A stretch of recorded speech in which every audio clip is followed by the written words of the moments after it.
Koikimedia Live. As we start the Friday edition of our transmission again, I welcome each and every one of us into the conversation.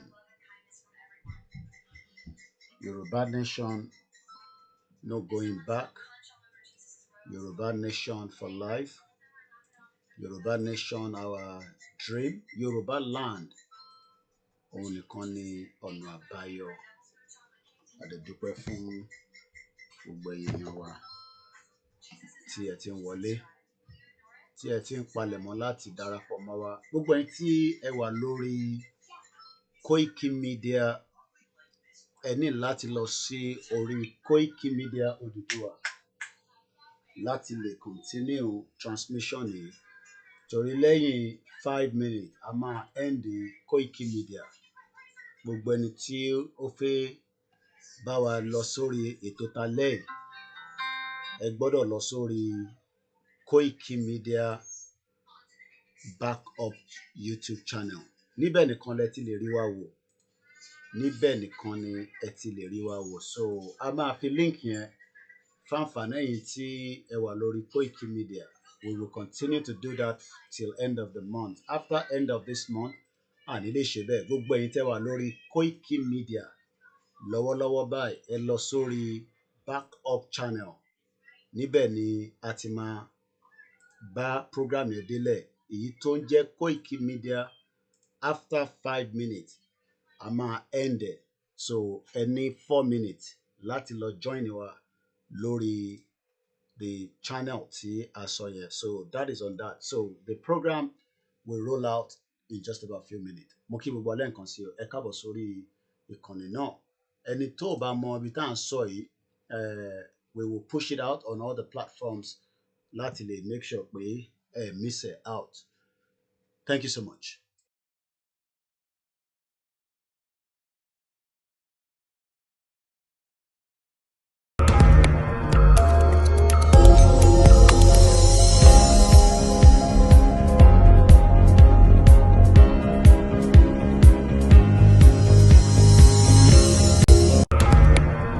Koikimedia, we're bringing the world closer to your doorstep.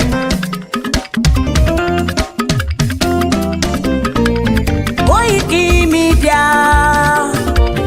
Koikimedia, Koikimedia, we bringing the world closer to your doorstep. Koikimedia, Koikimedia, Koikimedia, we bringing the world closer to your doorstep. Àwa sálára àgbà yìí dá, àwa ló láṣà àti èdè. Gbígbédè lárugẹ nílẹ̀ Oòduà o, àwa gangan ni bàbá. Koikimedia, Koikimedia, Koikimedia, we bringing the world closer to your doorstep. They never sabi wetin we carry for her. But they move closer before they go sabi. I said they never know wetin we carry for body. But they move closer before they go sabi. Ọ̀kín lọ lọ́jà ẹyẹ, kìnìún ló ló lajú. Ẹyẹ tó lórí kodò bí àdán apẹ̀jẹ̀ lẹ́nu. Ká ṣiṣẹ́ fún ilẹ̀ bàbá wa, ká ṣiṣẹ́ fún ìlú bàbá wa, ká jùmọ̀ sowọ́pọ̀ ká lè tó dúdú àga. Odùduwà kò bá lè gbé wá.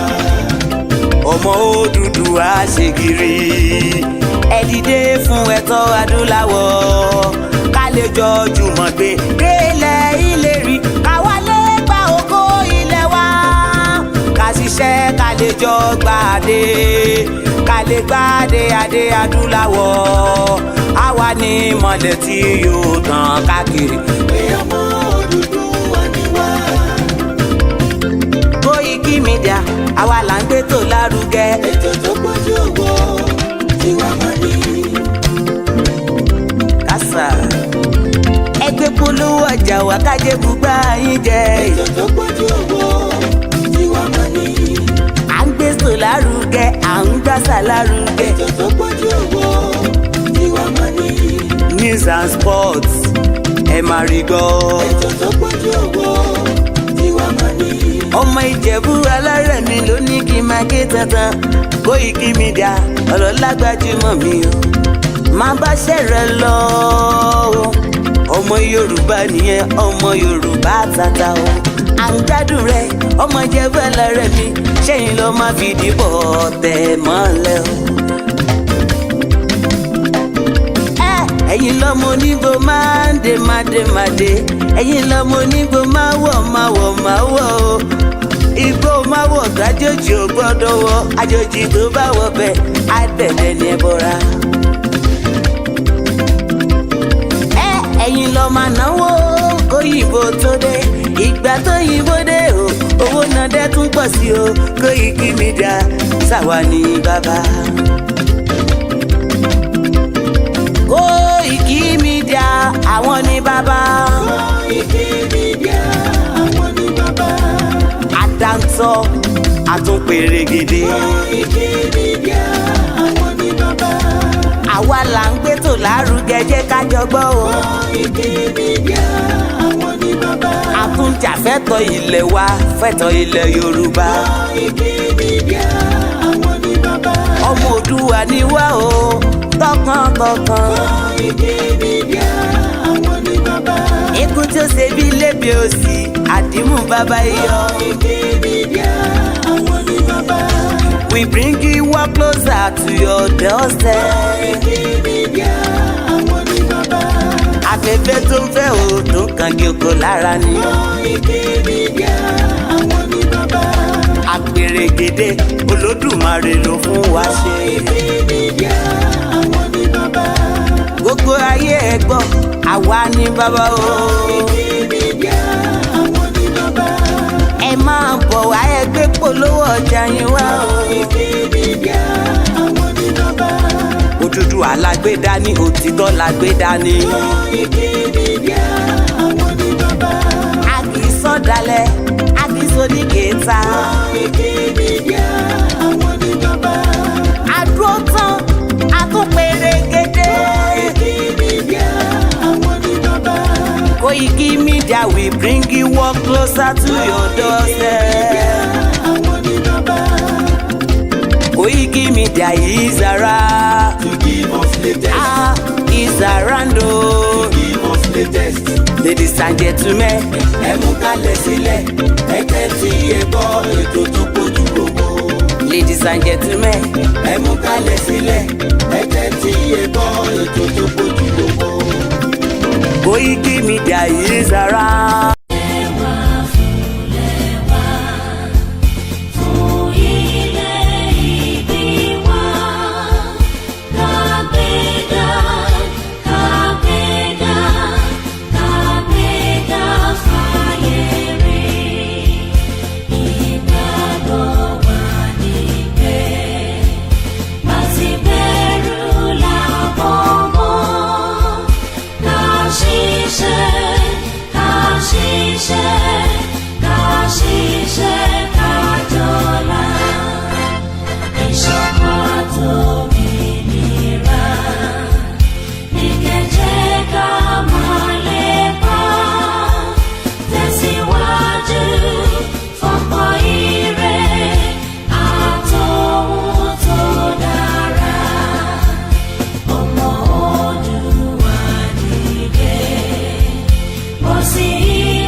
On world leaders to rank the most corrupt one in the year of 2024.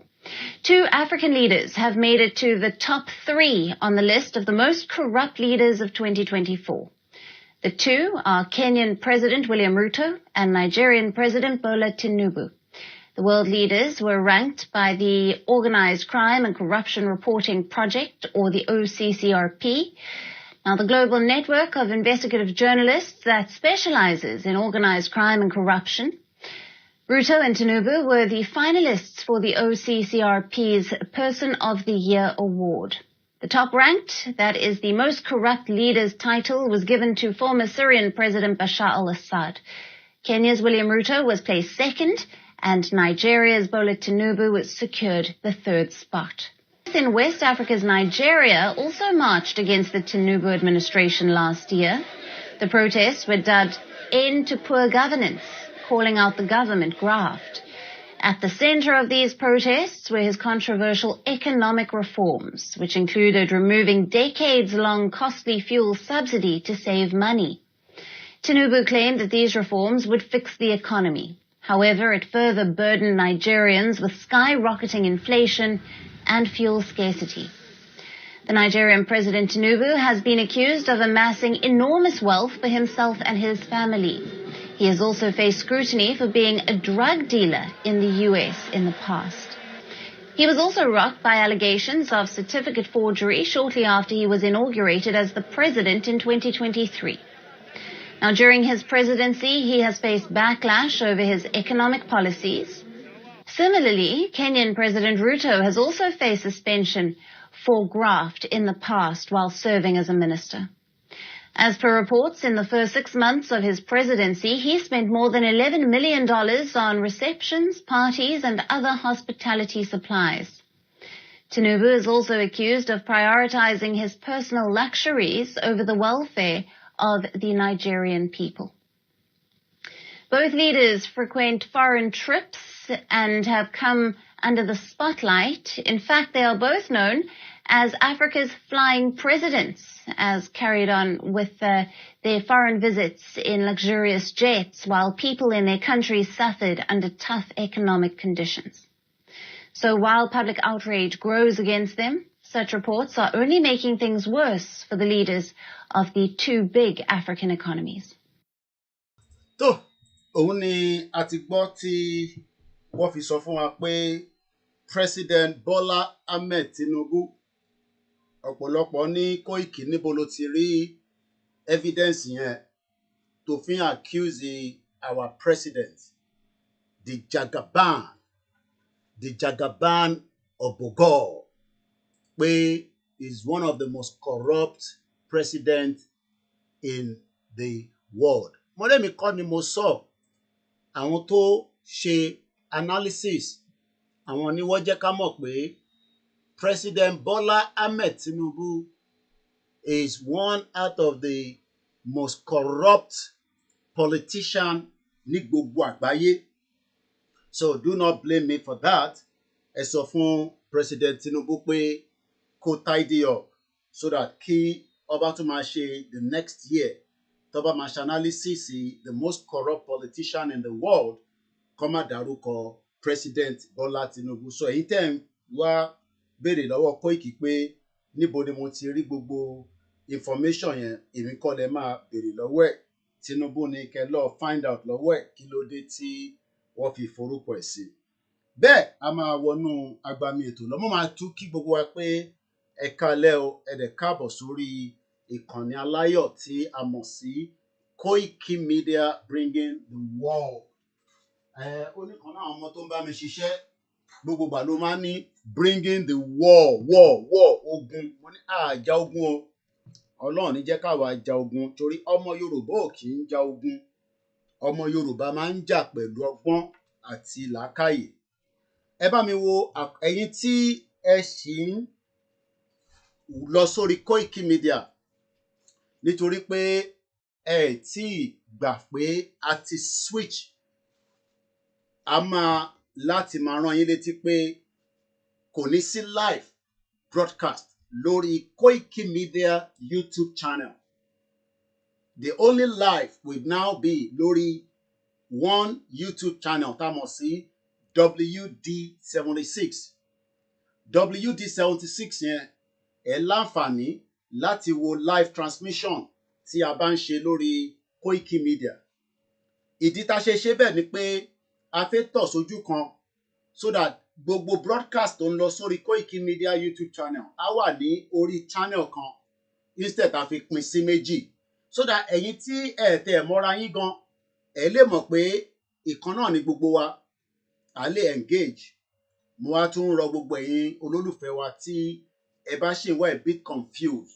Mo mọ̀ pé díẹ̀díẹ̀ àlàyé yẹn á yé gbogbo wa bí a ti ṣe ń ṣe nítorí pé orí ibì kan la fẹ́ tọ̀ sí. A dẹ̀ fẹ́ jẹ́ kí ìrìn àjò yìí kó túbọ̀ tẹ̀síwájú. Ìyẹn ni àwọn tí a jọ jẹ́ team wa lọ́wọ́ ní èyí tí a máa fi ṣe live ní different channel. Ẹ ṣe jẹ́ ká jù sójú kan kó wà lójú kan. So but ẹlòmíì ò mọ ibi tí channel yẹn wà. Wọ́n ní kò yé àwọn. Ó wà understandable. But in tá à ń sọ fẹ́yìn yẹn wa ni pé tí ẹ bá ń farabalẹ̀ gbọ́ gbogbo àlàyé tá à ń ṣe lórí ìkànnì yìí ẹ lè mix it up. Gbogbo channel link yẹn a ti fi síta. Ó wà straightforward. A máa tún fi channel yẹn a máa fi wọ̀nyí fẹ́yìn ìyá wa ẹ̀yin bàbá wa tí ẹ ń get confused. Tẹ́ bá ti tẹ notification bell yín tí ẹ dẹ̀ ti fi tẹ́ ti follow that particular YouTube channel. À láǹfààní láti lè máa gbọ́ra wa dáadáa lórí ẹ̀. Kí ni ìdí pàtàkì again ni pé channel yẹn ló máa fún wa lówó tí a bá lọ ń gbọ́ níbẹ̀. Torí èyí tó ń pè ní Koiki Media kò fún wa ní revenue. And ìgbà tá a dẹ̀ rí revenue lórí ẹ̀ àwọn tó tẹ̀ tó wá gan tó ń toríṣiríṣi lórí YouTube wọ́n run advert tó dẹ̀ ń fún wọn ní a bit of revenue. I don't know how much, no matter how small. Ìyẹn la ṣe ń bẹ gbogbo ẹ̀yin èèyàn wa. Ó wà important pé ibi tá a bá ní kẹ́ bá wa lọ yẹn ibẹ̀ ní kẹ́ lọ. If not ẹ máa wo repeated broadcast. Kò sí nǹkan tá a lè ṣe sí yẹn for now until tí management bá tún review ẹ̀ pé bóyá ká padà sí ń ṣe live. Ẹ rí i pé nígbà tá a bá bẹ̀rẹ̀ program tá a bá ń lo software àbí lẹ́ǹkankan lórí phone à kàn lọ live just 5 minutes lórí Koiki Media láti fi rán yín létí pé a ti wà live o but 5 minutes a máa short ti Koiki Media YouTube channel. So tẹ́ bá wo iwájú yín ẹ̀yin tẹ́ wà lórí live lórí because I'm using the laptop so we're using the software. Ẹ rí i pé orúkọ channel tí mò ń sọ yẹn lélẹ̀ W as in Whiskey Delta 76 Media. Kò sí tẹ́ bá ti type ẹ̀ sórí YouTube nínú search button á gbé jáde. Ẹ dẹ̀ lè click lórí ẹ̀ ẹ follow ẹ̀ so that tá bá ti go live ẹ lè máa rí wò. If otherwise pọ̀pọ̀ ọ̀nà yìí máa miss live broadcast tí bá ń ṣe and that is all I can say for now. So let's come back out into the conversation. Kí la tún fẹ́ sọ lálẹ́ yìí? A lè gbàgbé ìyá wa ìyá lálùbáríkà Mrs. Olúbùsọ́lá Julie Akintoye tó jáde láyé tó papòdà ní December Christmas time. Kò sẹ́ni tí ó fẹ́ jẹ́ kí ìyàwó rẹ̀ kó kú. Kò sí ọmọ tó fẹ́ jẹ́ kí màmá ẹ̀ kú àbí bàbá ẹ̀. Bọ́tọ́ lọ́jọ́ bá ti dé, there's not much you can do about it. So a dúpẹ́ fún ẹ̀mí tí ìyá yìí lò at the age of 88. That means pé mọ́mì lò 8 decades láyé from the time she was born up of the time that she died. Lóòótọ́ kò sẹ́ni tó mọjọ́ tó máa wá sáyé tó bá máa bíyàn. Àwọn ìyá àti bàbá kọ́ máa ṣe jigijigi. Tó bá dẹ̀ ti ṣe jigijigi á di ọmọ. Lẹ́yìn tó bá di ọmọ tọ́lọ́run bá ní kò ń ṣerú Nàìjíríà torí pé àìmọye ọmọ tó fẹ́ bí ló padà kú nígbà tí wọ́n wà nínú oyún wọn látara pé ìlú tó ní good healthcare system. But nígbà tó ń bí àwọn mọ́mì àsìkò tí nǹkan sì dá lórílẹ̀‐èdè Yorùbá land tá à ń pè ní Western region. So tá a bá sọ pé Yorùbá country, Yorùbá nation, the same language náà lájọ ń sọ. So kò sí any differences, kò sí ìyàtọ̀ nínú ẹ̀. Western region, Yorùbá land tá à ń pè fún Yorùbá nation under the former Western region nínú Nàìjíríà, the same thing náà ni. So ìyá ìwọ bí wọn, wọ́n wá lọ sí iléèwé. Iléèwé ni àwọn àti bàbá wa Akintoye ni wọ́n ti jọ pàdé ní University of Ibadan. Kò dẹ̀ dàbí University of Ibadan tèní. Akí gbogbo àwọn professor tó ń bẹ nínú University of Ibadan. A lè blame yín torí pé ẹ̀yin kọ́ ló yẹ kẹ́ máa run ní university in terms of maintenance and the structure and kí ẹ̀yin kàn máa kọ́ àwọn ọmọ léèwé ni but nígbà tí kò sí government that means pé gbogbo University of Ibadan ó ti run down hardly nìkan kan fi ń ṣiṣẹ́ níbẹ̀ omi ò yọ gbogbo nǹkan ṣiṣẹ́ kò síná UCH gan abandon so ibi tí bàbá àti màmá ti pàdé nìyẹn mo kàn bring it forward without going to the primary level and all that mo kàn mú láti pé let's just assume and accept for mi tí bàbá Akintoye sọ fún wa pé níbẹ̀ ni àwọn àti màmá ti pàdé ní University of Ibadan níjọ́ náà lọ́hùn nígbà tó ń ṣe I'm sure pé mọ́mí gan nígbà tí bàbá bá ní hello mo mọ̀ bó ṣe máa bára wọn sọ̀rọ̀ kò dàbí àwọn Gen Z tèmi ọ̀yá gbèdí wá gbá sí gbàgbàgbàgbà ọ̀yọ́ nìyẹn ń lọ tiẹ̀ àwọn ọmọ Gen Z ti sìn àwọn ọmọ yahoo yahoo àwọn ọmọ ya gbèdí ẹ̀ sẹ́yìn no àwọn màmá yóò ṣe bẹ́ẹ̀ àwọn màmá ìkọ́ kọ́ wọn nínú ilé dáadáa I'm sure pé nígbà tí dáàdì ń toast mọ́mí àmà ní no ìwé ni mo wá kà ní yunifásitì o wọn ní kí wọ́n bọ́kùnrin sọ̀rọ̀ ìwé dáàdì àwa ni bó ti rí pé o ní ọpọlọ náà ni ẹni tó bá lọ́pọlọ ló máa tẹ̀lé ẹni tó lọ́pọlọ kò ń ṣàwọn tó yẹ pé olórí ẹja dídí báyìí so níjọ́ náà lọ́hùn àmọ́rú bí wọ́n ṣe engage bí a nígbà tó ń ṣe lecture kan ní dáàdì kọ́ rí mama pé mama yìí fine dá sisi kò ń ṣe mama ni wọ́n nígbà yẹn ìwọ tó níyàn kan ò ní dàgbà tó ń sọ̀rọ̀ ságbàlagbà ìwọ náà máa dàgbà níjà kan Ọlọ́run á jẹ́ kó dàgbà dáadáa torí pé bàbá Akintoye ti dàgbà dáadáa so èyí tẹ̀ ń yẹnu sí bàbá Akintoye ṣe la máa ń wò yìí èyí náà máa dàgbà torí bàbá Akintoye kan ni àgbàlagbà tó ń bẹ nílẹ̀ Yorùbá lénìí tó wá di pé ó gbé gbogbo ọ̀rọ̀ Yorùbá ó gbé sórí aláwọn bàbá oríṣiríṣi àwọn bàbá òfò àwọn bàbá burúkú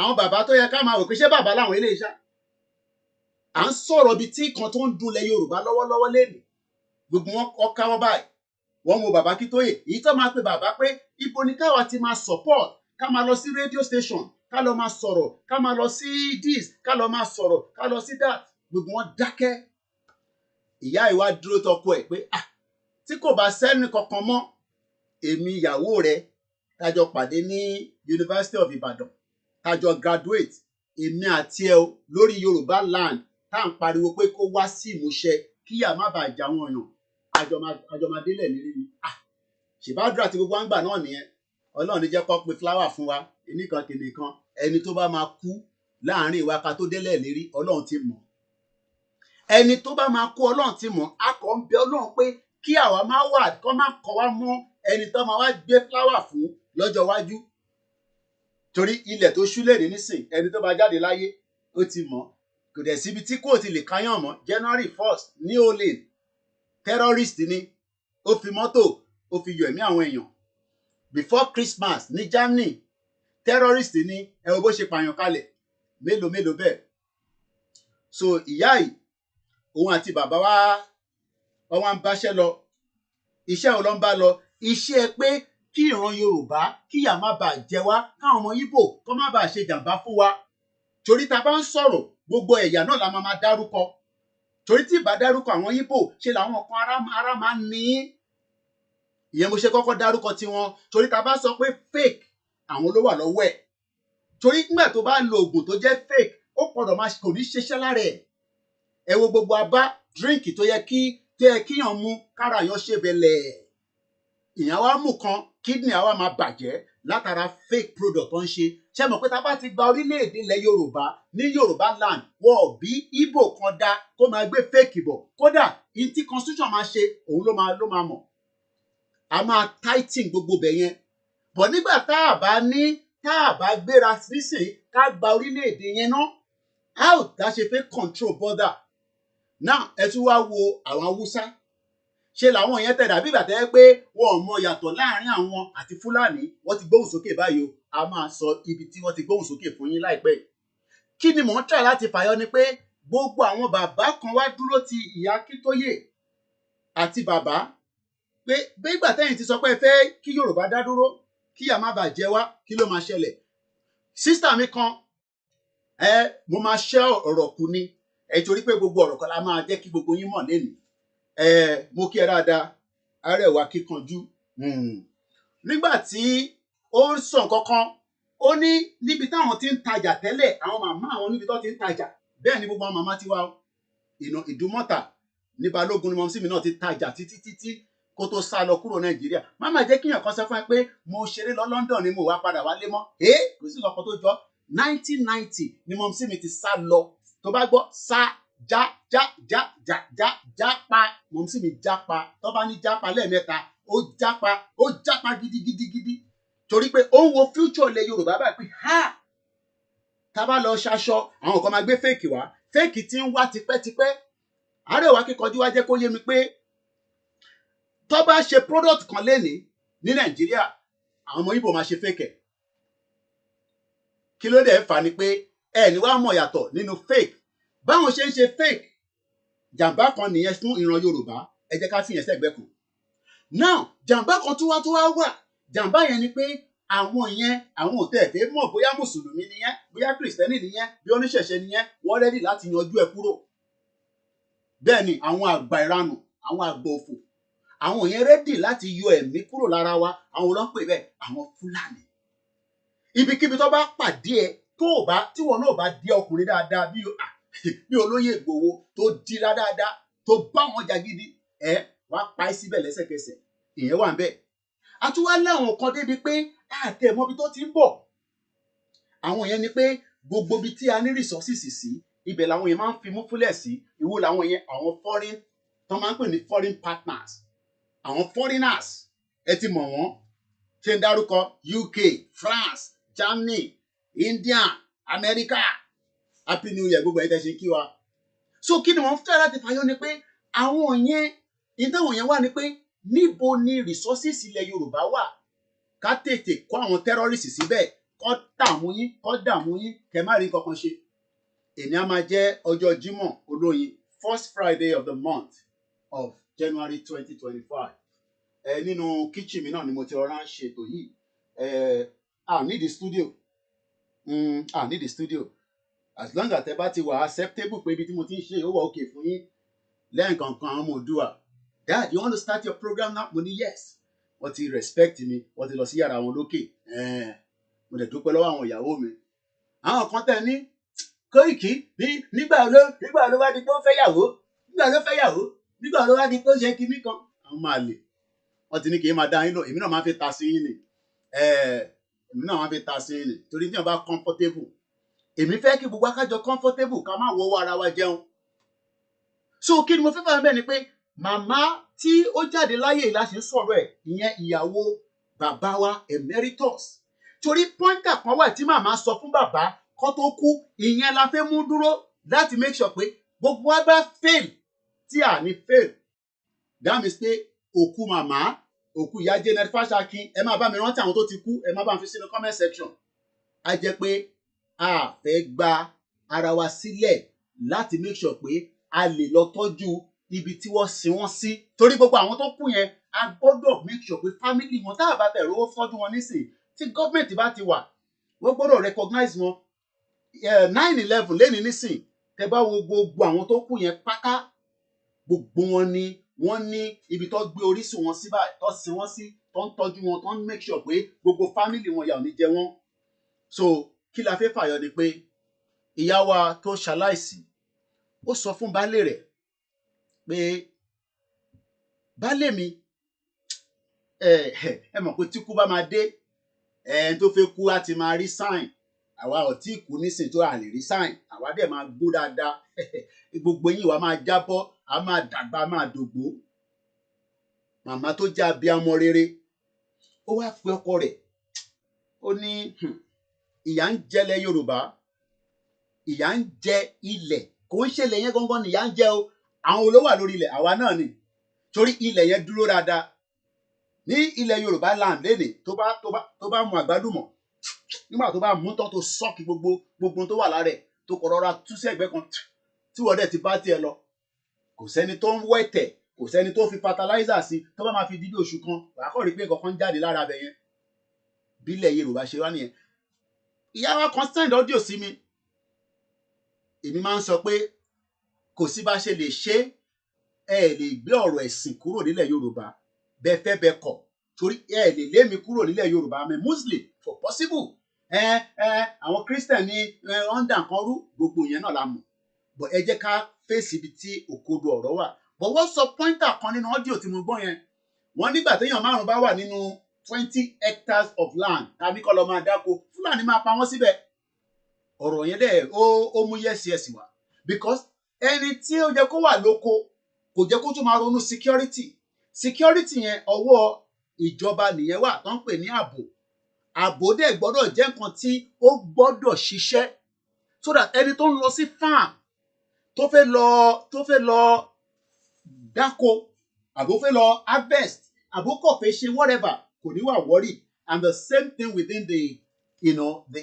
interland mainland cities and everywhere but as we know today gbogbo yẹn ṣẹlẹ̀ bàbá wa ń jẹ́ kó yé wa pé ìyàwó òun sọ fún òun pé ọkọ mi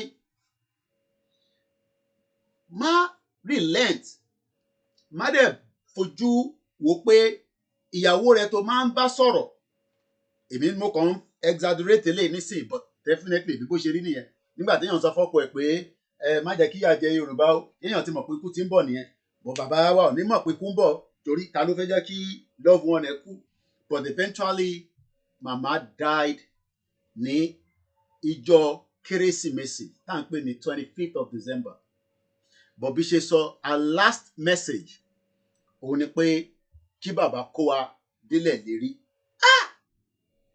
èmi ti wá lọ jókòó mo wá wo gbogbo ọ̀rọ̀ yẹn kí bàbá kó wa délẹ̀ lérí àwọn wo ni wọ́n máa wá fún bàbá ní gbogbo tí bàbá need láti lè kó wa délẹ̀ lérí àwọn wo ni èmi àtẹ̀yìn bàbá is 89 tá a bá pe rally nísìn a lè expect kí bàbá wà lójú títì àfi tá a bá ń waste time ara wa a lè expect gan pé kí olóyè wà lójú títì àfi tá a bá ń waste time ara wa but àwọn kan expect pé wọ́n gbọ́dọ̀ ráwọn méjèèjì yẹn níwájú ká wá tẹ̀lé wọn lẹ́yìn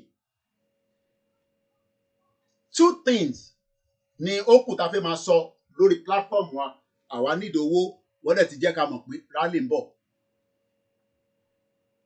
2 things báwo ló ṣe fẹ́ sin òkú I don't have any details and I have no information at all on that that is the privacy of the family wọ́n máa sin wọ́n private ni aláriwo ni gbogbo yẹn I am not privy to that but èyí tí mo sì gbọ́ pé ní view ni pé má jẹ́ ń tàn ẹ́ rally ń bọ̀ tí bá ní rally ń bọ̀ tí mo dẹ̀ ń stress lé tí ẹ̀ẹ́dẹ̀ gbàgbọ́ pé rally ń bọ̀ tó bá ti lu aago tẹ́ ẹ̀ bá jáde that means pé kí gbogbo wa ká lọ ṣe kí ni ká lọ expect pé ó yẹ yín ẹ gbọ́ mi dáadáa mò ń stress pé rally máa jáde rally ń bọ̀ mo kàn ń ṣí world media ló máa ṣe the announcement but ẹ mọ̀ pé gbéborun lèmi torí bẹ́ẹ̀ mi náà ṣe ó yẹ yín but àwọn tó máa announce officially bàbá Akintoye àti olóyè Igboho má fi ṣeré rárá tó bá ti lu aago páká until our demands are met peaceful outing lọ mú aṣọ síta lọ prepare tó bá lè jàjẹ́ sára fair enough Bible ni àwọn wòlíì kan ti ń pè mí àwọn kan ní káyé máa gbà fún wòlíì nínú ẹ̀yin nìyẹn àwọn tí ń wọlé àdúrà lọ pé nígbà táwọn ti gbọ́ pé mo ti ń sọ pé a tún máa jáde padà tí bá náà máa jáde tẹ́lẹ̀ tá a jáde bọ̀ ní sí tí mo tún náà fi jáde àwọn gbọ́dọ̀ wọnú ilé alúwà lọ mùkádà mi kan pè mí throughout last year gbogbo bá ṣe ń pè mí mo dá wọn lóhùn bọ́ ẹ̀wọ̀n kọ́dún tuntun a nídìí kí àwa náà ṣe kí ni kárí engine gbogbo energy wa tó gbà tó pè mí mo kàn gbé ni wọ́n ní Mala Musa mo ní náà wọ́n ní bí mo gbóhùn ẹ mò ń fi àdúrà ràn ẹ́ lọ́wọ́ day and night torí tó gbé dání ó ti jẹ ntí à ń pè ní àgbàlagbà ọwọ́ ayé ò ní mú ẹ torí bó ṣe wà báyìí nísìn àdúrà ni pé kọ́mú wa but ìjà tá à ń jà ṣé fèmí ni àbí fólóyè ṣé fún fámìlì tèmi ni àbí fún fámìlì olóyè so it is no longer a joke. A fẹ́ make sure pé ọ̀rọ̀ tí màmá sọ fún bàbá àwa kan fẹ́ gbedélẹ̀ lérí ǹjẹ́ ìwọ náà máa wà lára àwọn tó máa ràn wá lọ́wọ́ láti gbedélẹ̀ lérí òun ni question and answer a máa ṣojú òkú láìpẹ́. Ṣé ìwọ náà lè sọ pé ní diaspora ká bá lu aago pé gbágá rally ní Central London ó ní máa sọ pé òun lọ síbi iṣẹ́ o because èmi mọ̀ yín diaspora lóòótọ́ a nílò owó lọ́wọ́ yín o but kò ń ṣe pé ilẹ̀ Yorùbá nìkan ni rally o kò ń ṣe rally diaspora là ń sọ pé irú ìtaṣe lọ́kùnbà yẹn ẹ mọ̀ pé bàbá sọ nínú rally yẹn pé preparation for the rally gangan tó ń bọ̀ ọdún yìí ni rally tó ń sọ yẹn kò ń ṣe next year o gbọ́ mi dáadáa ẹ̀tọ́ tá à ń béèrè fún ẹ̀tọ́ tí ó wà lábẹ́ òfin àgbáyé ìyẹn ni mo ṣe máa ń fẹ́ kà fún wa torí pé tó bá dìgbà tí rally bá bẹ̀rẹ̀ tí ọlọ́pàá kan bá dípò lọ yìnbọn àbí sójà kan bá lọ yìnbọn a máa sọ pé inalienable right kò ń ṣe pé a jáde láti dàlúrú òun lélẹ́yìí ìyẹn mo ṣe máa ń fẹ́ jẹ́ kí gbogbo wa rí self-determination is the inalienable right. Article 3, indigenous peoples have the right to self-determination. By virtue of that right, Etowadi, they freely determine their political status. Àwọn ò ní kankan ṣe pẹ̀lú APC, kò sí kankan pẹ̀lú APC. We are not a political party. A kì í ṣe political party. We have no relationship with Tinubu. We have no relationship with Atiku, PDP. We have no relationship with Peter Obi. Kódà, Sowore tí a nífẹ̀ẹ́. We have no relationship with AAC. But kò sẹ́nìkan tó máa sọ fún wa pé under Article 3 a lè jáde láti béèrè fún ẹ̀tọ́ wa nígbà tí wọ́n bá ti lu aago. Not even the presidency. And I'm sure pé wọ́n gbọ́ wa.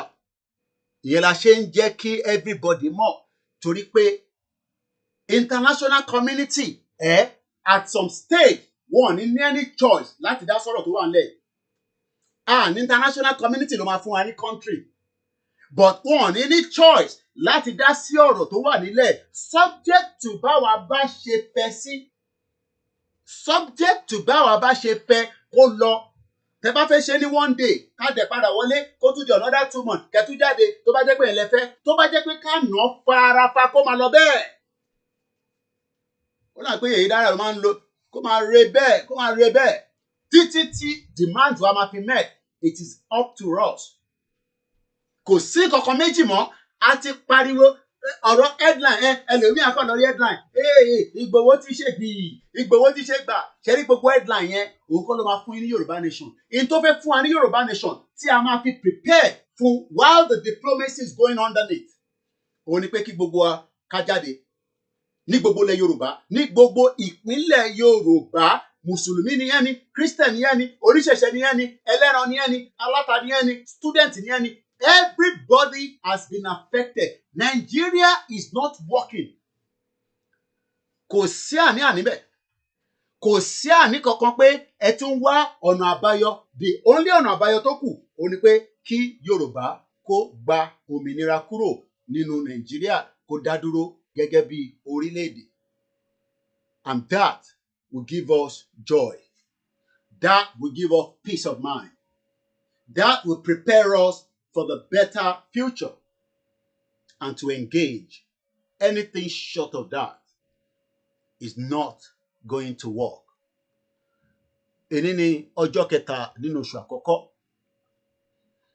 ní ọdún 2025. Kọ́lọ̀ ń jọ nínú ọlẹ́ kó foríjì bàbá wa ìyá wa rather Mrs. Juliet Olúbùsọ́lá Akintoye. 17 days before Trump becomes the president, kò sẹ́ni tó mọ tó sì fi ṣẹlẹ̀. There is still attempt to his life, as we all know. But let us continue to pray. Because America president is very powerful, just like Russia president, just like many other countries around the world. But àwọn kan wà tó yẹ pé influence wọn within the United Nations Security Council lè omite. Tẹ́ bá ti mú Russia ẹ máa mú UK, tẹ́ bá mú UK ẹ mú Germany, tẹ́ bá mú Germany ẹ mú France. But America don't fund the UN. America don't fund it. And that means tí a bá náà máa jáde within the next 3 months, a jẹ́ pé American president máa wà lórí oyè. A jẹ́ pé the power has changed hand. And that means that we can continue to engage the new government. Lóòótọ́, we engage the previous government under Joe Biden. Has anything come out of it? Maybe at the last minute. Because kò sílùú tí a lè engage, telling them that Yoruba, under the former Western region, under the fraudulent arrangement, Nigeria, and we want to have our own independent country. Adewa engage diplomatically with America and the rest of the country, including United Kingdom, to colonize Bubua. But one thing is that àwa nìkan ṣe o. Nothing is wrong with America. Àwa ni nǹkan ṣe. And that means àwa gangan ni a ní láti make ara wa available. What do I mean by that? Àwa la gbọ́dọ̀ sọ fún the world what exactly we need. And what do we need? We need to tell the world that the Yoruba people are fully ready to exit this contraction. Don't pè ní Nigeria. Because Nigeria is a crime scene. It's a country that was never meant to be. But as we know, it was put together, and the structure of it is unfold up there. But àwọn kan ò fẹ́ jẹ́ kó fold up tán délẹ̀. Ìtàn ṣe ni pé báwa ṣe fẹ́ jẹ́ kó fold up, àwọn kan wọ́n fi cement, wọ́n fi ń build ẹ̀ nísàlẹ̀.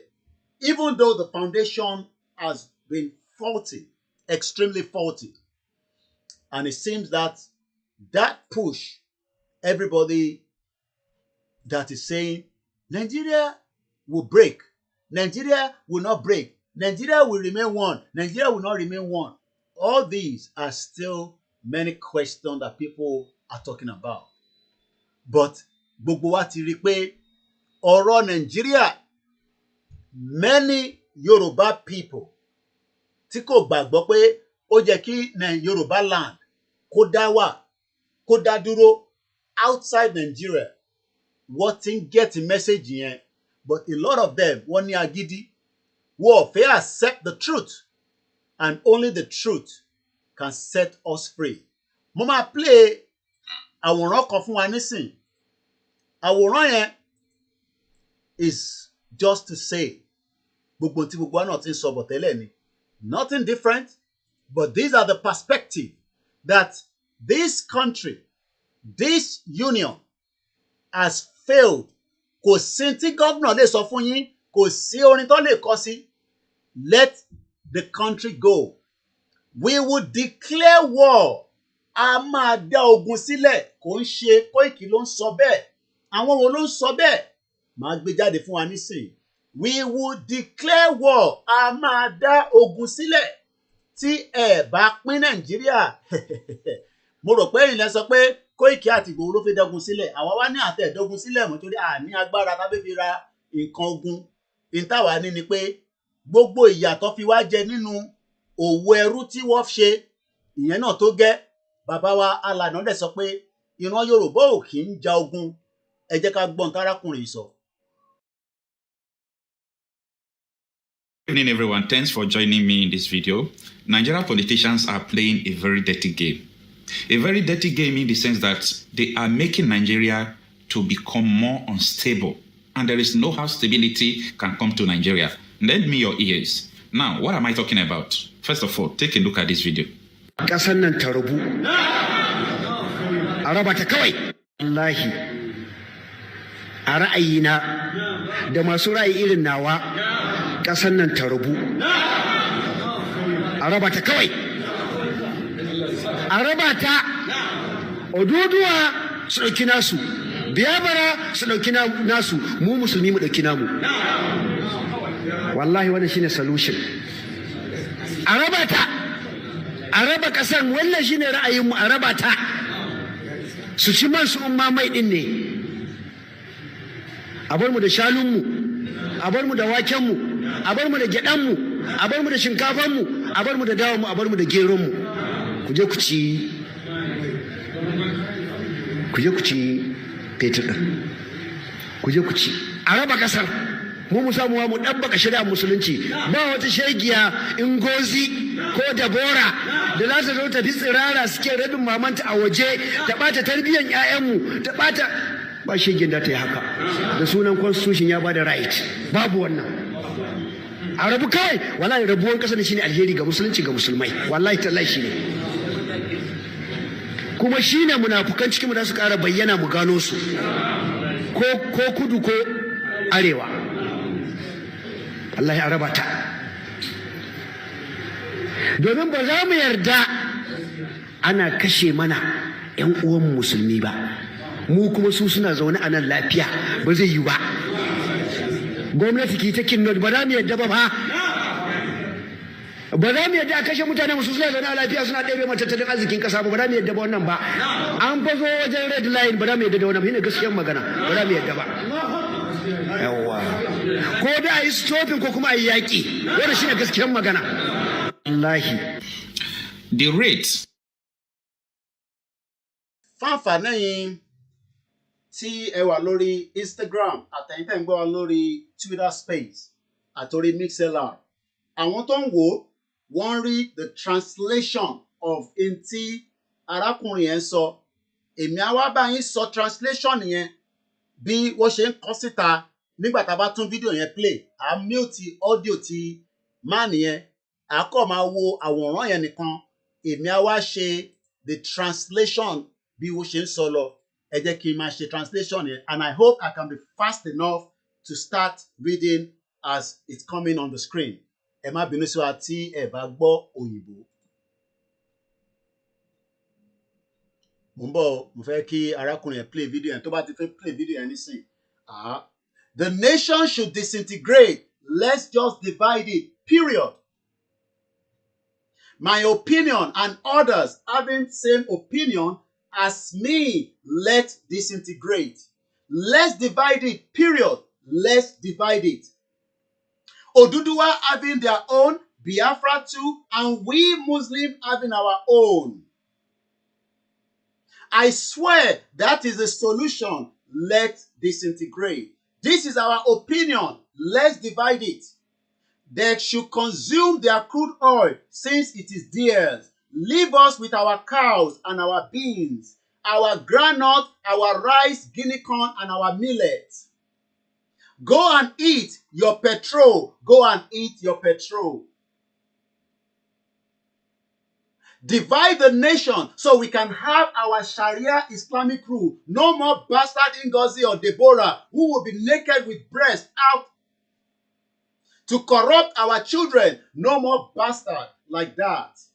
Claim constitution as giving her the right. No more of such. I swear disintegration is best for Islam and Muslims.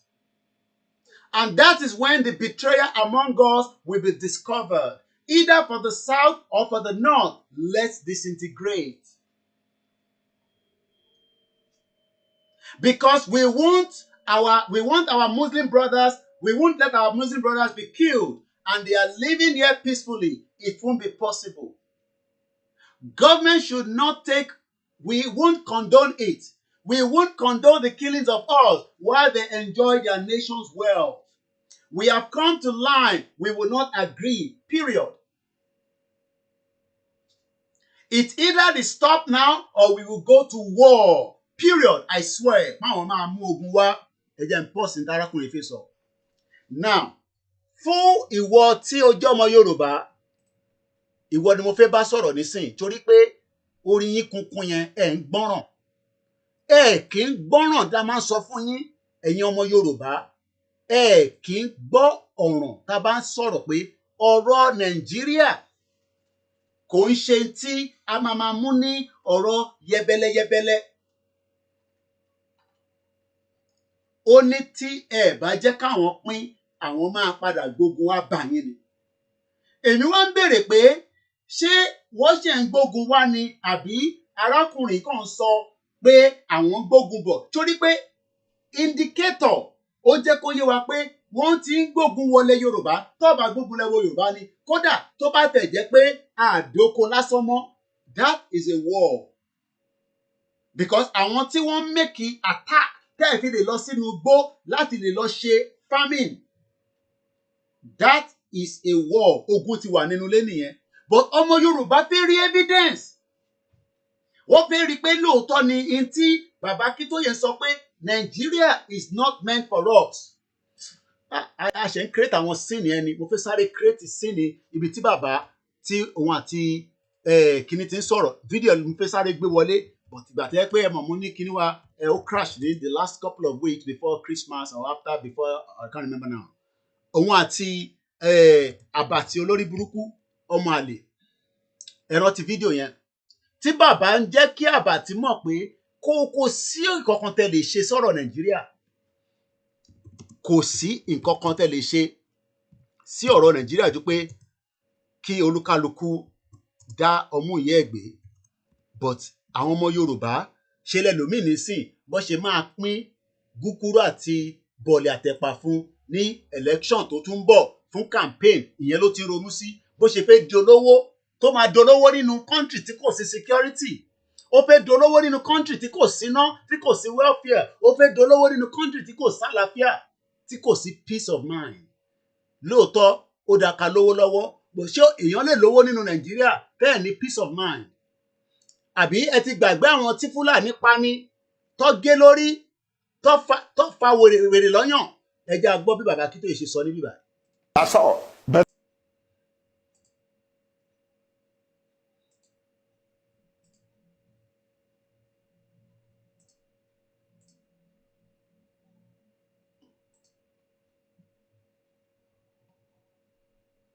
restructuring.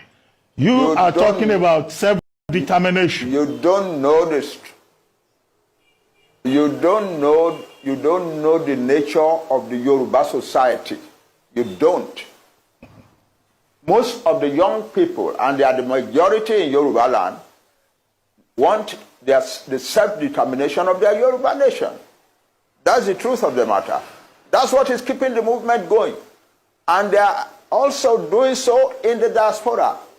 Yoruba young men and women all over the world want their own country, separate from Nigeria. You cannot deny that. No matter how much you want to pander to the government, you cannot deny that. But that's the truth. But anyway, the important thing, however, and I'm surprised that you are not talking about that, is that the Yoruba people who are fighting for self-determination are telling the world and telling themselves that they will do it only peacefully. We are Yoruba. We know our status in the world. We know our status in the black world. We do not want to destroy the peace of Nigeria, and we do not want to bring difficulty into the lives of any other group in Nigeria. But we want to get out of Nigeria. That's it. Well, Prof, you were a strong member. And you're not talking about that. You are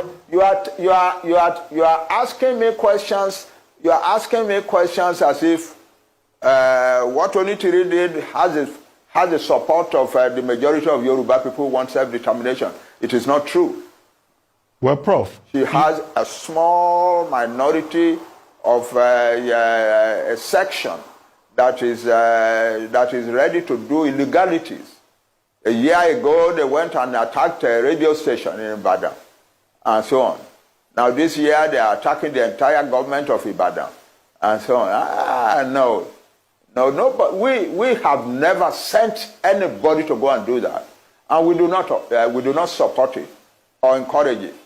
Prof, and we think it is criminal. Prof, and so if they get punished for their criminality, we have no objection to that.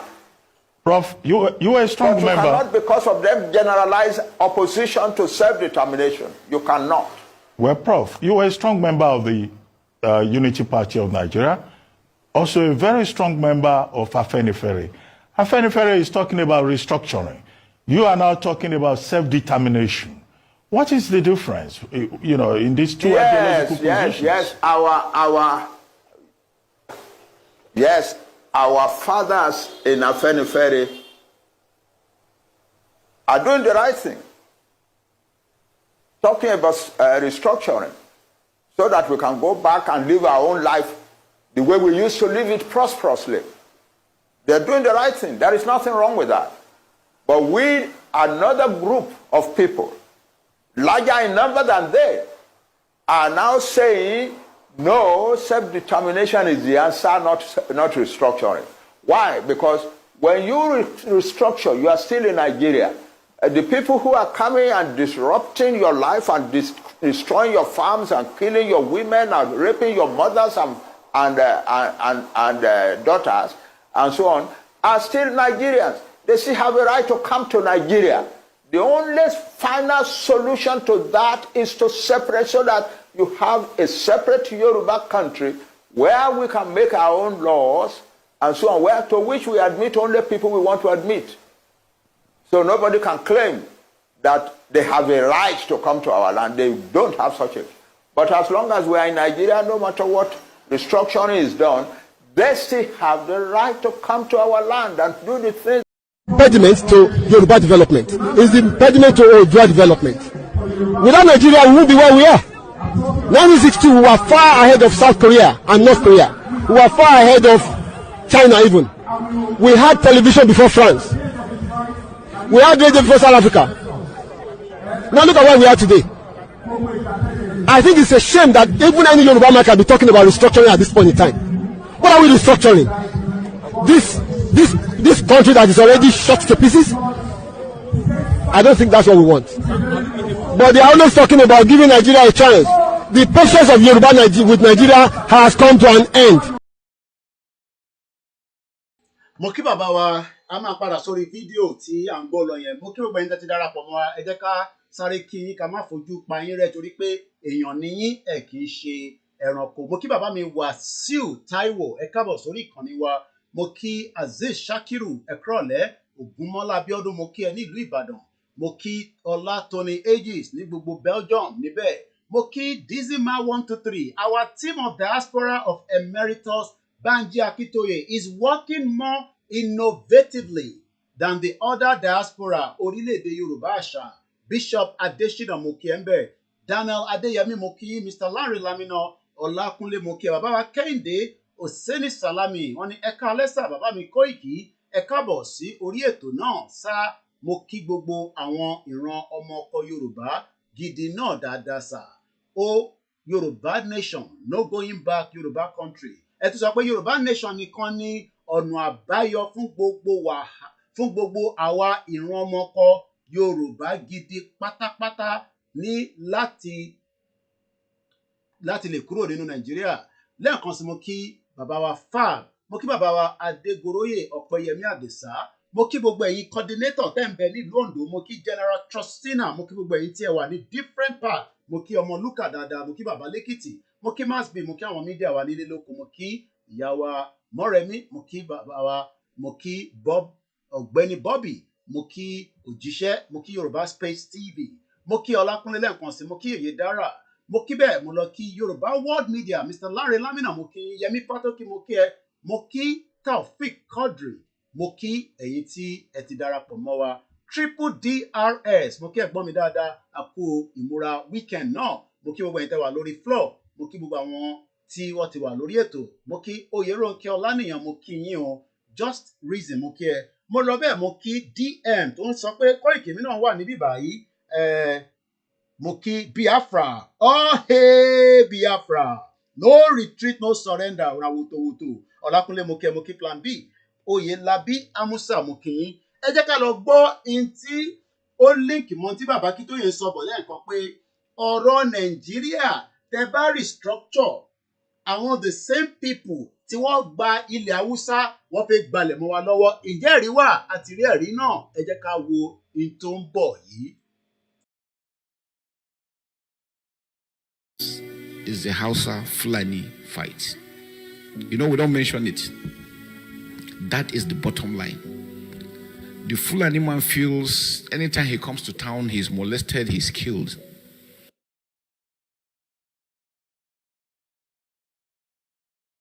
Ìjẹ́ngbọ́n tí arákùnrin yìí sọ, a Fulani feels he is molested each time tó bá wá sí town and is killed, ṣé Fulani was part of Nigeria project?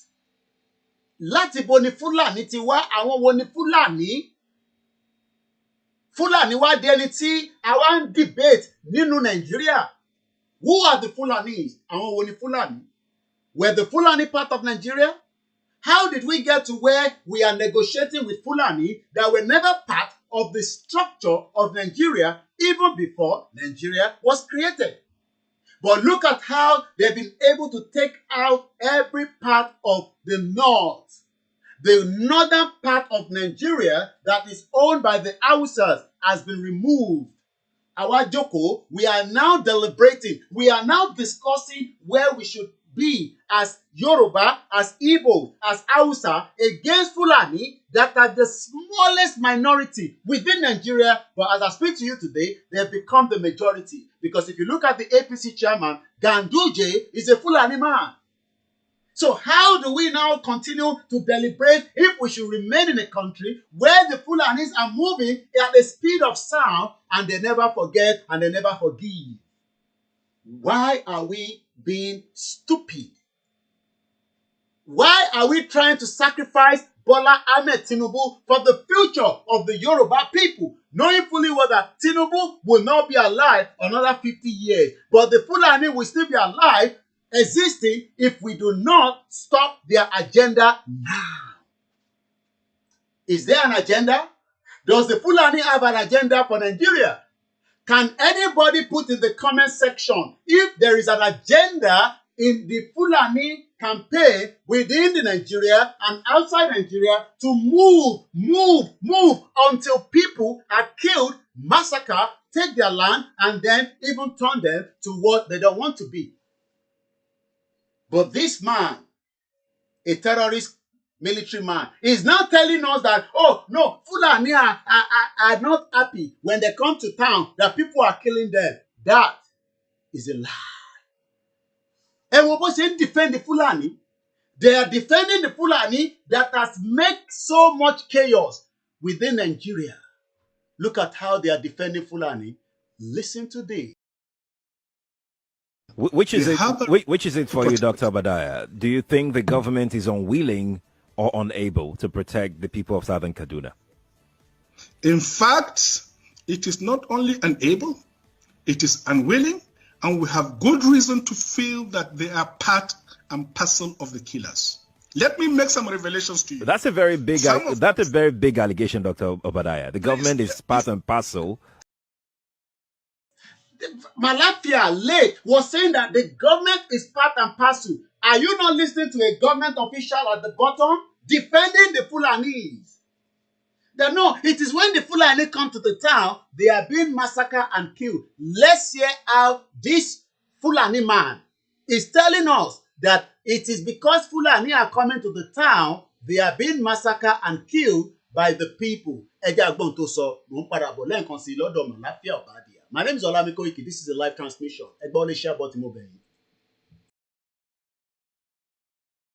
Also, Fulani fight. You know, we don't mention it. That is the bottom line. What's going on in the Northwest is the Hausa Fulani fight. It says what is going on in the Northwest. Ìjà Hausa àti Fulani ló lọ ní Northwest. But kí ló wá ń kanlẹ̀ Igbo? Kí ló ń kanlẹ̀ Yorùbá níbẹ̀?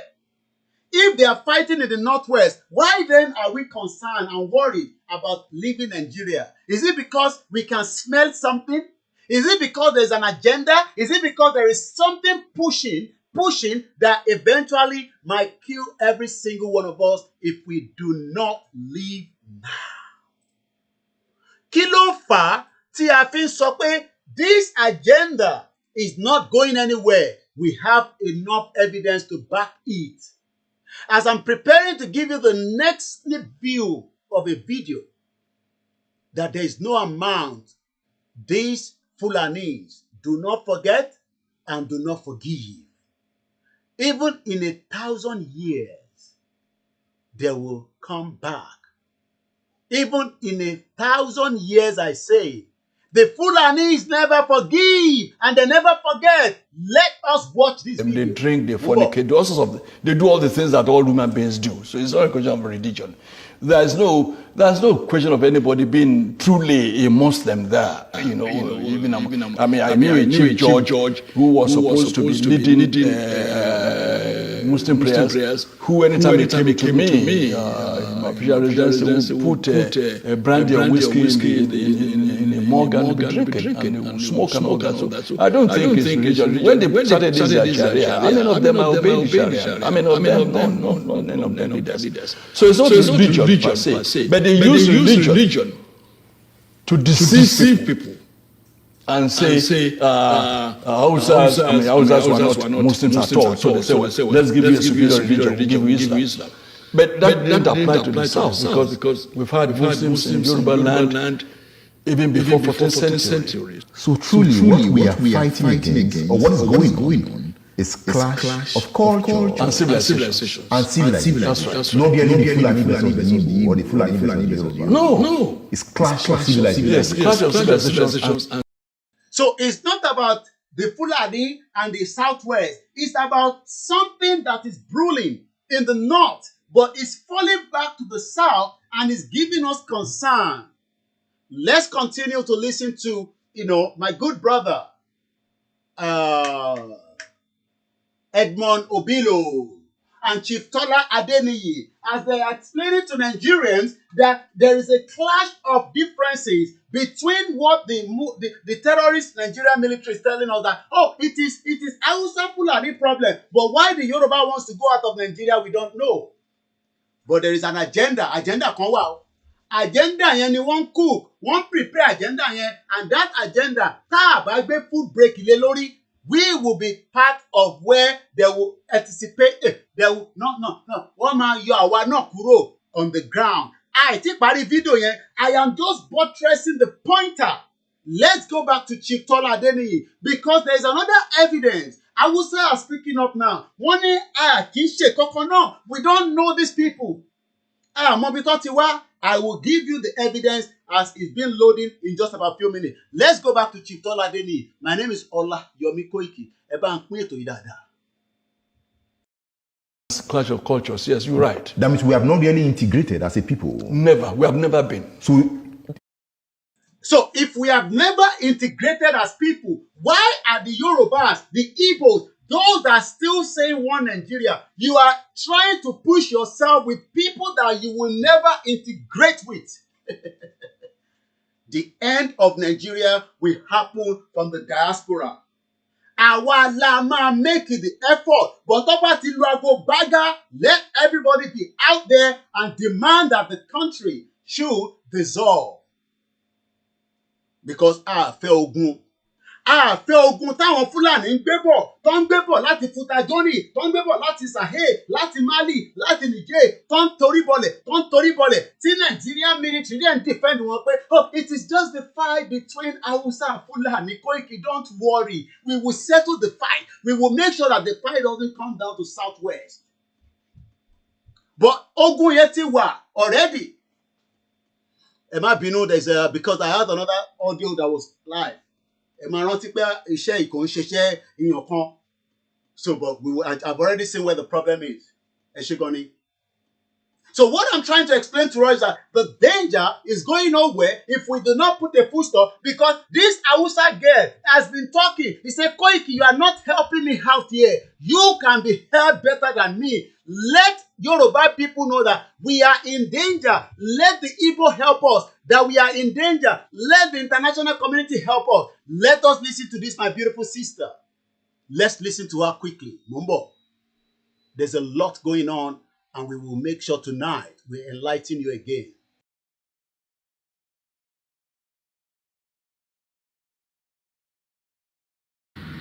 They are confusing under Islam. They are confusing our people, especially the Hausas. They are confusing our people.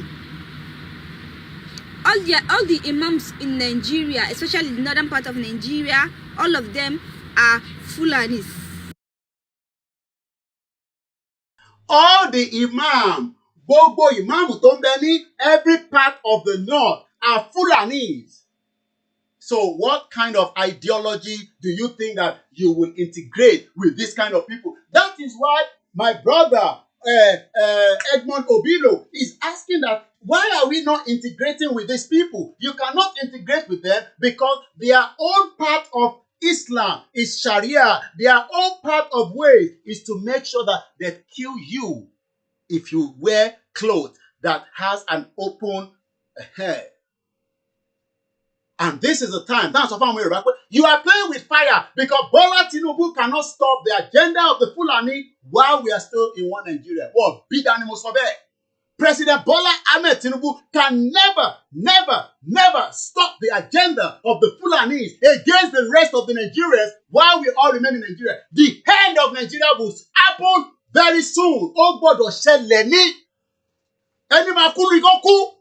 if people want to die, let people die so that we can be free. That is the only final solution. If not, these people will bring death to every part of your house.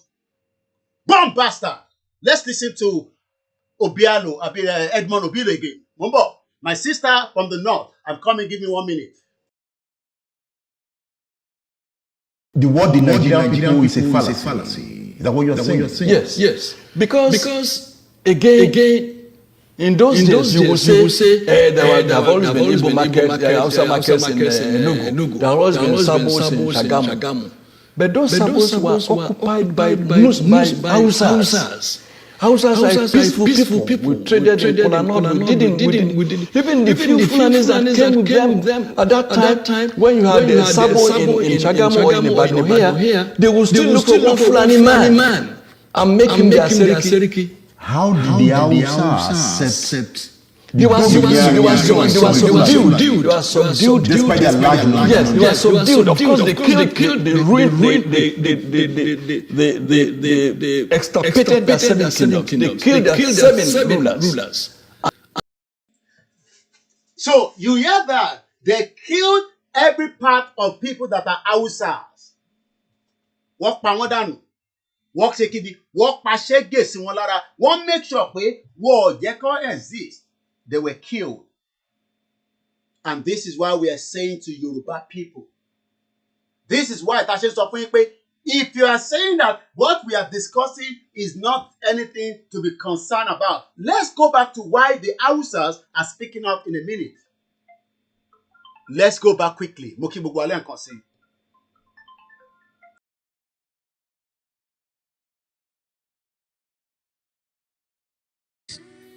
You know, we don't mention it.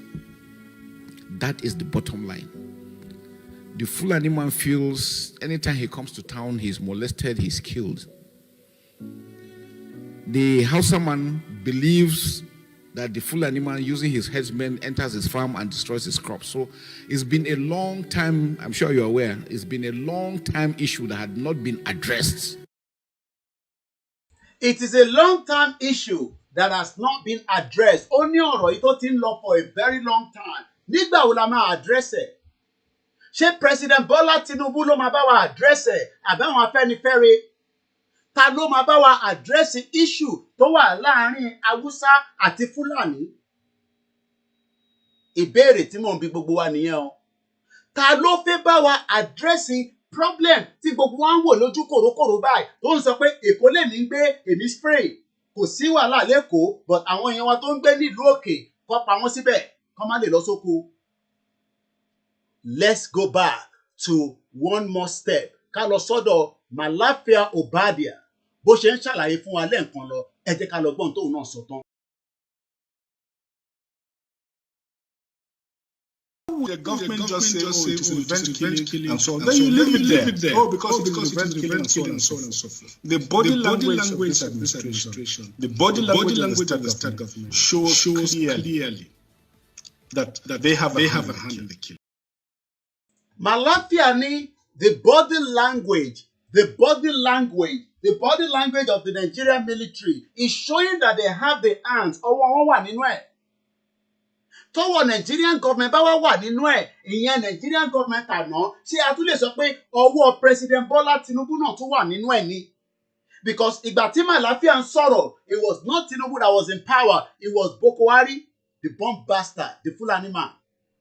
So mo wá ń bi gbogbo ọmọ Yorùbá lẹ́nu ni pé ṣé ọwọ́ President Bola Tinubu Jagaban ṣé ọwọ́ tiẹ̀ náà wà nínú bí Fúlàní ṣe ń pààyàn tó ń géèyàn lórí tó ń ṣe jàǹbá ni? Àbí kò ní control of his government? Ṣé President Bola Tinubu ti lose control of his government? Àbí ó ṣì wà in charge? Because we expect him to have made much effort in the security section of Nigeria, even the failed general Olórí Burúkú Buhari, dead, that our Kábíyèsí went to visit. Èmi ò tí mo rí sí ti Kábíyèsí ṣe lọ síbẹ̀, but I'll leave that for now. Mo ń bi President Bola Tinubu pé, are you still in charge? Because Malafia made it known that the hands of the government is involved. But this particular video that you are watching, the military guy, that is a current military personnel under Tinubu's government telling us that the issue between Fulani and Hausa ọ̀rọ̀ tó ti ń pẹ́ ni, but a ti ń yanjú ẹ̀, a ti ń gbé wọn sórí tébù kọ́ wọ́n yanjú ẹ̀, but gẹ́ yìí ní Koiki wọ̀ ẹ̀ tí yanjú ẹ̀, irọ́ ló wà níbẹ̀. Arábìnrin sọ pé wọ̀ ẹ̀ tí yanjú ẹ̀, ẹja àgbọ̀n tó sọ lẹ́ẹ̀kan sí mò ń bọ̀. Are hiding under Islam. They are confusing our people. Houses. They are confusing our people. All the imams in Nigeria, especially the northern part of Nigeria, all of them are Fulanis. They are confusing our people because they don't want us to think for ourselves. They always want us, anything they tell us, whether good or bad, we should just follow them. This thing, it has to come to an end. That's clear. So Hausa people, please and please, my people, you people you have to differentiate between religion and culture and language. We have to differentiate that. Because we mix everything together. We mix Islam, we miss everything, we miss religion, not matter of Islam, because they even put hate on us. Anybody that is not Muslim, we should not like him, especially the people that are Christian or any religion that are Hausas. They call us Maguzawa, non-religionists, and it's a lie. Just it's a propaganda, because they want to rule us every day. We are like a slave to them. It's not that enough. Now they are.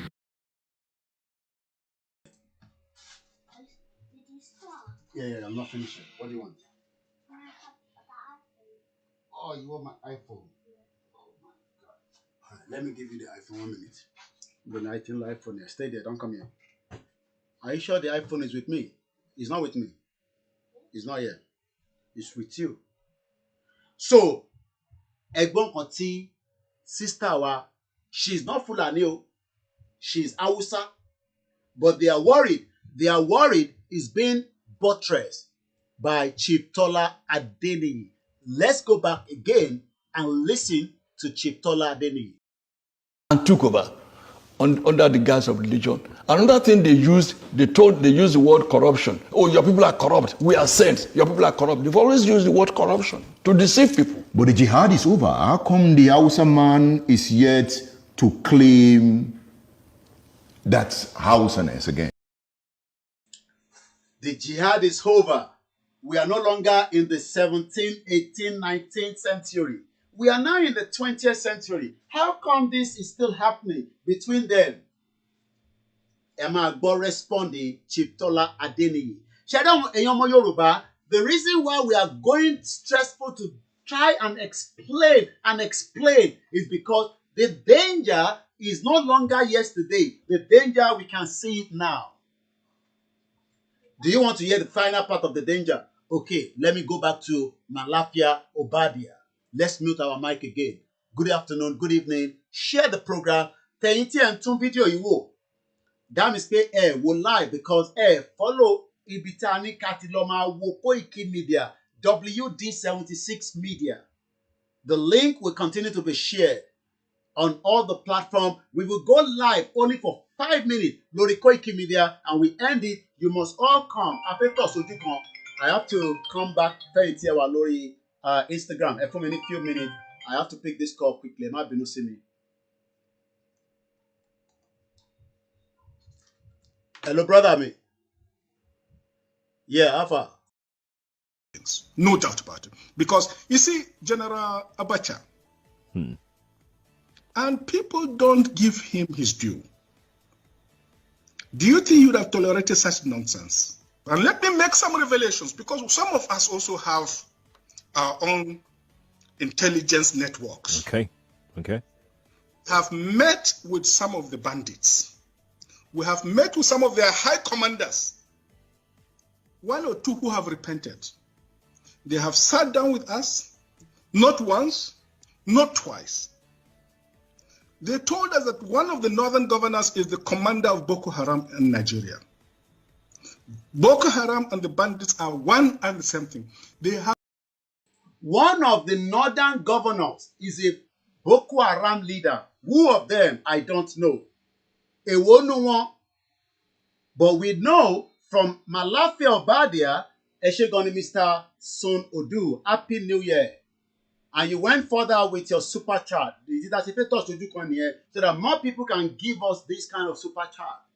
But you gotta follow our Lori channel WD76.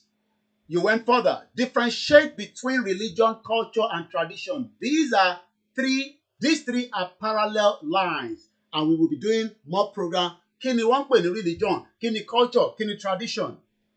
Mo kí ẹ lórí ìjókòó, Arẹwà Kíkanjú. Mo kí gbogbo èèyàn wa, bàbá wa, Àgbẹ̀lọ́ba Timothy. These are farm, they can't go to their farm because Fulani yọ wọ́n lẹ́nu níbẹ̀. Mo kí ẹ Aziz Shakiru.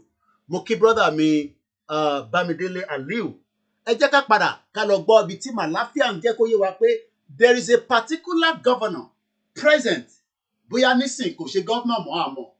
Present as a Buhari tí ó jẹ́ leader of the Boko Haram. And don't let them fool you. There is no difference between Boko Haram and bandit. Ọmọ ìyá kan náà ni gbogbo wọn. We will go back to my sister from the north and we go back to Chief Tola Adeniyi. They take one continue military and so on, but ẹ jẹ́ ká finally go. We're starting all over in Team Alafia so from the beginning. Koiki Media bringing the world closer to your doorstep. Èdè ní ọjọ́ kẹta nínú oṣù àkọ́kọ́ ọdún 2025. Ẹ bá ń gbọ́ wọlé share button, please. Which is it for you, Dr. Obadiah? Do you think the government is unwilling or unable to protect the people of Southern Kaduna? In fact, it is not only unable, it is unwilling, and we have good reason to feel that they are part and parcel of the killers. Let me make some revelations to you. That's a very big allegation, Dr. Obadiah. The government is part and parcel of the killers. Yes. That's big. Yes. Yeah. Okay. How would the government just say, oh, it is revenge killing and so on? Then you leave it there. Oh, because it is revenge killing and so on and so forth. The body language of this administration, the body language of the state government shows clearly that they have a hand in the killings. No doubt about it. Because, you see, General Abacha, and people don't give him his due. Do you think you'd have tolerated such nonsense? And let me make some revelations, because some of us also have our own intelligence networks. Okay. Have met with some of the bandits. We have met with some of their high commanders. One or two who have repented. They have sat down with us, not once, not twice.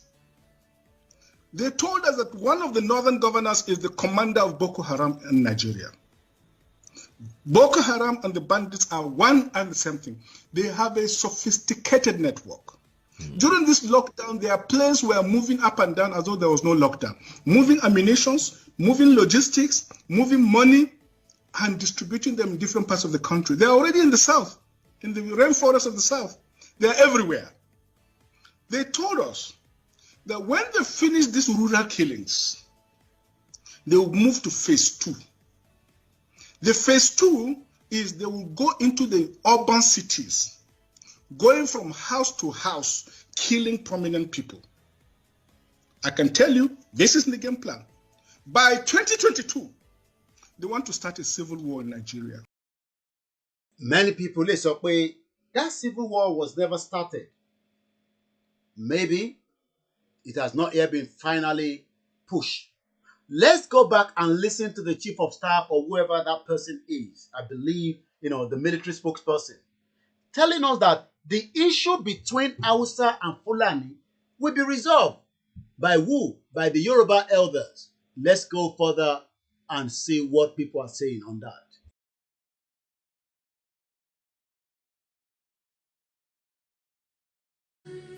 So it's a political issue.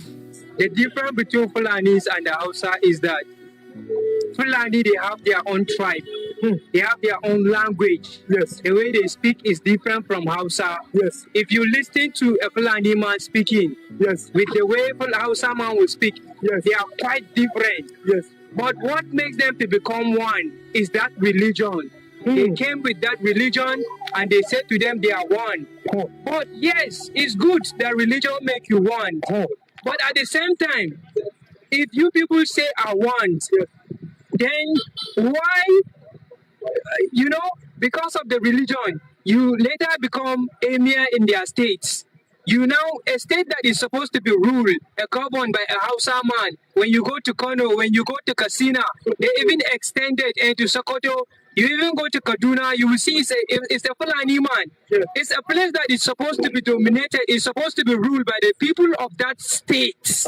By the people of that state, but you will see a Fulani man become. So Fulani man, they are play. For me, it's like they betray them.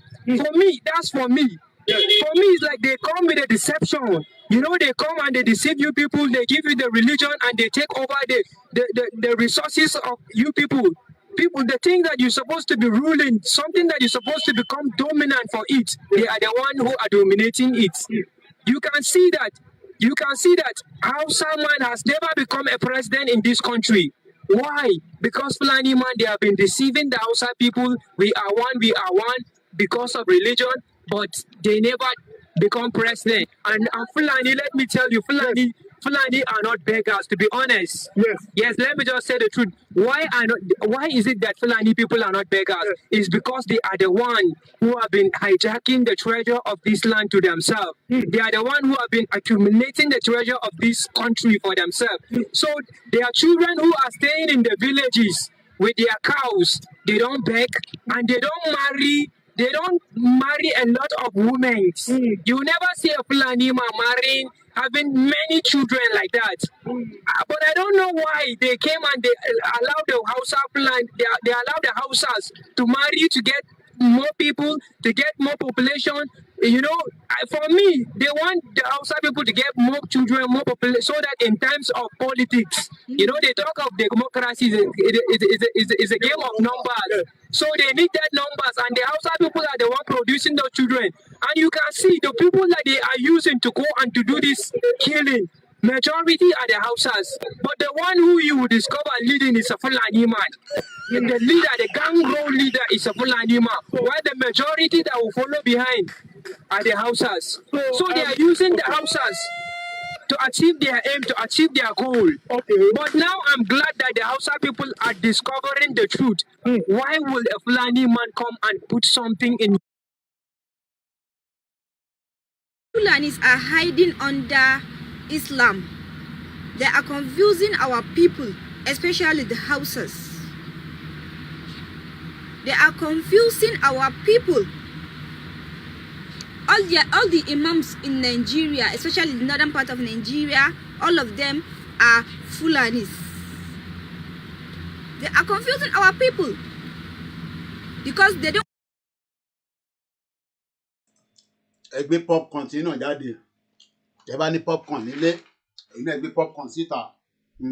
Àjọ máa fi bá fàájì lọ. We open the phone line in probably 5-10 minutes. For those of you that wants to engage, I will open the phone line. The number, and anytime they have to reach me, I have two lines, either the 979 or the 917, not 419. And there was a call. I received the call. My mom received the call as well. The number was from India. And Yahweh were very careful. These are criminals. Púpọ̀ nínú wọn mi wọ́n ń ṣe Yorùbá, wọ́n gbọ́ Yorùbá ni. Ó sọ Yorùbá. Ó ní meeting kan wà. Ó kọ́kọ́ kí wa dáadáa. Ó pè mí separate ni o. Bàtí mom sí mi wá pè mí. bó ṣe sọ pé èèyàn kan pé wọ́n Precious ó fi picture ọmọ kékeré but the number is coming from India. Àwọn 419 ní o ẹ̀yin ìyá wa wọ́n ṣe Zoom meeting kankan débi pé ẹ bá ti fún wọn ní code wọ́n máa override WhatsApp yín ni o. By now ó yẹ kí gbogbo ẹ̀yin àgbàlagbà ẹ̀yin bàbá àgbàlagbà ó yẹ kẹ́ ti mọ̀ pé kò sí Zoom meeting kan tí àwọn máa ní ẹ máa fún àwọn ní code. Tẹ́ bá fẹ́ lọ sínú Zoom meeting wọ́n máa fún yín ní code ní ìyàn kan fún yín kankan ní code. Tẹ́ bá fún wọn ní code wọ́n máa override WhatsApp yín ni o. These are criminals. Kìíní kan Precious but India ni ọkùnrin ni. So ẹ gbé popcorn ẹ jẹ́ ká padà sórí fídíò yẹn. After we finish this video màá play ti Musa yẹn tán délẹ̀ ó kù bí few seconds. A gbọ́ ti Chief Tọ́ládé nìyí. Then we open the phone line and then we see how we can engage you all. Mo kẹ́rin tẹ́ wà lórí MixLR as well. Started látẹ̀ nǹkan. Ògúnmọ́lá ò dẹ̀ sọ pé start MixLR. None of you said anything. And it has set up already. Promo Gbowole start button. A network error. You should double check your internet connection. I started tẹ́lẹ̀ now. I'm not sure what happened. I'm sure I did start it before even the program started. Maybe there was a network glitch. All right, it's okay. More let it notice it. Let's go back to the video. They want us to think for ourselves. They always want us, anything they tell us, whether good or bad, we should just follow them. This thing, it has to come to an end. That's clear. So Hausa people, please and please, my people, you people you have to differentiate between religion and culture and language. We have to differentiate that. Because we mix everything together. We mix Islam, we mix everything, we mix religion, not matter of Islam. Because they even put hate on us. Anybody that is not Muslim, we should not like him, especially the people that are Christian or any religion that are Hausas. They call us Maguzawa, non-religionists. And it's a lie. Just it's a propaganda. Because they want to rule us every day. We are like a slave to them. It's not that enough. Now they are killing our people each and every day. They are killing our people each and every day. And their people are not talking. Minister, everything has to do with politics. They are the one. Katsina is Hausa land. The people that are ẹbí alẹ́ kankan ẹ ní láti máa sọ fún mi pé I start MixLR because the MixLR lẹ́ẹ̀kankan I go in there just to see your comment and appreciate you but I thought I started it tó bá pẹ́ ti fún mi ní notification lórí comment section pé the MixLR is not on I will have checked it ẹ má bínú and we have run like over 1 hour 30 minutes into the program and you know even my wife has to call me and say I should just calm down. You know, while the program was going on, you know, a call was coming through continuously just to, you know, calm down. But at the end of the day, it is what it is.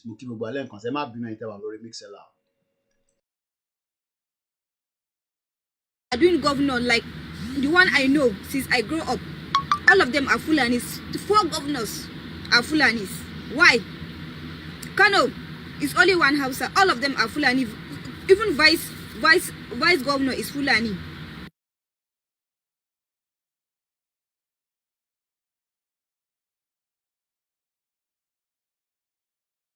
It's just now that the efforts we are making in the south have begun to yield fruits.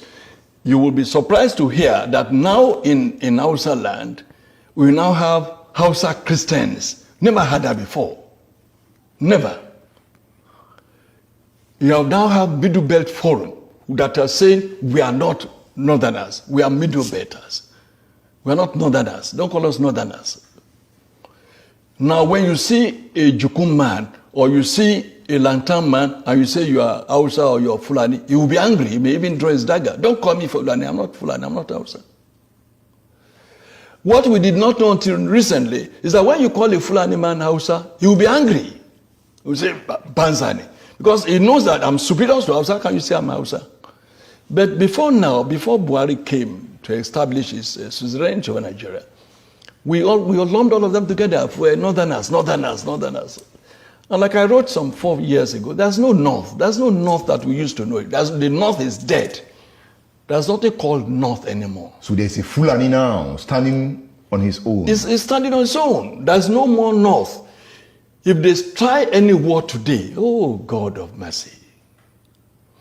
The kind of cohesion you had in the army, the military in 1966, will never happen again in this country, if there is a country at all. You will not find a Hausa soldier now, an Igbo soldier going to Enugu to kill a fellow Igbo. You will not even find an Igbo soldier coming to Ibadan to kill a Yoruba man, or a Yoruba soldier going to Enugu to kill an Igbo man. It will not happen again. So the Lantan people, the Benue people will never ever allow themselves to be used by any Fulani mischief maker.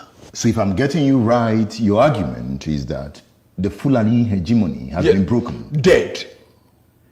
If the Fulani hegemony has been broken, yes. Bẹ́ẹ̀ni bàbá mi Miko Adiola, one of the girl is talking the truth. Now, if you listen to Chief Tola Adeniyi and what the girl is saying, Eric Pay, Orion, Moke Aziz, Badeshere, ní gbogbo Florida, ní Miami, Moke Dada. And thank you so much to everyone on the Twitter. Please retweet, share. You are one of those expecting 2027. Tinubu will be the president again. He will rig himself. So Igbo, you will cry. Go and support Biafra. Hausa, you will cry. Support Hausa. Middle Belt, you will cry. Even Yoruba will cry. Because since Tinubu is in government, no Yorubas enjoy him. Only his cronies are making money. Let's go back again to the video. Remember? Does it mean that the social structure of Nigeria is about to witness a very hard hit that will lead to a new Nigeria? Yes, for those who agree with you to the extent of the fact that there are still some people who want a Nigeria, a group that I don't belong to. And a group that we don't belong to. So we believe in self-determination.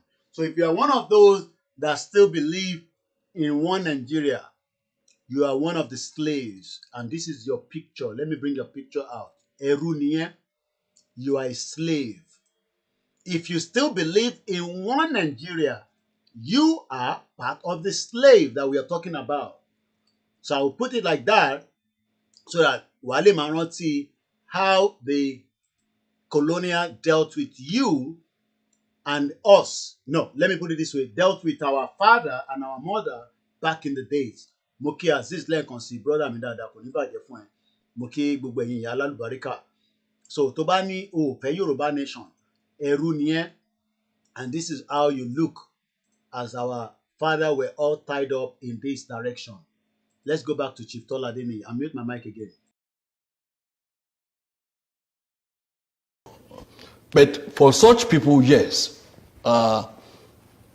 with the weakening of Fulani hegemony, there could be a Nigeria that will integrate the Soba Fulanis, the town Fulanis, and still reconstruct, rebuild, and then have a Nigeria that should be. But I, as a person, as Tola Adeniyi, believe that it will take probably 1,000 years to change the mindset of a Fulani person. It will take 1,000 years to change the mindset of a Fulani. So why then do we want to keep Nigeria together? Disintegration is the solution. Whose philosophy is kill, maim, rape, send away people from their land and let me occupy it. That is the bush Fulani. It is the bush Fulani. Not the town Fulani. Not the town Fulani. And the town Fulani is more in number. No! The town Fulani is less than 1%. How did you get that figure? Oh, go and find out. Let them allow a sense. What are the town Fulani? There are very few. The ones who have in Abuja. Or the few that dot spaces in Sokoto. I'm sure that you know that Sokoto, as we speak, is not a Fulani town. Is it not? No, that's a mistake we make. Zamfara is not a Fulani town. There are more Hausas in Zamfara than Fulani. There are more Hausas in Kano than Fulani. But the Fulani govern. They are in town. They are in charge. Yes, so it's their town. Yes. By subterfuge, by cunning, by crookedness, by all sorts of gimmickry. Or by integration. Not integration, by intimidation. And I said they are politically savvy. What they did to the rest of Nigeria, when they realized that the Fulani in the military, they could no longer use the military to retain power indefinitely. Since they've had power, they had access to the treasury, they say, oh yes. Now that Tinubu is the one that have access to the treasury, the northern cabal, their head is going cuckoo, cuckoo, cuckoo, cuckoo every day. Muki Alaja Adiola, Muki gbogbo ẹ̀yin tẹ́ wà lórí Instagram. Muki ẹ̀yin àgbàlagbà tẹ́ wà lórí ètò.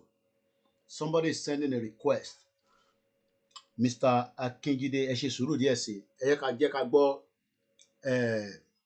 Baba wa Chief Tola Deni. I have 1 minute on that, and I'll open the phone line. And we have, the whole evening.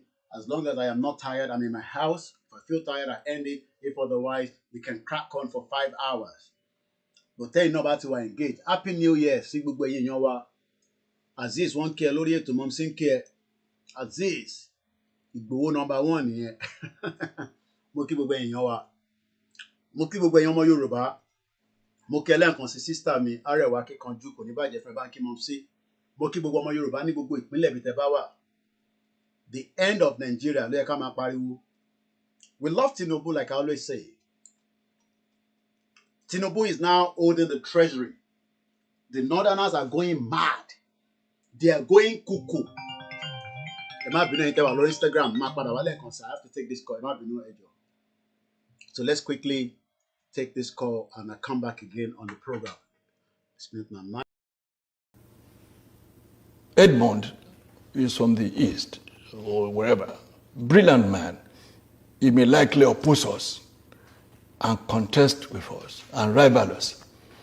Let's make him an ambassador. Let's give him an oil block. Let's make him a billionaire. We padlock his mouth. Let's get an Abiola. Make him a billionaire. Let's get this. Let's get that. And make them big. They will never be able to look us in the face. Then we can continue. Looting the treasury, we can continue. And once when we are in control of the treasury, we are in control of everywhere.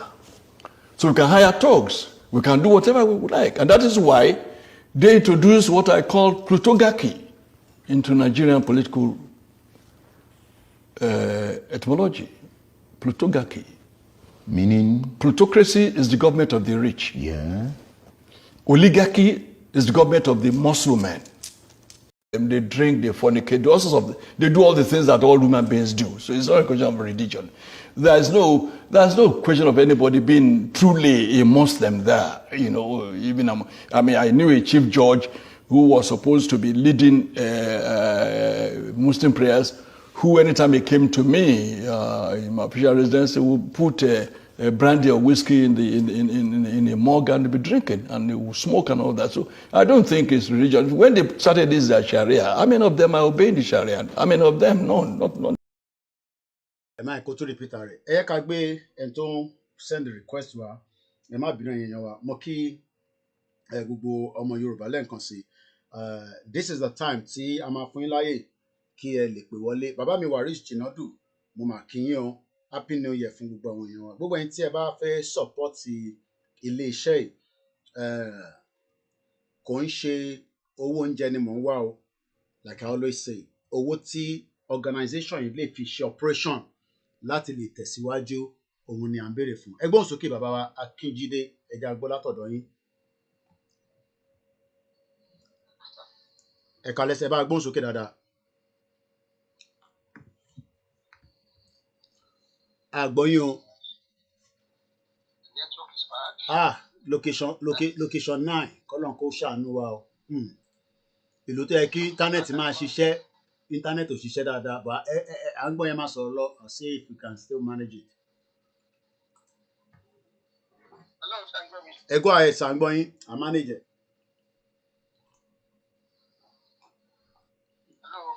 À ń gbọ́ yín sir, ẹ go ahead bàbá wa Kíjídé à ń gbọ́ yín ẹ go ahead. All right. His network is not coming out very good. Bí a kẹ lọ okay ṣe ti padà again bí a kẹ lọ sí location kẹ sún kẹ move a little bit ẹ máa sọ̀rọ̀ lọ sí à ń gbọ́ yín.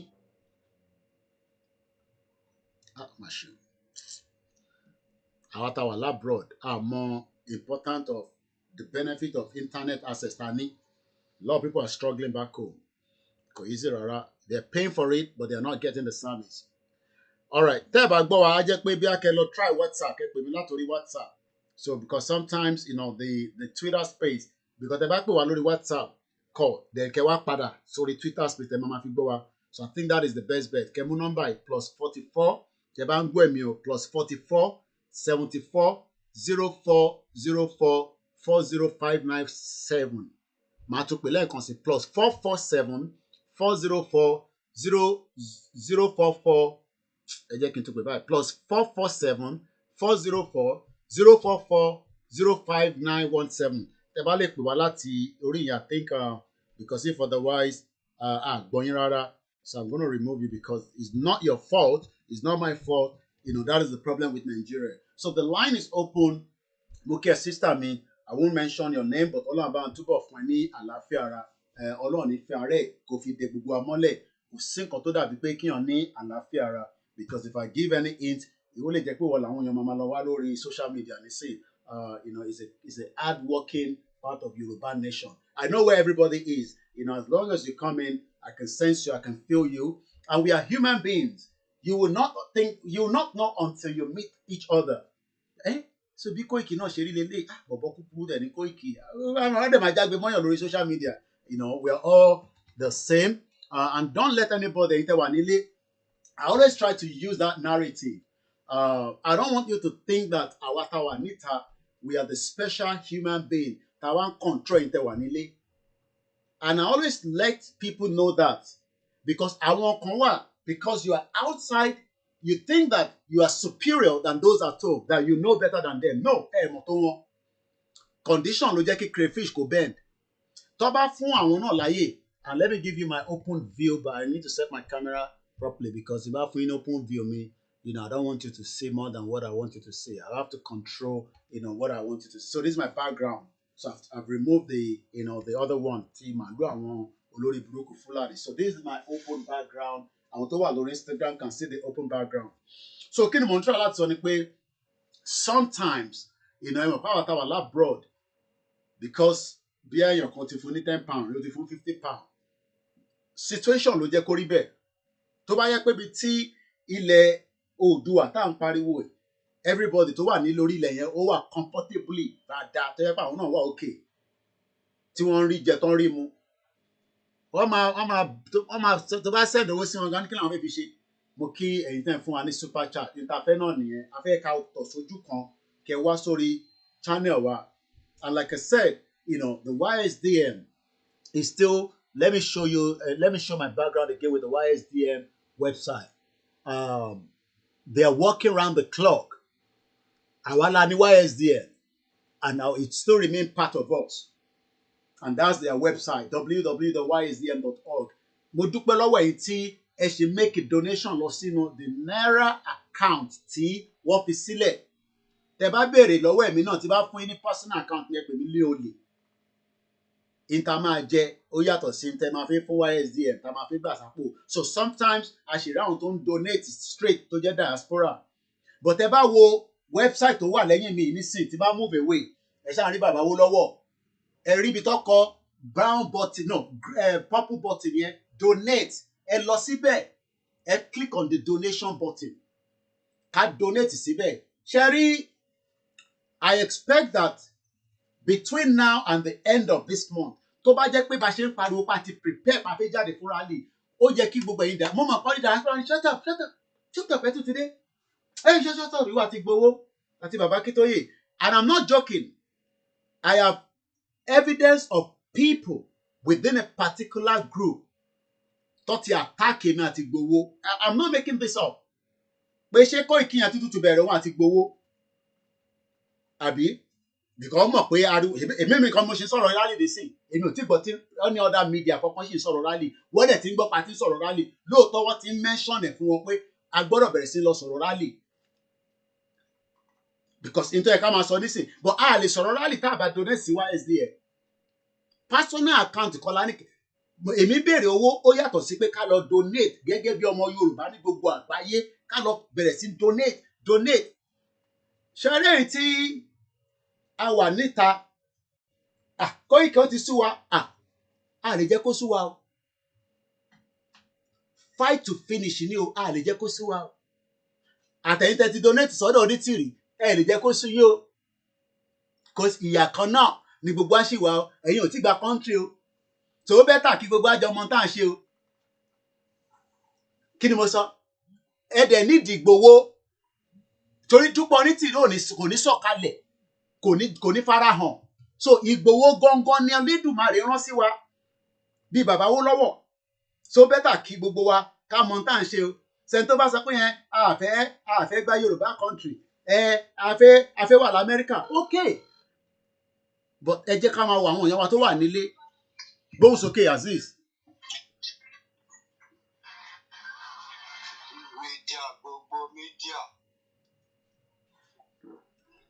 À ń gbádùn ẹ̀ life and direct. Brother mi dáadáa. Kò ní bàjẹ́ fún ẹ. Adúgbò fọlọ́. Àlọ́ tẹ̀lé wọlé wa. Happy New Year to everybody out there. Mo dẹ̀ kí Bàbá Akintoye, the leader of the movement, the professor. Mo kí dáadáa o bàbá ẹ kú dúró tì bàbá ẹ ṣé gan. Ọlá dúró tẹ̀yìn náà. Mo dẹ̀ tún lọ síbẹ̀ náà máa kí CSI. The commander of chief. Mo kí bàbá security of staff. The chief security. Gbogbo Òòṣà. Ọmọ aládìgún mo kí ẹ gan ní o. Iṣẹ́ takuntakun. Tí mo bá rọ̀ lọ before I go into the conversation. Mo fẹ́ sọ fún gbogbo mídíà tó wà níta ń bẹ̀rẹ̀ tẹ́ ń ṣe fún Yorùbá nation. Ẹ bá jẹ́ pé Yorùbá nation lè ṣe fún please. Ẹ bá ti ń ṣe program yín between in the middle or in the beginning. Ẹ make sure pé ẹ ń dárúkọ YSDF. Contribution has to be going. We need that contribution. Koiki ò lè dá ṣe gbogbo mídíà ní you're doing the same thing. Ẹ máa polówó YSDM because bàbá ti lọ agbó bàbá ti bèrè ìlú wa ẹ máa tún máa sọ pé àwọn àkọ́kọ́ káàkiri ilé everybody no do what they supposed to do. Contribute, support the movement. Ẹ̀yin diaspora, this is for you. This message is for you. Ẹ̀yin diaspora, let's do something.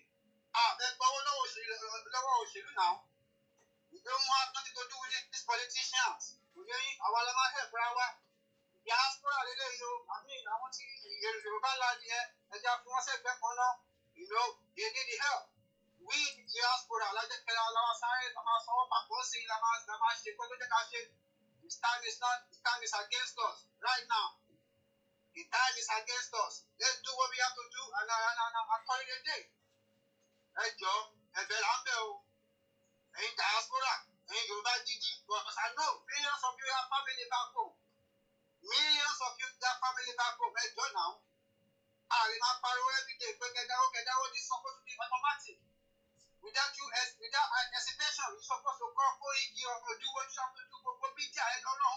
Let's pray right now. Get the shaking in that everybody possibly so to my bossy. For real, let's do this together. All the media, never share programming or your show. Always mention that YSDM and contribute. Let them donate. We need money for everything. Please, and media, let's share for your foundation. Let that be the priority right now. 2025, we in January. But you will match you see, one best master from my best to really. If you ever let it do, ever. What you do here? Please, head job, make that announcement. And second of all, I'm talking to the Koiki media fans right now. The true Koiki media fans, this is for the movement. Koiki media, but you draw your I'm ready to stand behind him. Please let everybody stand behind this man. Koiki media, the international media. Koiki trend right now. I believe in more than 50 or more. Man, you're very too much. About $5 $1. Just contribute, do something. Let's make this movement keep on going. Your coalition, let's support all the medias. We have a lot of medias out there. They might support us do so. If you cannot, then a person sideline. This time around, this time is not for joke, at all. You want to manage anything? Yeah, my boss is sideline. Keep on watching. Like I said, I need to go Guero. If it's 1,000 people, we're going to make it happen. And George Rolo, let's get ready. We need some money. And then third of all, the Yoruba land here, and I get ready. I think Parola the past 3-4 years.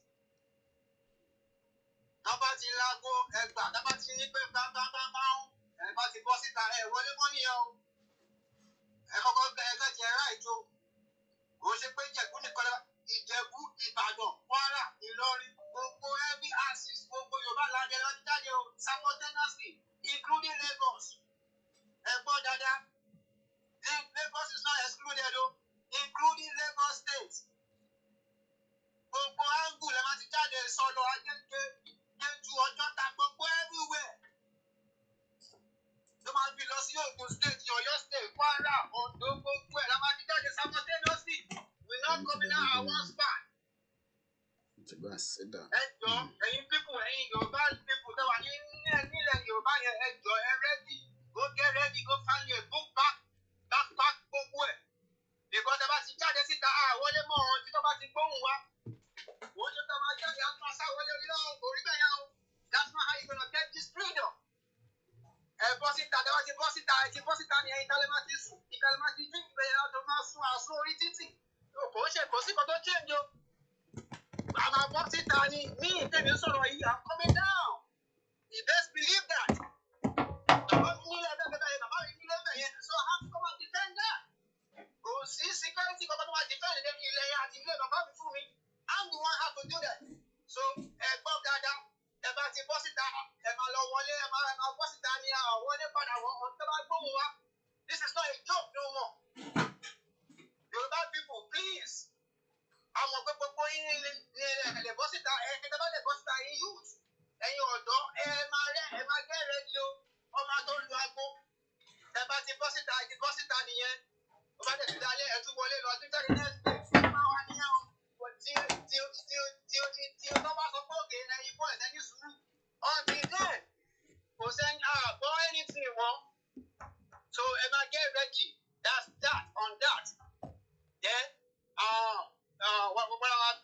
the next one, ẹjọ́ tó ọlọ́run, ẹjọ́ tó máa jáde, ẹ máa mú weapon jáde o. Ẹ máa mú weapon jáde o. Ẹ jíra correct. Yeah, that is important. Ọmọ Yorùbá ni wá. That's the only thing that need bulletproof tiwa nìyẹn. Ẹ máa mú nǹkan kan jáde o. Because fẹ́ kọ́kọ́ fi ẹ̀sùn kan fi kàn wá lọ́rùn right now. A máa jáde ní fully loaded ni. A máa jáde, but ẹ máa mú nǹkan kan jáde o. Ẹ máa mú orin jáde, ẹ máa mú anything jáde. Ẹ ṣáà gbé gbogbo ẹ̀ sẹ́yìn backpack yín. Ibi tó jẹ́ máa wà nìyẹn. Everything they need, torchlight ní gbogbo ẹ̀, everything they need. We have to defend our land. Because right now, Tinubu ò ní anything láti ṣe pẹ̀lú Yorùbá people. Believe me, Tinubu ti tà wá. So we have to agree that. We have to accept that. Wọ́n ti tà wá correct ni, so gbogbo tó ń ṣe yí wọ́n kàn ń ṣe tí wọ́n kàn fi jáde ṣàṣàkó ara wọn for the next 2 years. So àwa Yorùbá gbọ́gbọ́n là nígbà. Ṣèyí Tinubu, the youth, Ṣèyí Tinubu tó bá ń gbọ́ mi, Azeez lórúkọ tọ̀dọ̀ mi youth ni ẹ o. Kò jẹ́ pé pọ̀psí ẹ, kó pé bàbá sẹ́gbẹ̀ẹ́. That post tí bàbá yẹn wà is not permanent o. Tinubu, Ṣèyí, bóyá gbọ́ dáadáa, nothing is permanent. Bẹ́ẹ̀ni, permanent. Ṣèyí Tinubu, Temporary. left your daddy and let your daddy know that Temporary. tempo ni o. Tempo ni. Tempo. Tempo gidi. Tó bá ti ṣe 2 years yẹn tán, àfi tẹ́ bá máa gbé lófurufú nìkan ni o. Kẹ́yà ló máa gbé lófurufú. You are a human being. Àtàwọn yín kàn. Ìbọn padà bọ̀ lé náà. Àwọn wáyé kàn Ṣèyí Tinubu oya ní flashback tó rántí kan tó ṣẹlẹ̀ sí 5-10 years ago. Tó ń dá mi tútù lé lórí àti gbogbo ẹ̀fẹ̀ ní London town. It could happen again.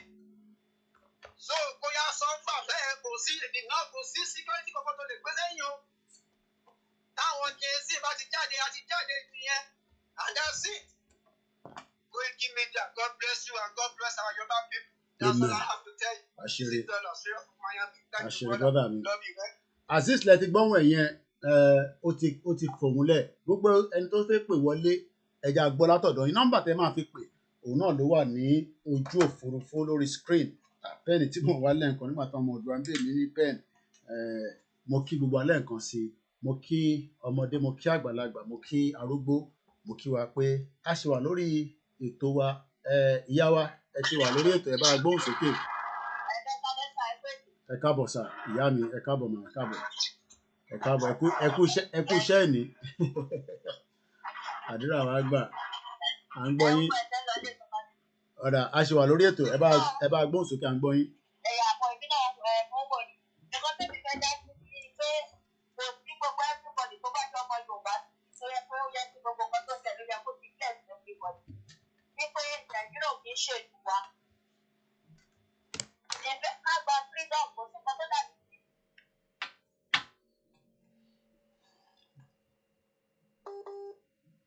I think she's on the road.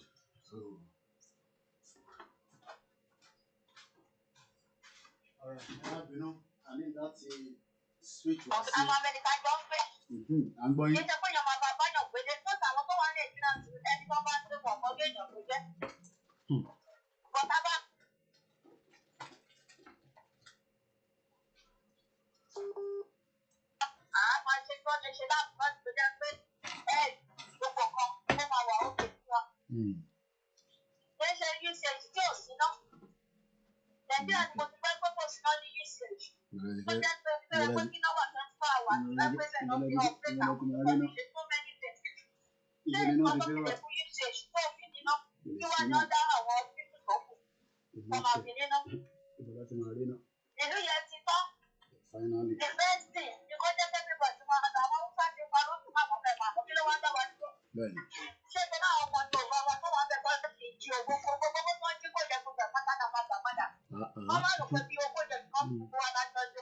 Bẹ́ẹ̀ni wọ́n túbọ̀ máa jí wọ́n tọ́jú ẹ̀ pamọ́ fún wọn.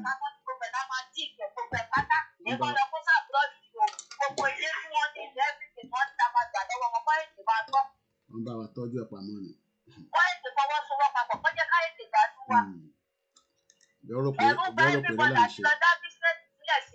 Business bẹ̀rẹ̀ tí máa dá business sílẹ̀.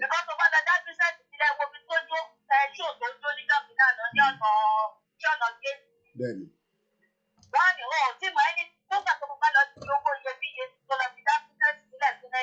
Bẹ́ẹ̀ni. Business.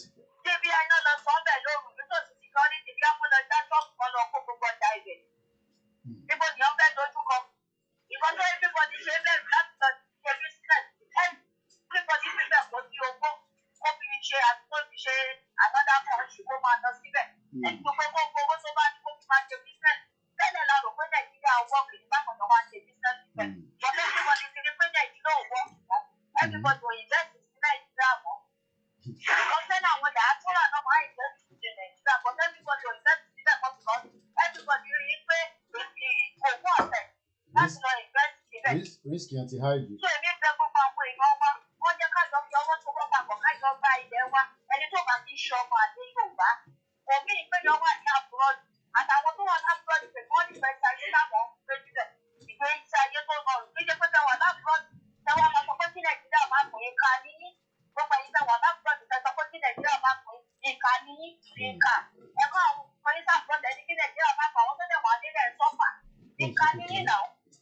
tó bá wá pọ̀ sí áfíríkà ẹ̀yìn ní kọ́dà èdè lọ sílé yẹn gbogbo fún àwọn tó lọ kàfé fáwọn olóṣèlú yẹn tó bá ti kàfé fún ọkọ gbogbo máa tá padà.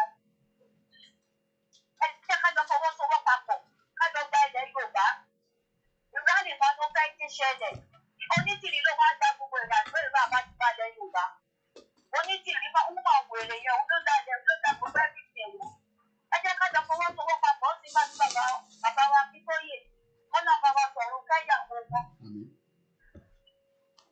kájẹ gbalẹ̀ yẹn kájọ fọwọ́sowọ́papọ̀ ó sì bá tọkọ láti máa jáde ariwo láti yẹ̀yẹ̀ ní káwọn méjì àwọn àpárí sí ní pẹ́pẹ́ bíbọ̀dì lọ pìpẹ́ kájẹ tó síta kágbà ẹ̀fọ́ wa gbogbo ìlú bá ń sá lọ inú àwọn náà gbẹ̀tẹ̀ wọn síta tó bá fẹ́ fọ́ wọn kò ní ká lọ síbẹ̀ náà ẹ jẹ́ ká máa ronú àwọn ọmọ Yorùbá ẹ jẹ́ ká máa ronú ní alọ́kọ̀ọ́lá kàwé kó lọ́wọ́ fún gbogbo ọpọlọ wa ẹ jẹ́ ká jọ gbalẹ̀ Yorùbá ká padà sí ìlú wa ìlú nílùú la wà a fẹ́ padà sílẹ̀ ẹ̀rù kó bá wa àìsàn láfẹ́jà sílẹ̀ ẹ̀rù kó bá wa láti sẹ́yìn sí ìlú wa nígbà tó ti security tó ti gbé kiri ẹjọ́ kan fẹ́ gbogbo ẹ̀jẹ̀ èèyàn wa tájọ́ ọmọ Yorùbá ẹ jẹ́ ká jọ fọwọ́sowọ́papọ̀ pẹ̀lú bàbá olóyè Sunday Igboho àti bàbá Akintoye àti gbogbo àwọn fújà kájọ gbalẹ̀ wa káwa náà ní freedom kájé sálọ sí lónìí káwa nílùú wa kọ́kọ́ wa balẹ̀ nǹkan tí mo ní pé kí bá sì yẹ kó bá pè yín sálẹ́yìn bí ọ̀làṣà torí pé mo ń lọ bí iṣẹ́ free time nípa ìjẹ́ lọ́dé látàárọ̀ ni bí àtàwádẹ́ ìdí parí ètò máa pè yín sà.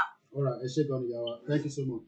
mo kí gbogbo alẹ́ nǹkan sí mo kí àwọn tó ti dá sórí ètò nọ́mbà tẹ́ máa fi pè fún ẹni tó bá fẹ́ dá sí òun náà ni ó ṣì wà ní ojú òpó yín tí ẹ bá fẹ́ dá sí ọ̀rọ̀ náà ẹ bá wa pè wọlé kí ẹ wá bá wa fi ọ̀rọ̀ jomi toro ọ̀rọ̀ ní tí à ń bá lọ lórí conversation wa.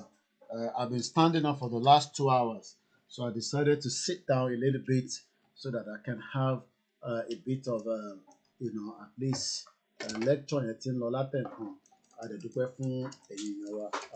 The line is still open and we're still engaging our people. Demands are met, there will not be any problem. And what are the demands? The Yoruba wants to leave and exit Nigeria, peacefully. And kò pọ̀jù fún wa láti béèrè. Our demands needs to be met, and we hope that those demands will be met quickly. Thank you so much, Don Kelvin, Kopman, Kekel Kuz, Mokia Nibe, and many of you that are still with me on the thread tonight. Mr. Johnson, the truth is that Tinubu can be kicked out of Aso Rock. Well, there is a lot of evidence to that, but I'm sure Tinubu is also working to make sure that that does not happen. Mokiwale can see. Okay, I think Don Kelvin, you're sending a request. Let's go live with you. We haven't done that for a while, but again, I'm very skeptical with this Instagram.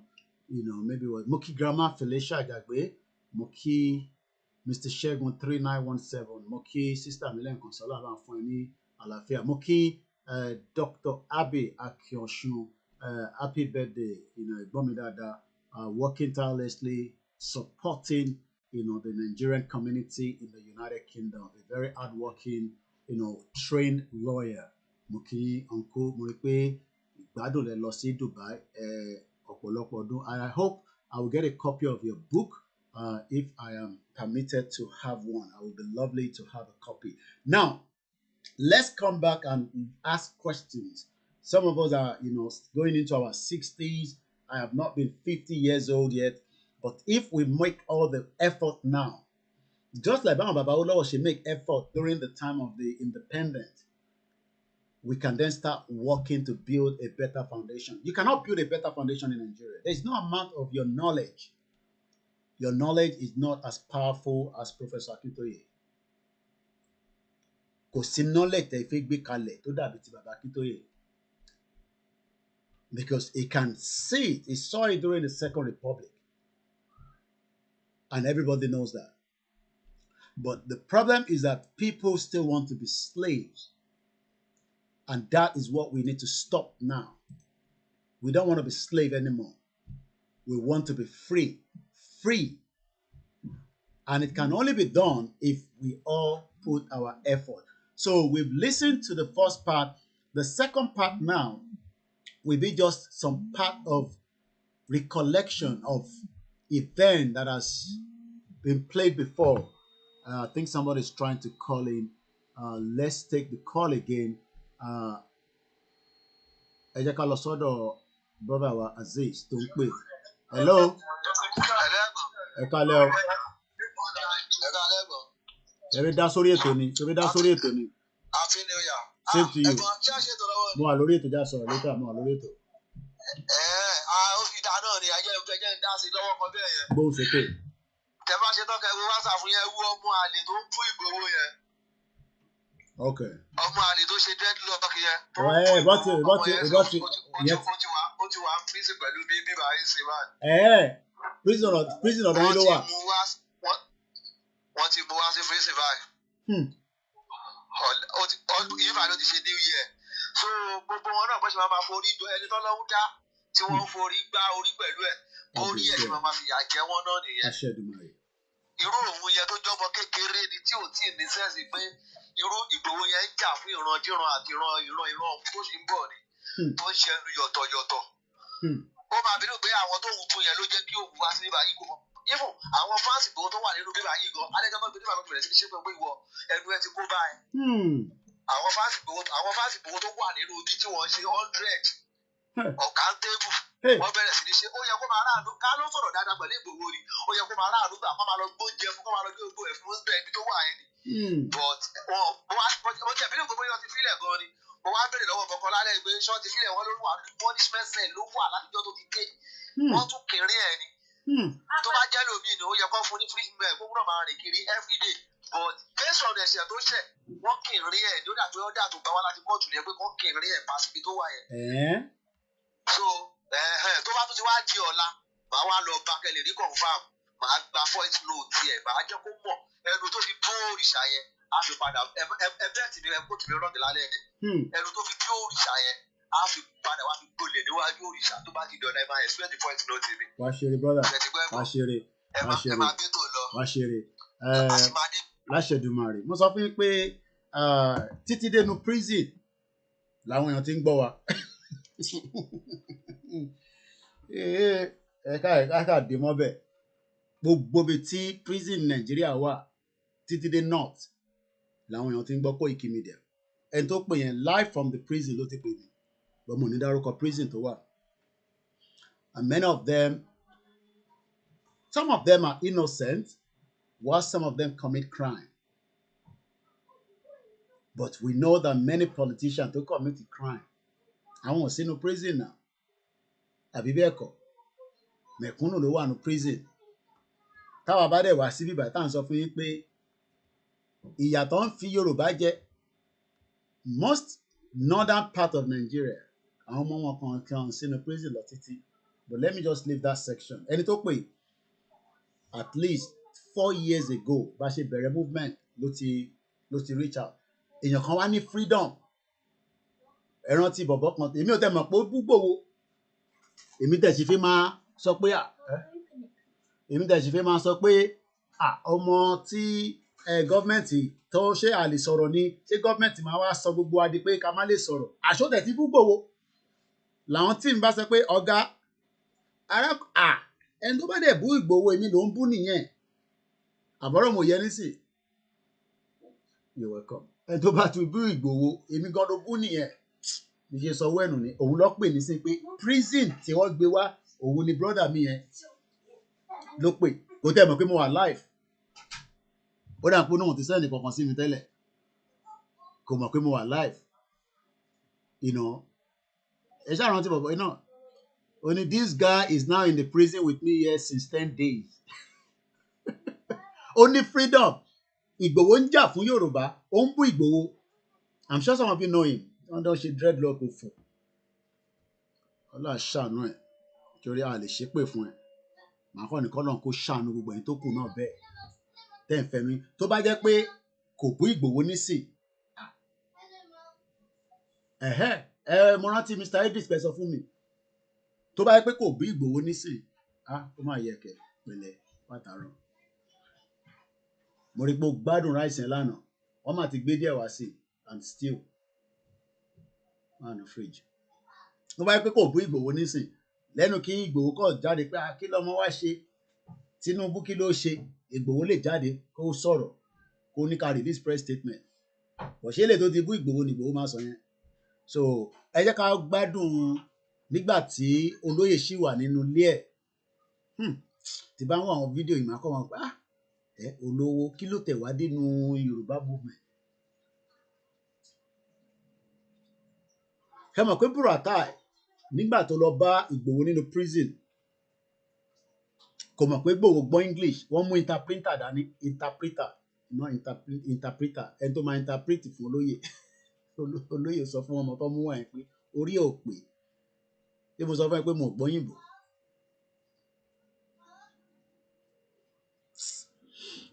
let's listen to this as I receive it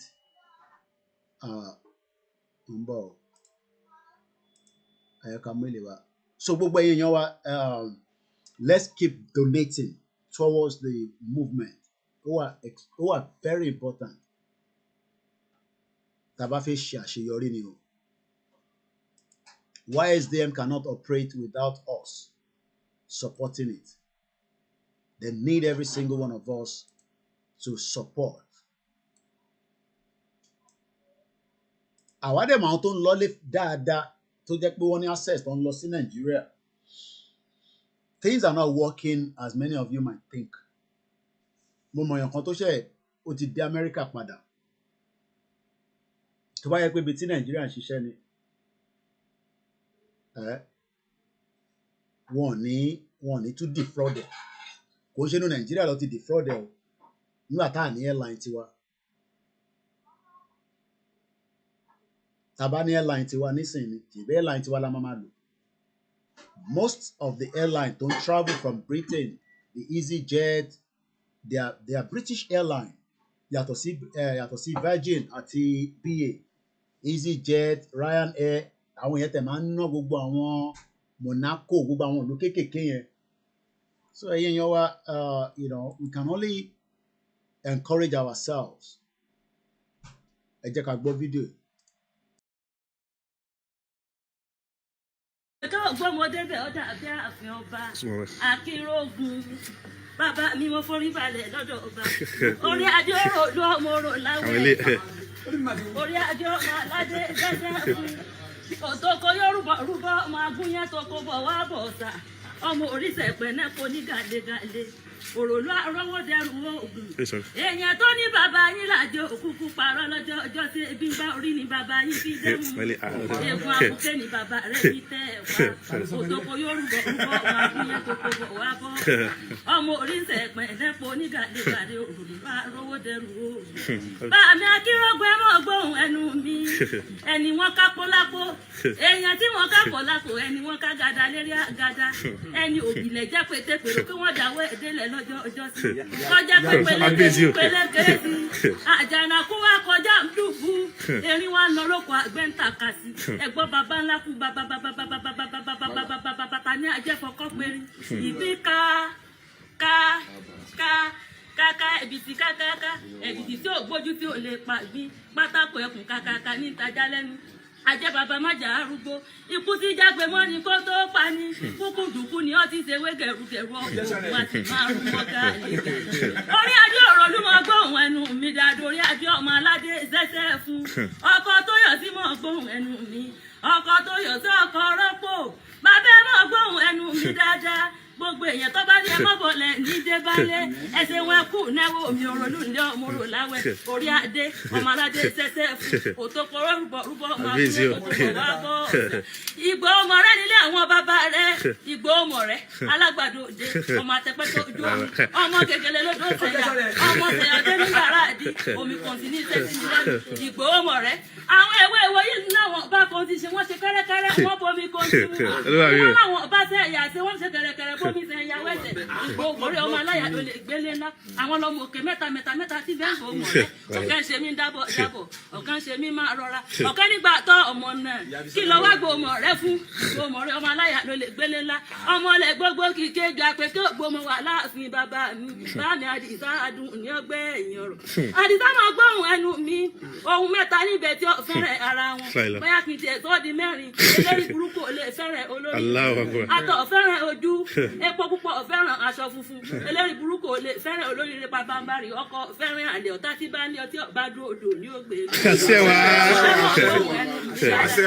ọjọ́ kì í ní ọjọ́ ní jẹ́ àpèké ògbómọ gbọ́ kìnkìnkìnkì lóró olùlé lọ́jọ́ sí mo ní ìyá mo fẹ́ lọ rèé mèrè ìyá ní kí n bọ́lé kí n mú nǹkan dífá kí n sì mú nǹkan ìdìbò kí n máṣọ dúdú kí n fi lérí òkìní mo bọ́lé mo mú nǹkan dífá mo sì mú nǹkan ìdìbò mo máṣọ dúdú mo fi lérí òkìní ààfin pàdé mi lọ́nà ọ̀nà mi lọ́rẹ́ òdì ló gbé mi délé bàbá tó bí ọlọ́mọ ìgbà tó tún délé kejì ẹ̀wẹ̀wẹ̀ bá mi àdìsá mo gbóhùn ẹnu mi orí adé nílé àwọn bàbá rẹ mo tún gbọ́ kìnkìnkìnkì lólòlù ilé lọ́jọ́ sí mo ní ìyá mo fẹ́ lọ rèé mèrè ìyá ní kí n bọ́lé kí n mú nǹkan dífá kí n sì mú nǹkan ìdìbò kí n wá máṣọ pupa kí n fi lérí òkìní mo bọ́lé mo mú nǹkan dífá mo sì mú nǹkan ìdìbò mo wá máṣọ pupa mo fi lérí òkìní ààfin pàdé mi lọ́nà ọ̀nà mi lọ́rẹ́ òdì ló gbé mi délé bàbá tó bí ọlọ́mọ ìgbà tó wá délé kẹta ẹ̀wẹ̀wẹ̀ orí adé òrò ní mọ̀ gbó kí àwọn bàbá rẹ̀ mo tún gbọ́ kìnkìnkìnkì lóró ilé lọ́jọ́ sí mo ní ìyá mo fẹ́ lọ rèé mèrè ìyá ní n bọ́lé kí n mú nǹkan dífá kí n sì mú nǹkan ìdìbò kí n wá máṣọ funfun kí n fi lérí òkìní mo bọ́lé mo mú nǹkan dífá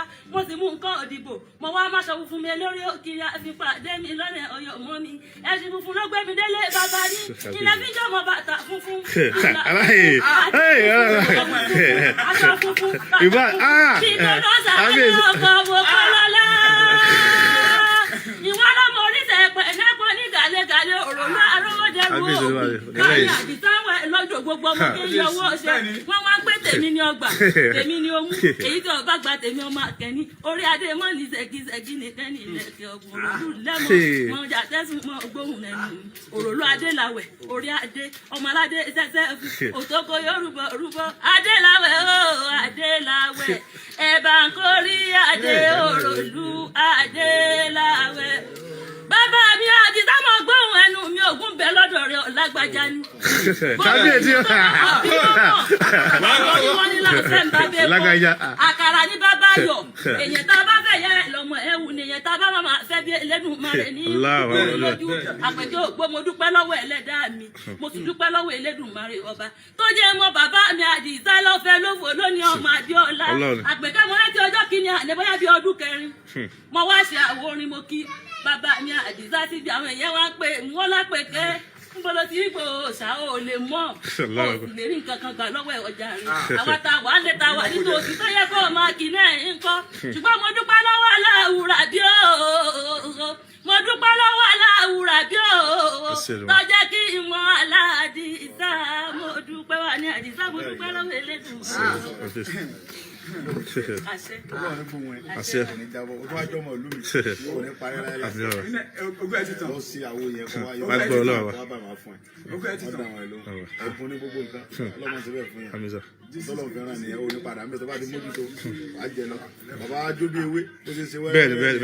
bọ́lá ti máa jó bí ewé lè bẹ́ẹ̀ kábíyèsí àwọn àti láìka àṣà Yorùbá ẹ̀ èmi láìka àṣà bẹ́ẹ̀ jó lórí yẹn nìkan yóò bẹ́ẹ̀ òní lọlẹ̀ láíláí ọlọ́dẹ gbé ẹga wọ́n fẹ́ kásá Yorùbá parun Ọlọ́run ní payẹrun àṣà Yorùbá ló ń gbéga Ọlọ́run ní payẹrun Ọlọ́run ní payẹrun Ọlọ́run ní payẹrun irú yìí là ń fẹ́ ẹ màsà owó lọ́n ti kẹ́ ohun bóyá tó ohun bí bàtà fọyín sí ọmọ gbóhùn yẹn láì lo máìkì wọ́n ní ọmọ tó kiri dáadáa báyìí bá mi wọ́ ọmọ náà wá káàdì máa ti pé wà láì ó try ọmọ olúmi gan tó wà òní tán láíláí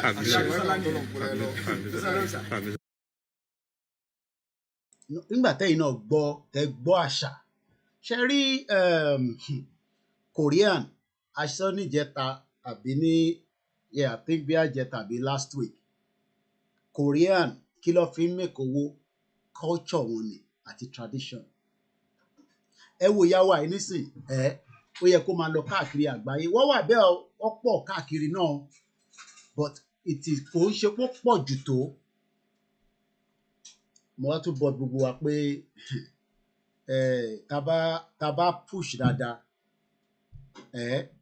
àdílẹ̀ lérí bí Bishop Adesina ṣe sọ the line is still open and we are still live so we are just the most important in the first 2 hours of the program gangan ni a ti fi ṣe program eléyìí tó kù a kàn review àwọn past videos ẹ jẹ́ ká tún lọ wo lára àwọn fídíò tó ti ṣẹlẹ̀ rí nígbà tí èmi wà nílé ni àbí kémi tó dé Nàìjíríà ni nígbà tí bàbá wa Olóyè Ìgbòho tí wọ́n engage gbogbo wa eléyìí tá fẹ́ wò yìí ìlú Ìgangan níbẹ̀ ni gbogbo yín ti kọ́kọ́ mọ̀ pé ọmọ olórí kókó yìí náà wà Nàìjíríà ṣá koikimedia ó láyà gan-an kí ló wà láàrin wa àti Ìgbòho adúpẹ́ fọ́lọ́run and 3 years down the line 22 22 22 23 24 20 well January yìí ló máa pé 4 years tí fídíò tẹ fẹ́ wò yìí tẹ bá wá wo speed tá fi ń lọ nígbà yẹn olóṣèlú gan máa mọ̀ pé táwọn bá slow it down táwọn bá dàrú táwọn bá fẹ́ àwọn èèyàn sí láàrin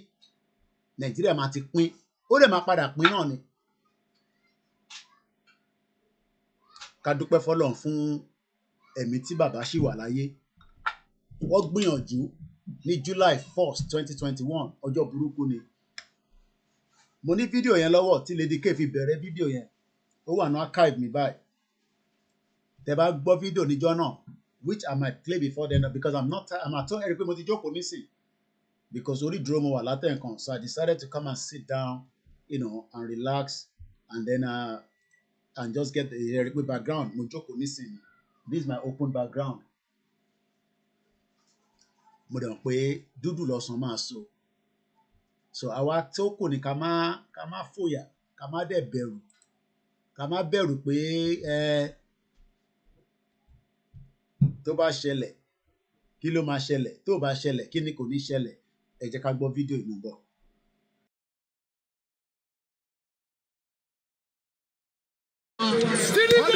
ẹ pàtàkì fún wa torí pé mo fẹ́ kí ẹ bá wa fi ọwọ́ sowọ́pọ̀ pẹ̀lú area commander ìyá wa komisanna polisi wa àti deputy ẹ̀ wọ́n ti pàṣẹ fún area commander pé láti sísí lọ ọmọ wà nílùú wa ń bíbá yẹ pàtẹ́wọ́ fún wọn. wọ́n ní kí area commander pé ẹnìkan kan gbọ́dọ̀ mú wa ẹnìkan kan ò sì gbọ́dọ̀ dẹ́rù bà wá. komisanna polisi ìyá wa ní kí n sọ fún yín pé ọjọ́ Monday èmi àtòun túbọ̀ torí mi ní fìlú ilẹ̀ rárá.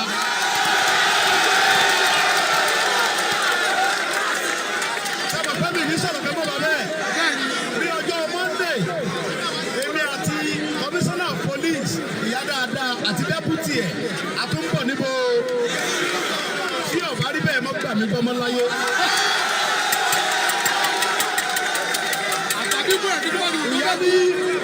ìyá ní láti àsìkò yìí lọ. a ní kọ́ọ̀lù ní ẹ jẹ́ ká gbé kọ́ọ̀lù a padà sọ́dọ̀ bàbá wa lóyè Ìgbòho ní ìlú Ìgangan èmi àti olóyè lájọ wà lórí podium yẹn èmi wà ní about 3 people away from him but I was very close to him and I can always say I love him too much and èmi náà ni Ìgbòho ṣé Ìgbòho lẹ́yìn náà bàbá mi Kẹ́hìndé Sàlámì ṣé Ìgbòho lẹ́yìn náà. Ìgbòho Ságídí lè mí. ẹ bá gbóhùn sókè. tí máa fi kú ni o ọlọ́run bá gbọ́. mo kí àmì ògínì òfìkì ẹ kálẹ̀ mọ́ ẹ gbóhùn sókè bàbá wa Kẹ́hìndé ẹ káàbọ̀ sórí ètò. kí ọlọ́run bá nígbà ọlọ́jọ́ ni kọ́ bá wa dá wọn sí o. àmín àmín. tẹ́bí tára wọn àtàwọn ọmọ wọn pẹ̀lú ògbó ọlọ́run. àmín. ẹ kú ètò sàbá mi Koiki ẹ kú iṣẹ́ takuntakun ọ̀lẹ́ àdúpẹ́ ní ọwọ́ yín o ẹ kú ìgbìyànjú fún gbogbo àwọn ìran Yorùbá ẹ kú ìgbìyànjú àbọ̀ ọlọ́run á máa bá yín gbé tẹ́bí tára yín pẹ̀lú ògbó ọlọ́run gbogbo bí díẹ̀ lè dìde ní ti dáadáa àwọn ọmọ yá débẹ̀ wọn àjùbẹ̀ lọ ní agbára ọlọ́run ní agbára gbogbo àwọn alálẹ̀lẹ̀ Yorùbá pátápátá àti gbogbo àwọn bàbá mi màmá mi tí wọ́n wà lórí ètò náà yóò ti rí fún gbogbo wa lágbára ọlọ́run dáadáa. so èyí tí mo fẹ́ aláwọ̀kọ́ ọ̀rọ̀ mi ni wípé lérí ọ̀gá mi nígbà tí wọ́n béèrè ní ọwọ́ ọ̀gá mi wípé kí ni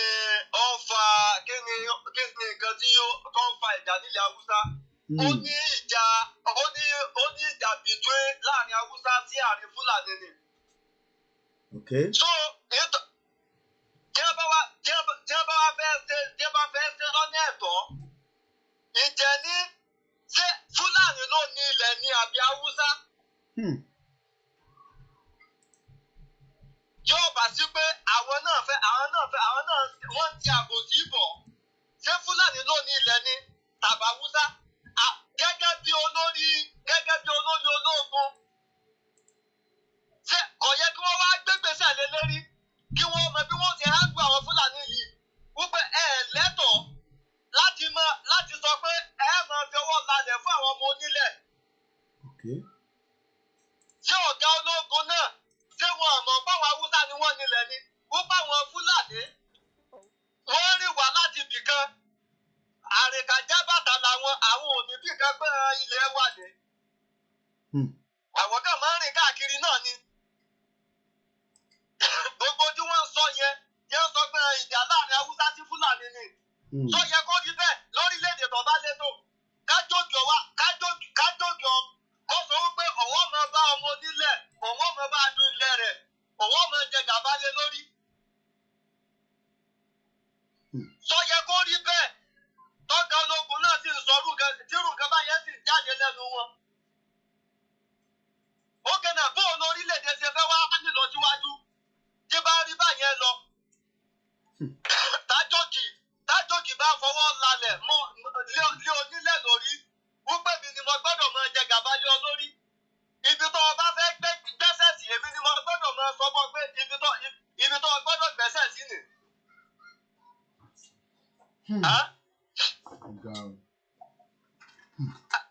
Orílẹ̀-èdè jẹ́ àgbèjì ara wa. Báwo nìfẹ́ ṣe fẹ́ wà láàrin ara wa láàkí ṣe kankan náà? Àwọn tí wọ́n wá dà wá pọ̀ ṣé èdè ọ̀tọ̀ọ̀tọ̀ làwọn sọ lórílẹ̀-èdè títí wọn. Ìjẹ́ni sáwọn lè gba tẹ́rọ́rìsì láàyè lórílẹ̀-èdè títí wọn. Láwọn jẹ́ wá dà wá pọ̀ sáwọn lè gba tẹ́rọ́rìsì láàyè lórílẹ̀-èdè títí wọn. Gbogbo tí ń lọ lórílẹ̀-èdè títí wọn gbogbo ẹ̀kọ́ láwa rí. Tó bá ti wú pé ọ̀rọ̀ tẹ́rọ́rìsì fẹ́ ṣẹlẹ̀ ṣe àmọ́jẹ́ tí máa dù rẹ̀ ni yóò ti sẹ́ni ẹ̀dájọ́ yẹ̀ wọ́n lọ́wọ́ ẹ̀ wò. Àwọn ọmọ onílùú àwọn ọmọ ìlú wọn gan wọ́n á ti fọ́n síta. Wọ́n á máa protest káàkiri pé no àwọn ọ̀fẹ́rù kan bá yọ àwọn jẹ́ ìtọ́rọ̀ sọmọ ìlú wọn ti wọn lẹ́nu. Kí ló wá dé tó fi jẹ́ pé táwọn bá jáde ní orílẹ̀-èdè títí wa as a citizen gẹ́gẹ́ bí àwa Yorùbá tá à ń jábọ̀ orílẹ̀-èdè wa pé àfẹ́wà Nàìjíríà mọ́. Kí ló dé tó fi jẹ́ pé àwọn British government yìí gbogbo àwọn Western world yìí wọ́n tún máa ń gbè sí ìjọba Nàìjíríà lẹ́yìn láti jẹ́ pé kí wọ́n máa pa wá nípakúpa. Ṣérù nǹkan báyẹn ń ṣẹlẹ̀ lórílẹ̀-èdè títí wọn. Ìtàwọn ò lè gbà láàyè lórílẹ̀-èdè títí wọn wọ́n sì fẹ́ kọ́ máa ṣẹlẹ̀ lọ́dọ̀ títí wa nítorí wípé ìròjẹ́ ń pè ní Nàìjíríà yẹn bísínẹ̀sì wọn ni. Kọ́ńpìlì ló jẹ́ fún wọn, ilé-iṣẹ́ ló jẹ́ fún wọn. Wọ́n fẹ́ káwọn máa ságbó ká máa sáwádọ̀ wọn káwọn máa ṣẹrú kí wọ́n máa lò wá bí ẹrú. Iṣẹ́ táwọn ò lè ṣe táwọn ọmọ wọn ò lè ṣe wọ́n máa fi àwa ṣe lórílẹ̀-èdè títí wọn. Àlè máa bá lọ báyìí. Àjòjì gbọ́dọ̀ mọ rẹ̀ lájòjì. Kó nílé ọmọ rẹ̀ lónílé. Àwọn Haúsá nìṣẹ́ wọ́n ti sọ jíbà nìṣẹ́ yìí wípé àwọn fẹ́ gba ilẹ̀ àwọn nìṣẹ́. Àwọn ọ̀fẹ́ wà Nàìjíríà mọ́. Àwọn olórí wa nílẹ̀ Yorùbá yìí náà àwọn náà sì wà lára àwọn tí ń ṣàkóbá fáwọn Haúsá nílẹ̀ Haúsá. Àwọn olórí wa nílẹ̀ Yorùbá tọrọ já kábàrà wa sòdodo ọ̀rọ̀. Àtàwọn olórí Ìgbò yẹn náà wọ́n wà lára àwọn tí ń ṣàkóbá fáwọn Haúsá. À ń gbádùn yín o bàbá mi. À ń gbádùn yín o. Àfi interrupt yín ni o. À ń gbádùn gbogbo tẹ́ ń sọ. Nǹkan kan tẹ́mi kàn fẹ́ sọ fáwọn Haúsá tí wọ́n bá gbọ́ Yorùbá. Bóyá ẹ lè bá wa sọ ní òyìnbó fún wọn torí èmi ò gbọ́ òyìnbó tèmi. Òyìnbó brókì tí wọ́n máa ń sọ gan kò clear dáadáa. Ẹ bá wa sọ fún wọn lóyìnbó wípé tó bá ti ṣe wípé 2027 jẹ́ dúró de wọ́n bá ti fẹ́ jáde fún ẹlẹ́ṣẹ̀ o. Kí wọ́n àwọn tí wọ́n bá jẹ́ Haúsá ọmọ ọkọ láàrin wọn kí wọ́n gbé wọn jáde as a president. Kí wọ́n sì kéde káàkiri gbogbo ibikíbi tí Haúsá bá wà ní gbogbo orílẹ̀-èdè Nàìjíríà kí wọ́n wá sílé kí wọ́n wá dìbò fáwọn Haúsá ara wọn. Ìbò gómìnà ni o, ìbò kánsílọ̀ ni o, ìbò pírẹ́sìdẹ̀ntì ni o. Kí gbogbo wọn pátápátá kí wọ́n dìbò fáwọn Haúsá ara wọn. Ṣé Fúlàní pọ̀tà Haúsá ni? Fúlàní ó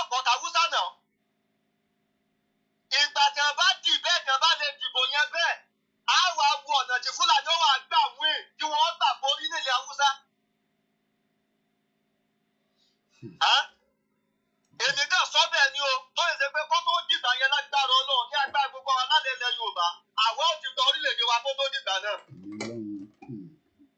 Got to get the hell out of this mess. Nítorí pé àlè máa bá lọ báyìí ìlú òyìnbó ẹ dákun kí ló wà nílùú òyìnbó ọ̀hún gan? Kí ló wà nílùú òyìnbó ọ̀hún? Ẹni tí ó bá ti dé bẹ́ẹ̀ iná ni ó dàbí gba ó pé ìlú òyìnbó ọ̀hún pé bóyá bíi pé bí ìgbà téèyàn bá lọ ọ̀run téèyàn tó wá padà bọ̀. Ẹni tó ti dé bẹ́ẹ̀ rí wọn ò ní mọ̀ pé kò sí nǹkan kan bẹ́ẹ̀. Wàhálà ni wàhálà tí èèyàn lè ṣe ní ìlú èèyàn iná lè yan ṣe níbẹ̀. Àti wà gbọ́ kéèyàn máa san yàrá méjì $1.40 million lóṣù. Ọlọ́ọ̀bá ń gbọ́.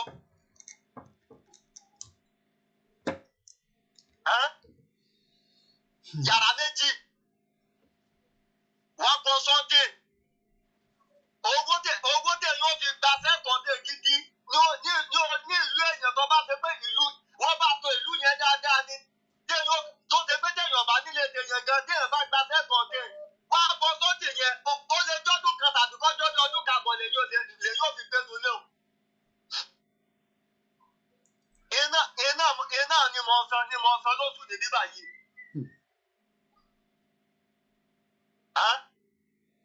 Kò tí ì sówó náà bẹ́ o, owó ilé lásán ni mo sọ o bàbá mi. Ó yé mi. Kò tí ì sówó náà bẹ́ o, kò tí ì sówó omi owó gáàsì bẹ́ o. Síbẹ̀ yóò ti máa bá lọ́nu, wọ́n wá ń fi àwa dúdú gbogbo bí ó ti ń gbégbèsè ayé wọn ní gbogbo olóyìnbó pátápátá yìí. Dúdú ni wọ́n ń lò tí wọ́n fi ń gbégbèsè ayé títí wọn. Ìbáwá la fẹ́ lọ gbé lọ́dọ̀ wọn. Ọ̀ṣà ràn wọ́n ṣe. Àwa dúdú ni ń lò tẹ́ fi ń gbégbèsè ayé títí wọn. Sọyẹ kọ́ mọ níbẹ̀ tí bá ti máa bá lọ́nu. Àní kí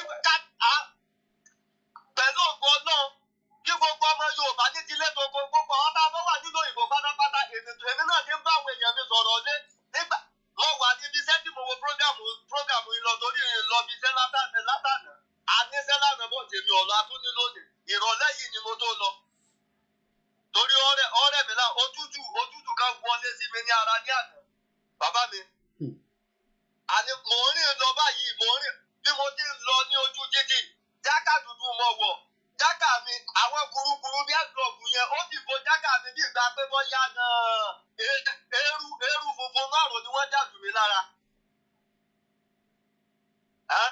Èyí tí ìṣiṣẹ́ bí iṣẹ́ wà náà wà òtútù wàhálà ọ̀nà ọ̀fọ̀ mi sì ti há ibà sì ti wọlé sí mi lára bí mo ti kú lánàá lọ jẹ.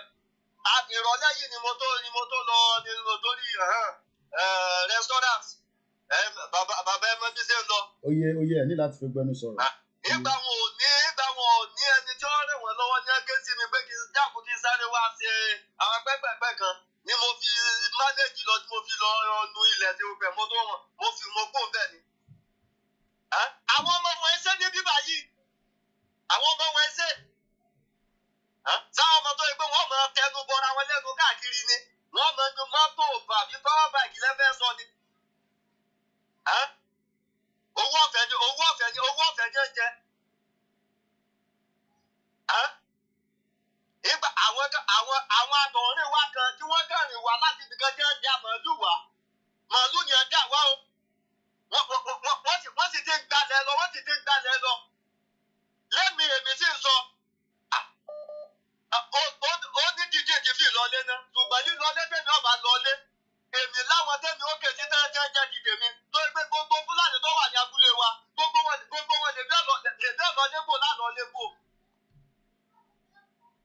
Torí mo gbọ́ ní ìsèyí ní òní ní èdè àbúrò mi sọ fún mi wípé ó ní ilẹ̀ kan ilẹ̀ brọ́dà dádì mi. Àbúrò mi yẹn ọmọ brọ́dà mi yẹn sọ fún mi ní alẹ́ ìsálẹ̀ ní èdè wípé ìkan nínú àwọn ọmọ wọn kan ti ta ilẹ̀ yẹn fáwọn Fúlàní. Ilẹ̀ tó wà ní ẹ̀gbẹ́ títì tó ẹgbẹ́ tí mọ́tò bá kọ. Tẹ́ ẹ bá dàpọ̀ kan tẹ́ ẹ bá fẹ́ kẹ́rù ẹ rọra kó àwọn ẹ̀gẹ́ àti iṣu yẹn sẹ́gbẹ̀ẹ́ títì ní mọ́tò ọ̀rọ̀ ra báyìí sẹ́gbẹ̀ẹ́ títì ní ògo.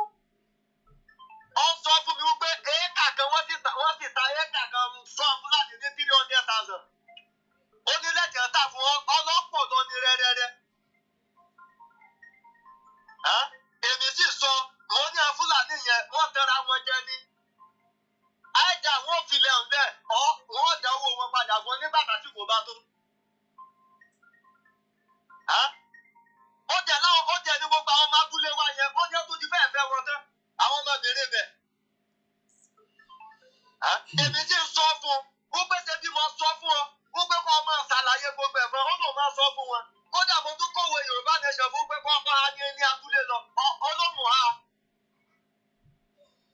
ha.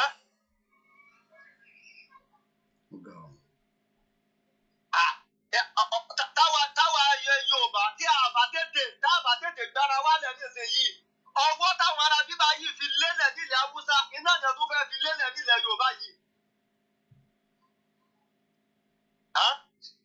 ara nǹkan tá à ń sọ nìyẹn kí ọ̀sọ̀rọ̀ ẹ̀sìn nínú tá a gbé dání pé mùsùlùmí ọ̀ kìrìsìtẹ́nì ọ̀ oníṣẹ̀ṣe ọ̀sọ̀rọ̀ ẹ̀sìn kankan bẹ́ẹ̀ ọ̀rọ̀ ọ̀rẹ́ ni à ń sọ.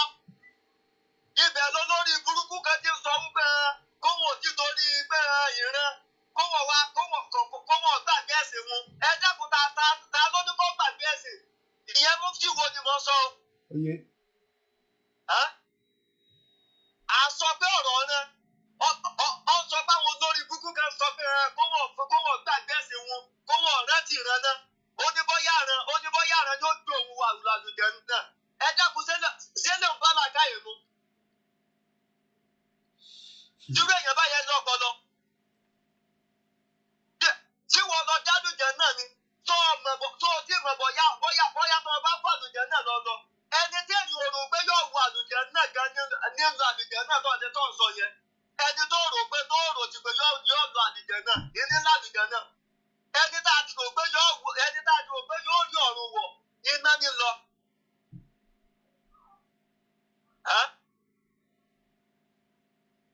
Àsìkò táwa Yorùbá tá a gbọ́dọ̀ gbára wa sílẹ̀ ni torí wípé àgbọ̀gbọ̀ bàbá Tinubu yìí náà àwọn náà mọ̀ wípé kò sí nǹkan kan tí ń jẹ́ wá Nàìjíríà mọ́. Wọ́n mọ̀ àwọn aláwọ̀ funfun yìí náà wọ́n mọ̀ wípé sọ̀rọ̀ òlú yẹn wípé ìtọ́tọ́ wípé pé ọyẹ kó kálukú ọlọ́ọ̀lọ́ rẹ̀ ni bọ̀dì inú rẹ̀ ni wọ́n ti ń jẹ. Ìlú Nàìjíríà yẹn iná yẹn tó fi jẹ gbogbo Áfíríkà kọ́ńtì mọ́lẹ̀.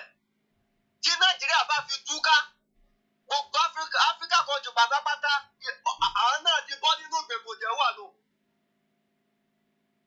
Ẹ wúrọ̀ àwọn Burkina Faso yìí nísìnyí Nàìjíríà sì wà lára àwọn tó ṣe wípé àwọn aláwọ̀ funfun tó fẹ́ máa lò láti dé pápá fún wọn. Nàìjíríà iná ni wọ́n ń lò láti dé pápẹ́ fún ara bíbá yìí jẹ́ láwọn ọ̀gá àwọn aláwọ̀ funfun yìí ṣe mọ́. Nàìjíríà ti fẹ́ máa lò nìyẹn. Nígbà tí èyí bàbá Tinubu bá fẹ́ gbé ọwọ́ kọ́wọ́ kan pẹ̀lú àwọn nìjẹ́ ìdèzè yìí àwọn Haúsá òjò ya àwọn ọ̀yà ni wọ́n ní àwọn ọ̀fẹ́ wípé gọ́ọ̀mẹ̀ntì wò. Ok bóòlù àwọn àti jẹ́ kankan náà kan bá bóòlù àti jẹ́ kankan náà.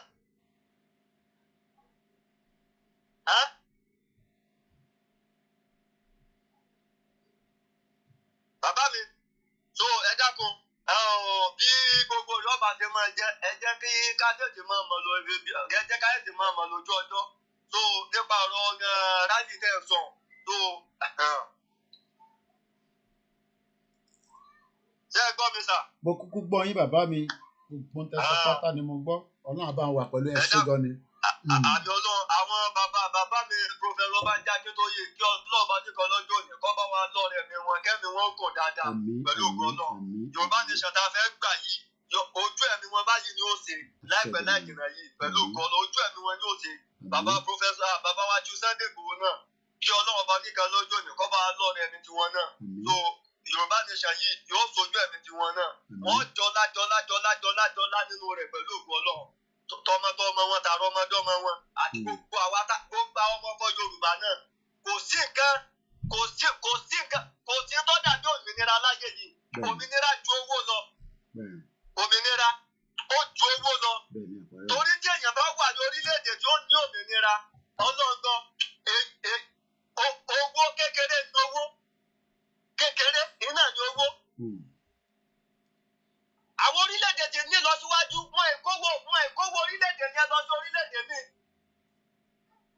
Orílẹ̀-èdè jọba ní lọ síwájú wọn ìkó owó nù rẹ̀ pé kí wọ́n á máa dàbàjẹ́ lọ sí sáwọn orílẹ̀-èdè míì. Káwọn náà máa lò káwọn máa fi dé nǹkan mọ́lẹ̀ lórílẹ̀-èdè títí wọn. Tí ẹ bá ṣe pé pọ̀ ọpọlọ èèyàn bá ti kú. Tí ẹ bá ṣe àwọn táyé wọn ti bàjẹ́ tí wọ́n láàánú mẹ̀kúnnù lójú tí wọ́n láàánú aráàlú lójú. Ẹ ṣe wá máa kó owó orílẹ̀-èdè yín owó kàdùmọ́nì orílẹ̀-èdè ẹ máa kó lọ orílẹ̀-èdè àwọn aláwọ̀ funfun.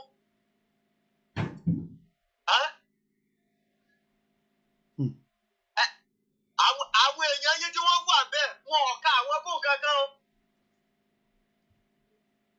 Wọn ò ka àwọn citizen yín wọn ò ka àwọn kó kankan ní gbogbo àwọn orílẹ̀-èdè yẹn pàápàá.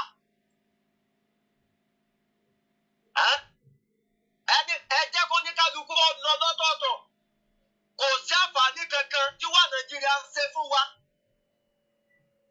Gbogbo ẹ̀yàtọ̀ wà nínú Nàìjíríà yẹn nísìnyí. Tí wọ́n bá sọ wípé tí wọ́n bá kéde rẹ̀ ní ìṣòwò bá ya referendum ìwọ òun lọ fẹ́ kónú wà Nàìjíríà ọlọ́ọ̀bá ń gbọ́ mo fi títóbi ọlọ́ọ̀bá mo fi ṣẹlẹ́rì. Kò sí èèyàn kan báyìí tí wọ́n sọ pé òun fẹ́ wà Nàìjíríà mọ́. Ẹ lè rí èèyàn kan báyìí àfi ẹni tó bá ṣe wípé inú rẹ̀ lòun kàn ti ń jẹ lókù. Inú wà Nàìjíríà yẹn iná ní ti ń jẹ títí rí olè jà. Ní ti ń rògbò owó sí ògbó owó tí ń ṣe tí fi ń kówó jọ. Inú wà Nàìjíríà yẹn ọ̀pọ̀lọpọ̀ àwọn jẹ́ sògbówó yẹn náà wà Nàìjíríà yẹn náà ló fún ẹ láàyè gbogbo rádaràdà o.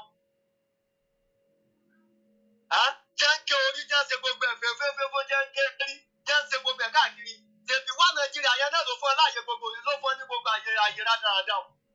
Sórílẹ̀-èdè tó bá lé tó ṣe irú pé kéèyàn máa ké orí sójà ẹ̀yẹ kórílẹ̀-èdè tó bá tẹ̀fẹ̀ nílọ síwájú sójìgbà téèyàn bá tó ṣe òògùn owó kéèyàn tó lálàyé.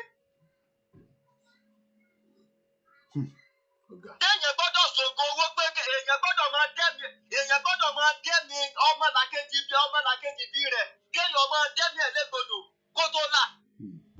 Sórílẹ̀-èdè gidi nù. Kò ń ṣe orílẹ̀-èdè o. Ẹ̀fẹ́ dá sórí ètò ni màmá. Àbórílẹ̀-èdè táwọn ọjọ́ bá tọrọ jẹ. Ẹ̀fẹ́ dá sórí ètò ni màmá. Sórílẹ̀-èdè gidi nù. Ẹ̀fẹ́ dá sórí ètò ni mọ́mì. Ẹ bá mi mú ti tẹ fi ń gbọ́ mi nílé yẹn. Ẹ ṣé kan bàbá mi kẹ́hìn ẹ jẹ́ ká tó jẹ́ káwọn ọmọ náà dá sí ẹ ṣé kan ní bàbá. Láṣẹ ìdúró rẹ̀. Àmín. Thank you so much. Bàbá wa yìí kódà ibi tó ti ń ṣiṣẹ́ ní Tálè mo rántí ní bíi 4 years ago. Ẹ bá mute Tinúlé grandma ẹ bá mute ẹ mọ́lẹ̀ if not to interrupt. Ẹ bá gbóhùn sókè à ń gbọ́ yín nísìnyí. Ẹ dá sí ọ̀tọ̀ náà. Ṣé gan-an adúpẹ́ kò ní sún yín kò ní rẹ̀yìn lágbára Elédùmarè. Ọlọ́run á máa kún yín á máa fagbára kún agbára yín ẹ̀yin fọmọṣẹ́ ẹ̀dẹ̀ ní bára yín ṣe lórúkọ Jésù ìyá yín náà ò ní sunkún lórí yín.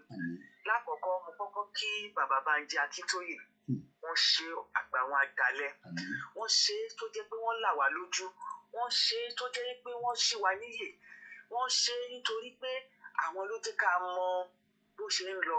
Lóòótọ́ a lè máa rí fìrìfìrì àti àwa náà ti ń rí díẹ̀ nígbà kan pé àwọn pípì ò fẹ́ràn wa àwọn pípì ò fẹ́ràn wa lórúkọ Jésù mo tún kí wọn wípé wọ́n kú lédè tìyàwó wọn Ọlọ́run á tẹ̀ wọ́n sáfẹ́fẹ́ rere Ọlọ́run á foríjì wọn á mú yẹ̀pẹ̀ burúkú kúrò níwájú wọn. Mo kí bàbá Akintoye dáadáa Ọlọ́run á fún wọn ní ẹ̀mí gígùn àtàlàáfíà tí wọ́n fi máa gbé wa dé ilẹ̀ ìlérí wọn ò ní ṣubú dànù wọn ò dẹ̀ ní sàárẹ̀ ikú ò ní pa wọ́n fún wa báyìí. Aláwọn àgbà tó di 100 bàbá Akintoye sì kéré wọn ò tí ì darúgbó. Mo kí gbogbo àwọn tó jọ ṣiṣẹ́ papọ̀ wọ́n ṣe kò ní sún wọn kò ní rẹ̀ wọ́n. Mo wá kí gbogbo ẹ̀yin mídíà pátápátá ní òkè òkun ni àti ní Nàìjíríà a kí yín pé ẹ kú iṣẹ́ takuntakun a kí yín pé kò ní sún yín kò ní rẹ̀ yín ẹ ní sọnù bí ó kù ọwọ́ ayé ò ní bá yín. Ṣé ẹ wá rí mo kí yín gan White Lion Koiki tí ò bá ṣe pé irú yín báyìí àwa gan tá a wà ní ibi báyìí tá à ń gbọ́ yín tá à ń gbòǹgbẹ fúnlẹ̀ Yorùbá àti rẹ̀ wá wípé ìjọ òwúrò àti pàápàá gbogbo oríṣiríṣi nǹkan tó tún ṣẹlẹ̀ nínú movement yìí ṣùgbọ́n wípé ọkùnrin ni yín akin ni yín ọmọ Yorùbá ògidì ni yín mo kí yín gidi kò ní sún yín kò ní rẹ̀ yín agbára yín á máa pọ̀ sí ọ̀gá òde ní borí yín lágbára Elédùmarè. Mo tún wá ránṣẹ́ sí mo tún ránṣẹ́ mo kí sí olóyè mo kí àwọn náà mo pé wọ́n ṣe tọ́ọ̀ bá jáde kán jáde jíjáde tó jáde ló jí àwọn ènìyàn tí wọ́n jáde àwọn kan ti ń ṣe tipẹ́tipẹ́ wọ́n ti ń ṣe tipẹ́tipẹ́ ṣùgbọ́n sáárá àwọn èèyàn ni ṣé sóyè wa ni àwa ga àwọn tó ń ṣe ìgan níṣe tí CSI jáde la tó mọ̀ wọ́n àmọ́ wọn tẹ́lẹ̀ nígbà tí CSI jáde la tó mọ àwọn bàbá tán ní àwọn tí ń ṣe tipẹ́ yìí akáwọn náà o nítorí pé wọ́n ṣe lábẹ́lẹ̀ ṣùgbọ́n wọn ò jẹ́ kí wọ́n rí ṣe ṣùgbọ́n níbi tí ọ̀rọ̀ gbédé dúró yìí ọ̀pọ̀lọpọ̀ àwọn Yorùbá wa wọn ò mọ nǹkan tó ń ṣẹlẹ̀ ní pé ẹni tó nílẹ̀ ló ní ìlú ẹni tó nílẹ̀ ló ní ìlú kì í ṣe pọ̀rọ̀ ebi pa wá lélẹ́yìí o ebi kọ́ torí ebi kọ́ la ṣe fẹ́ kúrò ebi wà káàkiri àgbáńlá ayé ni ṣùgbọ́n lórí ilẹ̀ wa wọ́n fẹ́ gba ilẹ̀ wa wọn ò mọ̀ túmọ̀ pé kán gba ilẹ̀ èèyàn ni ṣáwọn èèyàn wa ò mọ̀ túmọ̀ pé kán gba ilẹ̀ wọ́n fọgbọ́n ilé wa kúrò nílùú wọ́n gba ilẹ̀ wa ẹgbọ́n nǹkan tí ọmọ Haúsá obìnrin yẹn tó sọ lábẹ́ ètò lábẹ́ ẹ̀sìn kí ni mí ìyá mi bí mo ṣe wà yìí bàbá mi ní inú mùsùlùmí náà bí mi sí ìyá mi mùsùlùmí bàbá mi mùsùlùmí gbogbo ọ̀ràn mi mùsùlùmí ni ó wù mí mo sọ pé mo fẹ́ ṣe kìrìsìtẹ́nì tó bá jẹ́ pé ilẹ̀ Haúsá ni mo ti dánwó ẹ̀wò wá ti sọ ọ̀tá mi ló kò pa gbogbo àwọn tájọ ń ṣe ẹ̀sìn tájọ jẹ́ ẹbí tí bá àwọn ọmọ ẹ̀gbọ́n mi àwọn ọmọ àbúrò mi àwọn cousins mi tó bá di tó kò nílé tó bá di January 1st báyìí ilé mi náà máa wà tá a máa jẹun tá a mùsùlùmí ní gbogbo wa o ilé mi náà máa wà tó àti máa jẹ tó máa ṣe àlọlé àǹtí mi o àǹtí mi máa ṣọdún náà first o àǹtí mi máa ṣọdún náà first o àwọn ẹ̀gbọ́n mi náà gbogbo wọn wá wá tó bá tún di ìgbàléyá èmi náà tún lọ síbẹ̀ mo máa fowó léyá ránṣẹ́ sí àwọn ẹbí mi kọ̀ọ̀kan máa fowó ọdún léyá ránṣẹ́ sí wọn máa fowó Christmas ránṣẹ́ sí wọn bára wa jà wá tá a jẹ́ Yorùbá àwa ò bára wa jà fún ẹ̀sìn àwọn náà náà kó gbogbo wàhálà ẹ̀sìn dé náà kó gbogbo wàhálà ẹ̀sìn wá sí ilẹ̀ Yorùbá òun náà dẹ̀kẹ̀ ní nígbà tí à ń sọ̀rọ̀ bàbá kan sọ̀rọ̀ mo gbọ́ torí gbogbo ẹ̀yin máa ń fọ́lò mo lè máa sọ̀rọ̀ má kàn dákẹ́ ṣùgbọ́n èèyàn ń kọ́gbọ́n láàrin ẹ̀ bàbá kan sọ̀rọ̀ ó ní kò sí bá a ṣe ṣe Islam tó àwọn Saudi ò ní pè wá ní ẹbí wọn ò ní pè wá ní ẹbí wọn kò sí bá a ṣe gbé ẹ̀sìn àwọn àlàbò ò ní pè wá ní ẹbí wọn à ń ṣe bí wọn àwa Yorùbá èdè kan ẹ̀yà kan ilẹ̀ kan àṣà kan àwa ní ẹbí kan tó bí mi ilẹ̀ Yorùbá náà bí mi sí kí n tó mọ ẹ̀sìn ẹ jẹ́ ká gbárùkù ti kinní yìí ẹ jẹ́ ká gbárùkù ti movement yìí ẹ jẹ́ ká gbárùkù tí ẹ jẹ́ ká mú lọ́kùnkúndùn àwọn pípì máa gba ilẹ̀ mọ́ wa lọ́wọ́ eléyìí kan tẹ tún play níbi tí sójà yẹn ti sọ̀rọ̀ tẹ wá play ní ẹ̀yìn ẹ̀ tí ọmọ Haúsá kan sọ̀rọ̀ gbogbo tí ọmọ Haúsá yẹn sọ òótọ́ pátá ni wọ́n bá ọṣẹ́ àwa Yorùbá ní ọpọlọ ni kí èèyàn bá sí abẹ́ ẹ̀sìn kó dẹ̀ máa pọ́n yín lójú ẹ̀dẹ̀ sọ pé ẹ̀sìn kan náà kéèyàn bá sí abẹ́ ẹ̀sìn kó máa pọ́n yín lójú kó máa jẹ yín níyà kó máa fìyà jẹ yín èmi ti mọ kínní ti pẹ́ torí ọkọ mi ṣiṣẹ́ ní Tinker Island ọkọ mi ṣiṣẹ́ síbẹ̀ tó bá dé báyìí ó máa dé pẹ̀lú ìbínú ni kí ló dé anya ti bá rí ohun ti fáwọn ní kinní kan gbogbo ọdún mẹ́rin tó lò ní NPA ìyá ló fi jẹ àwọn ọmọ Haúsá yìí ni agbé ní NPA quarters ní Tinker quarters agbé níbẹ̀ àwa nìkan ní Yorùbá wọ́n transfer ọkọ mi lọ sí Ogun State kò ju oṣù kan lọ wọ́n ní dandan mo gbé second son mi mò ń gbé dání lórí bẹ́ẹ̀dì ní wọ́n wá láti headquarter ní Marina káwá dẹrù mi síta wípé ọkọ mi ti lọ bẹ́ẹ̀ àwọn Haúsá kan wà níbẹ̀ tí ọkọ wọn ti transfer ọkọ wọn lọ for more than 3 years. lọ́dẹ̀ sì ń gbé níbẹ̀.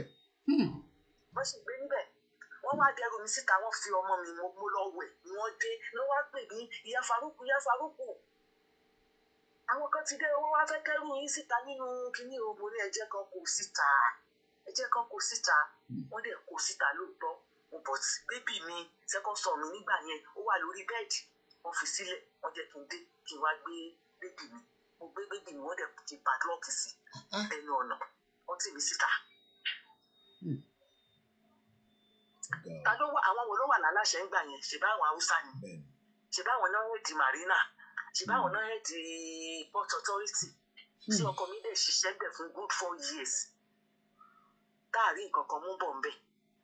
So kí la wá ń sọ àwa yìí àti ń rí díẹ̀ ṣùgbọ́n kí la fẹ́ sọ àmọ́ àlẹ́nu nígbà tá a tún ṣe ilé wa ní Kòròdú tá a kó lọ síbẹ̀ gan ọmọ haúsá kan yàgbẹ́ níbi uncompleted house tó súnmọ́ mi tó súnmọ́ ilé wa ilé tán kọ́ lẹ́gbẹ̀ẹ́ wa uncompleted house wọn tí kò tán mo wá ń bọ̀ láti ibi ṣiṣẹ́ mo wá gba ibi àárín igbó park pé kí n gba short cut kí n mọ́ gba kí n lè já sẹ́yìn kò lè kí n gba kitchen wọlé. Mo wá rí tó yàgbẹ́ mo ní what are you doing there? Ó ní na you get am wetin be your own na you get am. Tí n bá tètè move níjọ́ yẹn mi ìmọ̀ bóyá ọ̀bẹ máa wà lára ẹ̀ wọ́n ṣe ń lọ káàkiri tọ̀bẹ̀tọ̀bẹ̀ ni wọ́n ṣe ń lọ káàkiri tọ̀bẹ̀ àní wọ́n fẹ́ gbalẹ̀ wá ẹ̀yin Yorùbá ẹ jẹ́ ká gbéra ẹ jẹ́ ká fọwọ́ ti movement yẹn ká support movement yìí tọrọ kọ́bọ̀ even ẹni tó bá ní 5 naira ẹni tó ní 10 naira ẹ jẹ́ ká máa fi síbẹ̀ kò ń ṣe dandan tèmi máa ń sọ tó bá ní oyè báyìí ní ká dá máa ní oyè tí bá rí màá fi síbẹ̀ máa ṣáà ní impact oye tí bá rí màá fi síbẹ̀ tí bá sọ wípé mi ò ní tó oye tí wọ́n béèrè yẹn mi ò ṣe bí ẹ láìfẹ́ ṣe ni ẹ jẹ́ ká múra ẹ má jẹ́ kán gbalẹ̀ wá àwọn pípù yìí wọ́n máa lé wa àní ríbi dé sí mọ́ àní ríbi lọ àní ríbi tó àní gbọ́ in the next 5-10 years gan tá a bá sọ́ra àní gbọ́ ilẹ̀ Yorùbá mọ́. àìbọ́n ti sọ nísìnyí pé tí Tinubu bá ti ṣe tán wọ̀tẹ̀ ní jẹ́ kí Yorùbá débẹ̀ rárá àwọn yóò pè bí wọ́n ń ṣeré ni wọ́n máa control wa bàbá haúsá tó ń sọ̀rọ̀ wípé kí mùsùlùmí ṣe kí mùsùlùmí kí kinní kan tó sọ pé kán pín mo fara mọ́ kán pín o nítorí pé àwọn ò ṣe ṣẹ̀ríà àwọn ò ṣe ṣẹ̀ríà a ṣe ṣẹ̀ríà a lè ṣe ṣẹ̀ríà a lè ṣe ṣẹ̀ríà lọ nílẹ̀ Yorùbá kò possible tọ́ba bá ṣe ń gbọ́ kódà nígbà tí mò ń gbọ́ pọ́n ti gbé ṣẹ̀ríà dé Ọ̀yọ́ ṣe làyà mi ṣe pé mo ní wọ́n ṣe ṣẹ̀ríà lọ́yọ̀ọ́ kẹ̀ ṣùgbọ́n mo dúpẹ́ lọ́wọ́ Ọlọ́run wípé wọ́n ní àwọn ti suspend ẹ̀ for a while kó tó wá di pé wọ́n máa wá gbé wá pátápátá ẹ jẹ́ ká dìde àṣẹ ṣẹ̀ríà lọ o ibo lẹ ti rí ìlú tó ń ṣe ṣẹ̀ríà lọ tí wọ́n ní àlàáfíà rí ibo lẹ ti rí ìlú tó ń ṣe ṣẹ̀ríà lọ tí wọ́n nífẹ̀ẹ́ rí pípa ni ṣẹ̀ríà lọ ṣe náà máa ń pààyàn pípa ni àwa Yorùbá àdẹ̀ ní ẹ̀mí ẹ̀ kì í pààyàn ẹrù àti pààyàn tí ò bá àwọn ni wọ́n bà ilẹ̀ Yorùbá jẹ́ báyìí tá a rá àwọn ọmọ Yorùbá tó ń jiyàn gbé tá a rá àwọn ọmọ Yorùbá tó ń fìyàn ṣe ríṣùà àwọn náà bà ilẹ̀ wa jẹ́ àwọn ni wọ́n gbàbọ̀dé fúnlẹ̀ wa a dẹ̀ ń pariwo ẹ jọ̀ọ́ gbogbo ẹ̀yin ènìyàn ọmọ Yorùbá òtítọ́ òdodo lóòótọ́ gbogbo àwọn olówó yẹn ò ní bá wa dá sí torí ilẹ̀ Yorùbá náà ti ń jẹ́ wọn ò ní bá wa dá sí wọn ní èèyàn péréte ló ń gbàdú àwa yòókù tá a rẹ́dì ẹ jẹ́ ká àwa tá a bá lè tọrọkọ́bọ̀ wọ́n ní ẹ̀sùn tẹ́rẹ́ ló ń dodo ẹ má jẹ́ kán gbalẹ̀ wa ẹ jẹ́ ká máa tó bá ṣe é ṣe gbogbo àwa tá a bá wà ní diaspora ká máa kọ lẹ́tà sí parliamentary wa ká máa kọ lẹ́tà sí àwọn house wa pé ìran kan o ìlú kan o orílẹ̀-èdè kan o Yorùbá ní o a fẹ́ lọ o wọ́n á máa ní ìmọ̀ nípa ẹ̀ àwọn ẹlòmíì wọn mọ nǹkan tá à ń sọ báyìí wọn mọ nǹkan tá à ń sọ gbogbo tí bá sẹ́ndì àwọn fídíò yìí kọ̀ọ̀kan tí bá sẹ́ndì sáwọn èèyàn mi wá ní ṣé wọ́n ṣe Yorùbá ni máa ní Yorùbá lè ní àwọn tó ń sọ yẹn ṣé àwọn kì í ṣe Yorùbá ni. wọ́n á ní ṣé o tún ṣe ṣé wọ́n ṣe Yorùbá ṣé wọ́n bá wọn ṣe Yorùbá ni ṣe mo lè ní ṣé o mo ní ṣé wọ́n ṣe Yorùbá ni mo ní ṣé Árábù ní ẹni mo ní ṣé Árábù ní ẹni torí mo jẹ́ Mùsùlùmí mo ní ṣé Árábù ní ẹ o kì í ṣe Yorùbá ìmí nínú wọn á lísì sí mi ìmí nínú wọn á ní ẹwà tí mi ẹ wo ẹ̀yin lè mọ wàhálà tẹkọra yín sí màá ní bẹ́ẹ̀ ni èmi ò dẹ̀ ní nígbà tó yá tí mo rí pé wọ́n ń takò mí mi ò tẹ̀ dá wọn lóhùn mọ́. Amẹ́ríkà tó lé fún tó lé kan náà kọ́ lọ́ attack ní 1st of January. Amẹ́ríkà tó ní gbogbo nǹkan ISIS attack wọn ní 1st of January. Ẹ jẹ́ ká dìde mọ̀jẹ̀ kan gbalẹ̀ wà. Bàbá tẹ́lẹ̀ interview yẹn ẹ wo bàbá yẹn nísìnyí bóyá bàbá yẹn òǹgbẹ ilé gbẹ bàbá Ọ̀làdòkun yẹn bàbá yẹn òǹgbẹ ilé gbẹ bàbá yẹn òǹgbẹ ilé gbẹ bàbá yẹn bàbá òyìn yẹn ò lè lọ sílé bàbá yẹn ò lè jókòó sílé kò sí good eggs kò sí iná kò sómi kò sọ́nà gidi. Oh yeah, grandpa tí mo interview yẹn grandpa tí kìíní bàbá Stephen Ọládòkun yẹn àtẹ̀tí parí pẹ̀lú bẹ́ẹ̀ ni. Ikú òjijì Nàìjíríà ló wà bí Boko Haram ò pa bí àwọn Fúlàní ẹ̀sìn ò pa ń tàn bó bá ń lọ mọ́tò tó wọ̀ ó lè mọ́ ní bírèkì. Ìbẹ́gbọ́n tí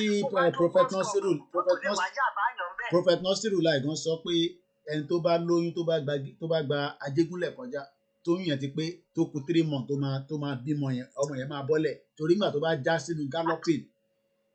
Gallop kò sí hospital kò sí welfare kò sí infrastructure sí welfare kò sí kankan ẹ wò nígbà ọdún yìí àwa nílé wa ó ní àwọn wá ní Christmas bure tó bá ti apply fún mákàbèrè how many family àwọn volunteer ló máa wá gbé sí kàmí mọ́lé.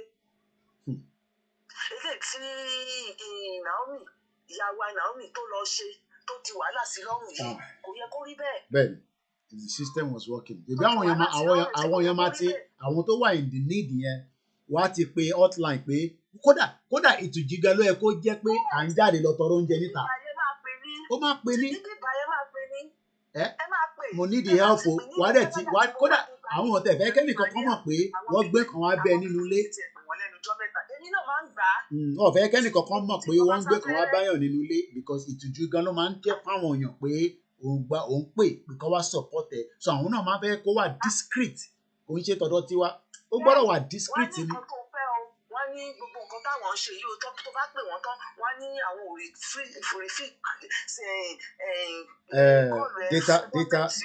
data protection. Any conversation pẹ̀lú gọ́ọ̀mẹ̀ntì o wọ́n ní data protection tó bá lò fẹ́ ilé wọ́n máa bí ẹ ṣé tọ́kì ló fẹ́ àbí ham ṣé tọ́kì ló fẹ́ àbí kìnnì kan àbí chicken àbí kọ́kọ́. data protection. So wọ́n máa pè ní wọ́n dẹ̀ máa fún yín ní time tó bá jẹ́ pé àwọn food bank tó ń ṣàsìkò gbọdún tó jẹ́ normal every month kìíní tó bá pè wọ́n á sọ fún ẹ yí pé your AMPA number is so number. Family of 5, your AMPA number is so number. Your time is between. Grandma, ó dà pé àwọn tó wà nílé àwọn kọ̀ọ̀kan bí ó rò pé nta máa ń sọ yẹn bí ó rò pé à ń fabricate ẹ̀ ni. Fabricate à ń sọ fún wọn. School àwọn ọmọ mi every Thursday ni wọ́n máa ń fún wọn ní oríṣi tàbá ti lọ mú wọn ní school wọ́n máa ti tò gbogbo kíní ẹ̀ sórí table every Thursday. Oríṣiríṣi ni mílíkì kẹ́bàbù kárọ̀tì this and that ìwé wà ń bẹ̀ wàá mú every Thursday.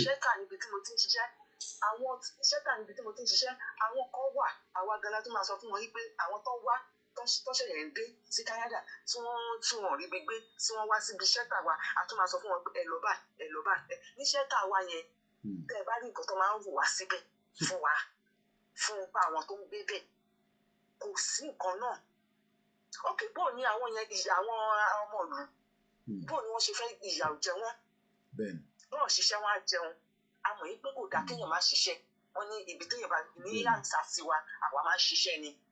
Bọ̀ kò tẹ́ ṣe fún yàn ló lè ṣiṣẹ́ bí ẹni tó bá ní medical condition gbọ́dọ̀ ṣiṣẹ́ ìjọba ló máa tọ́jú ẹ̀ but normally ẹni tó bá wà fit ó gbọ́dọ̀ lọ ṣiṣẹ́ ẹni tó bá wà fit ó gbọ́dọ̀ ṣiṣẹ́ ẹni tó bá wà fit definitely to the responsibility government. Àdé sọ táàsì àwa tún fáìlì táàsì bíbá yìí o ending of the year a tún máa fáìlì táàsì iṣẹ́ tá a bá ṣe ìjọba tún return. àìmọye táwa ti gbà ìjọba ló máa kọ lẹ́tà sí ẹ pé àwọn ń jẹ́ ní £1,000 and within 5 days wọ́n máa send the check yẹn wá kódà wọ́n máa wọ́ndà pé báwo ló ṣe jẹ́ lówó bó jẹ́ Nàìjíríà ni. tax tán yọ àtúnfàìlẹ̀ bẹ́ẹ̀ bá tẹ̀ tún fàìlẹ̀ tẹ́ẹ̀ bá Nigeria fàìlẹ̀ can tax never kan work, lẹ́nu tí kò ní just ti that many Yoruba people need to understand that.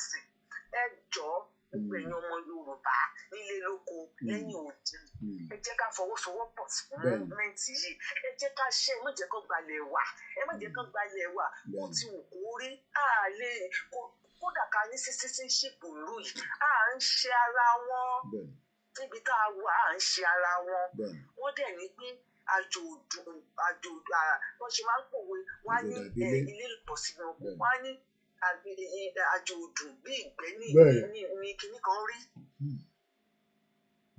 Ọlọ́run á gba ilẹ̀ wa fún wa láṣẹ Èdùmàrè gbogbo àwọn tó ń ta àkó Ọlọ́run á pa wọn lẹ́nu mọ́ Ọlọ́run á fi wáṣẹ́ lé wọn lọ́wọ́ á fi wọ́n pamọ́. àwa gan dúró tán. á fi wọ́n pamọ́. àwa gan ọlọ́bì kankan. àwa gan ọ̀lọ́ anywhere ìtagbé dání àjọ máa tá tán délẹ̀. àjọ máa tá tán délẹ̀ ní gbogbo wa ọ̀rọ̀ tó wà nílẹ̀ gbogbo àjọ máa tá tán délẹ̀ ni. àwa máa wí a gbọ́dọ̀ witness Yorùbá nation kò sọ̀rọ̀ àní àníbẹ̀. ẹ ṣé gan ni grandma. ẹ ṣé gan ni thank you so much.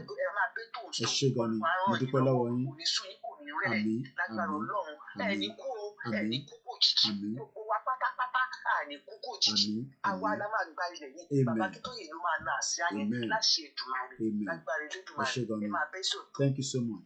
mo kí grandma tó pè wá tán àwọn pointer kan wà tí grandma mention tí ẹ mọ̀ màá pè ní nísìn Bishop Adesina mo kẹ́yìn tẹ́ wà lórí Twitter space mo kí ẹ lẹ́ẹ̀kan sí Arẹwà Akíkanjú shout out to my Biafra I know say all these Yoruba people as we like to enjoy their program this their language wey dem dey speak e no go let us enjoy am make una no vex. Emmanuel Essien all hail Biafra. I greet Hausa people I no greet Fulani o I no know Fulani are wicked people. I don't care whether they are good ones or the bad ones. I don't care. They are the same. I still greet Hausa. Money, I greet you now. I greet Osombo. So, wetin we dey talk be say, many people no understand wetin this mama talk. This mama wey call now say, when her husband dey work for Nigerian Port Authority, every time wey the husband come back home, in the verse, they come kick the mama out as the husband dey transfer am go another place. Nigeria has been happening to us for a very long time. It's just that we did not know how it was happening to us. Bishop Adesina, àwọn tí wọlé, they found, well, I mean, I would say the part of the CEO of RUBA. He will talk about RUBA because every time we talk about Yoruba nation, we're going to talk about how to protect people's finance.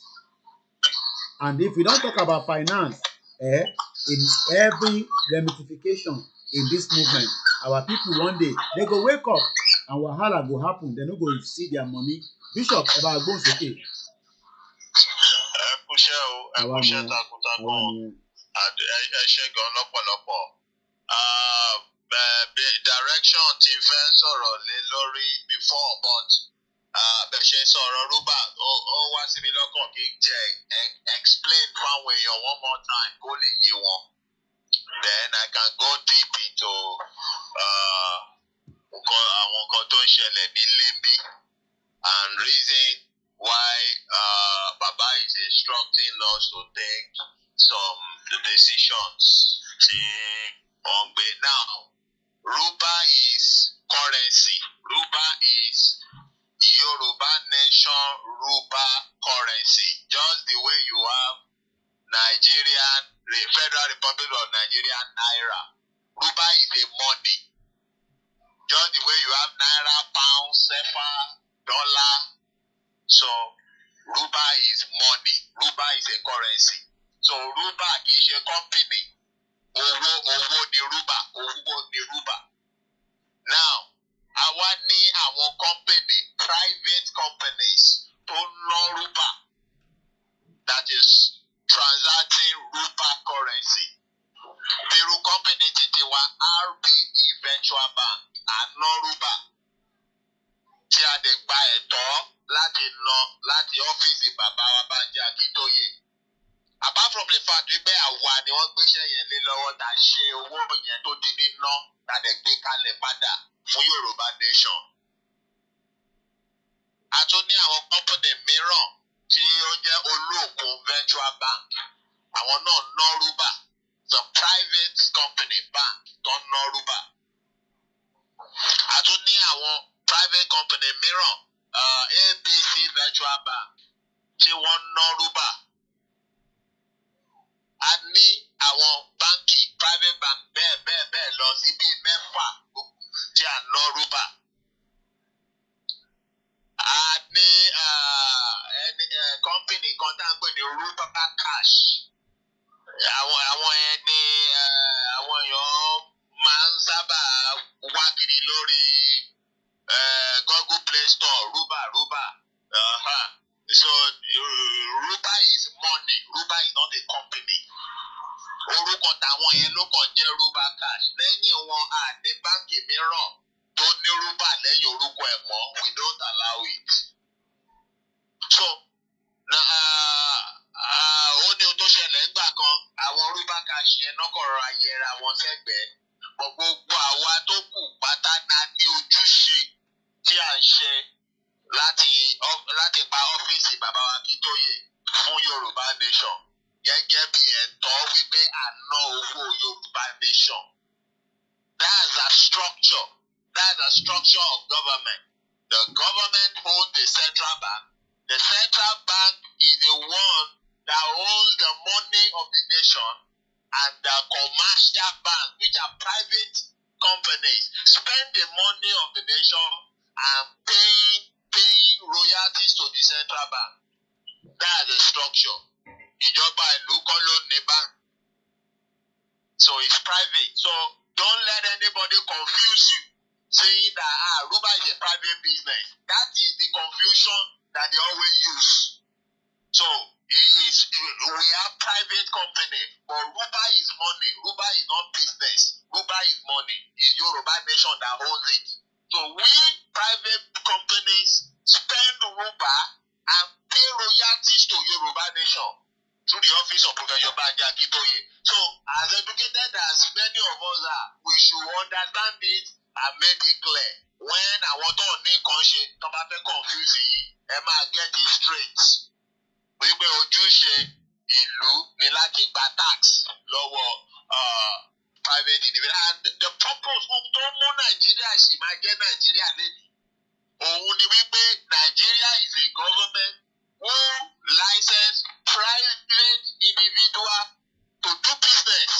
Wọ́n dẹ̀ san owó orí fún Nàìjíríà. Ohun tó mú Nàìjíríà sì máa jẹ́ Nàìjíríà nìyẹn. Tí gbogbo company àti iléeṣẹ́ tí wọ́n bá fi Nàìjíríà lẹ̀ lénìí tí kò sí iléeṣẹ́ kan tàbí ọmọ ìlú kan tàbí foreign investors kan tó ń ṣiṣẹ́ nínú Nàìjíríà licensed by Nàìjíríà tí wọ́n san owó orí fún Nàìjíríà, Nàìjíríà is finished. That's it. So onígbà tí à ń build orílẹ̀-èdè Yorùbá Nation, bàbá Akintoye is 10 years ahead of gbogbo wa tá à ń pariwo bá ń ṣe Yorùbá Nation yẹn. Bàbá ẹ̀ far ahead. Bàbá ẹ̀ ti rí airline, Yorùbá Nation airline. Bàbá ẹ̀ ti rí many parastatals. Nígbà tá a ṣì ní àwọn ọmọ Yorùbá tójú wọn dì tó jẹ́ pé ẹgbẹ́ ni wọ́n dù, ipò ẹgbẹ́ ni wọ́n dù kiri.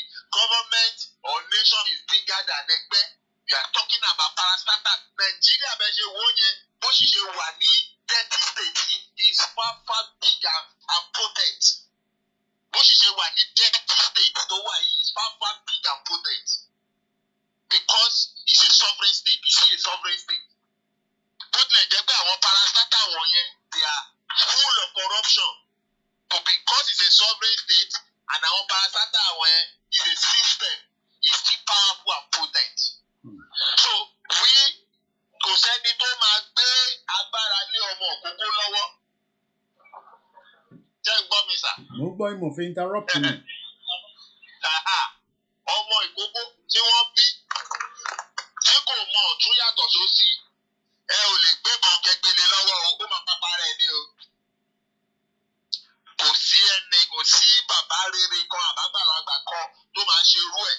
So àwọn tí ó tukọ̀ tí wọ́n advice bàbá Professor Banji Akintoye tí wọ́n guide wọn tí wọ́n àwọn UNPO àwọn òyìnbó wọ̀nyẹn they are guiding him, instructing him the next thing to do, the next direction to do. Owó wa láti máa ṣiṣẹ́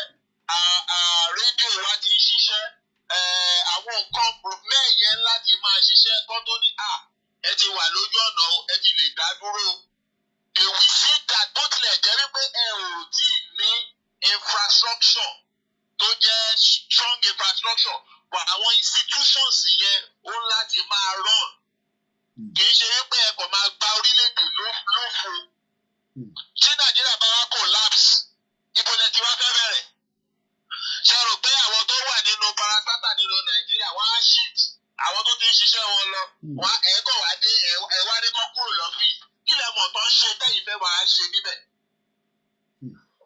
kí ni operation táwọn ń ṣe tẹ́yìn tẹ́ mọ̀ tẹ́kọ̀ máa dé wọ́n wá shift fún yín ẹ bá dé kí lẹ fẹ́ máa ṣe níbẹ̀ you will cover everything on your head so it's not done like that you supposed to have your own system running in which they see that you are stable and you are running and you can replicate that when you take over your parastatals. That is when they will say let us negotiate and people in Tito Daduro ẹgbẹ́ agbára ju wọn fún wọn and let them run their system. They will be running their system. That's it. That is it. And now àwọn ìlú náà tó ní independence like Bangladesh wọ́n ní airport wọ́n ní airline but wọ́n ní airport sorry but wọ́n ní airline but wọ́n lo airport to India so tó bá máa lọ Bangladesh India ló máa balẹ̀ sí wọ́n á ṣe wá wọ kí ni bọ̀ wọ́n ní airline and ní country míì náà like that ní Europe kí ni container ó wà between Switzerland and Germany and that wọ́n ní airport but wọ́n ní airline Switzerland ní airline wọ́n máa ń balẹ̀ sí for their sovereign country but they have their parastatals and many other things so this is how country are being structured and the country gbé agbára independently wọn lọ́wọ́ tí ọmọ bá ń kọ́ iṣẹ́ a máa rí fọ́mọ yẹn ó mọṣẹ́ ó lè ṣe gbogbo nǹkan fúnra ara ẹ̀ kó tó gbé certificate lé lọ́wọ́ so that's the way thing is now tí ẹ bá wo inú Nàìjíríà àwọn Fúlàní ò fi wá ṣe joke rárá they are not joking gbogbo bọ́n ṣe gba ilẹ̀ Haúsá ní north wọ́n ti take procedure yẹn náà láti gba gbogbo ilẹ̀ Yorùbá wọ́n ti take over Ìlọrin already wọ́n ti wọnú Ọ̀yọ́ gbogbo àwọn ọmọ obìnrin àwọn ọmọ kéékèèké tí wọ́n ti fi ìyà owó jẹ like that gbogbo wọn náà ti ń lóyún fún Fúlàní. I'm telling you facts and findings here. Gbogbo ọ̀rọ̀ tí ń ṣe cross-breeding yẹn ó ti ń wọlé dáadáa ó ti wọnú Ogun State náà gbogbo èmi ní Yewa gbogbo àwọn Yewa Mábẹ́kúta ẹ̀ àwọn Fúlàní yẹn àwọn ọmọbìnrin Yorùbá bẹ̀ náà fún lóyún wọ́n mọ̀ọ́mọ̀ ṣe ni ìmí true rape tó jẹ́ pé kò ní lè sọ ó kàn doyún ìmí true luring with money tọ́rọ àwọn ọmọ ọba ìyàwó jáwé àwọn dẹ̀ ní owó gbogbo àwọn tó ṣe bureau change pátá Fúlàní ló take over abẹ iwájú báńkì náà máa ń wà Central Bank ò ní fún àwọn báńkì yẹn ní hard currency forex tó bá dé bank wọ́n máa ní kó lọ wá currency hard currency ẹ̀ níta fúnra rẹ̀ ní wọ́n ní tó bá déwájú bank àwọn àbókí tó ò bá tiẹ̀ mọ̀ káṣíà ló máa pe àbókí láti ta wá fún ẹ tó máa ṣẹ́ dọ́là or pounds fún ẹ. Àwọn ló take over gbogbo bureau de change tó ń ṣe owó yẹn yíbo náà ti rí Central Bank ló kó fún wọn kàkà kó máa kó fún báńkì wọ́n kó fáwọn àbókí báńkì àwa ní kó rà lọ́wọ́ àbókí kó tó lè kó wọnú tó domiciliary account yẹn. So ibo lọ ti fẹ́ bẹ̀rẹ̀ it has been for long. Àwọn tó wà jọ́lé fìtọ́ ní tọ́mọ wọn bá débi á change gbogbo ẹ̀ Tinubu has been there it's not changed kò ní agbára àti change gbogbo kíni gbogbo prorara tí ẹni tó wà ní CBN governor nísìnyí tó ṣe gbogbo shenanigans àṣàkárá gbogbo ẹ̀ ó kàn tún dà nǹkan rú sí ni ó tún gbaṣẹ́ lọ́wọ́ àwọn tí wọ́n ti rí ṣe tẹ́lẹ̀ yìí aggravate a lot of things ìyẹn ò resolve the main issue. Gbogbo bóyá pariwo pé Banji ni ó ní ló jẹ́ kí náírà máa dìbálù àwọn òyìnbó lóyìnbó. Lẹ́ni nísìnyí owó wọn dìbálù náà ní Banji ó ti kúrò Nàìjíríà owó wọn dẹ̀ tún dìbálù. So actually wọn wá tú sí àwọn lọ́wọ́, they don't know what to do. So they don't have the solution because they don't want, they know the right thing to do, but the politics and nepotism cannot allow them to do it. So if nepotism in Nigeria is so enshrined that he has no respect for the presidency or whoever is in power, ibo lẹ ti fẹ́ bẹ̀rẹ̀. But Tinubu doesn't have power to clean Nigeria. He doesn't have that power. And it's not only Tinubu, nobody that in that place have the power to clean. They can only play dirty politics with each other, but they cannot clean the corruption that have enshrined in that country. À ń gbọ́ oríṣiríṣi report fún táwọn ọlọ́pàá ń ṣe ní local kìíní wọn tí adájọ́ tún máa give order tó tún máa ní orí pépà nìyẹn wà. Wọn ò ní listen sí court order. So in Nigeria, you are government of your own. Tó bá ń survive nínú Nigeria, Ọlọ́run ló ń ṣọ́ ẹ. Nigeria is lawless. Nigeria is a slave camp. Then economically, when you're talking about the currency is a slavery tool. Economic slavery tool. We'll give lecture kan ní I think last year. Also for àwọn kan mọ́ ní pé the situation in Nigeria wà, you need to earn in hard currency. Tó bá jẹ́ wí even àwọn church wọn mọ àwọn church tó jẹ́ international churches wọ́n ti develop cryptocurrency wọn ní church wọn tó yẹ pé ìyẹn ni àwọn ọmọ ọjọ́ wọn fi ń tán convert owó sí ni wọ́n fi ń gba offering because they put the value to be at the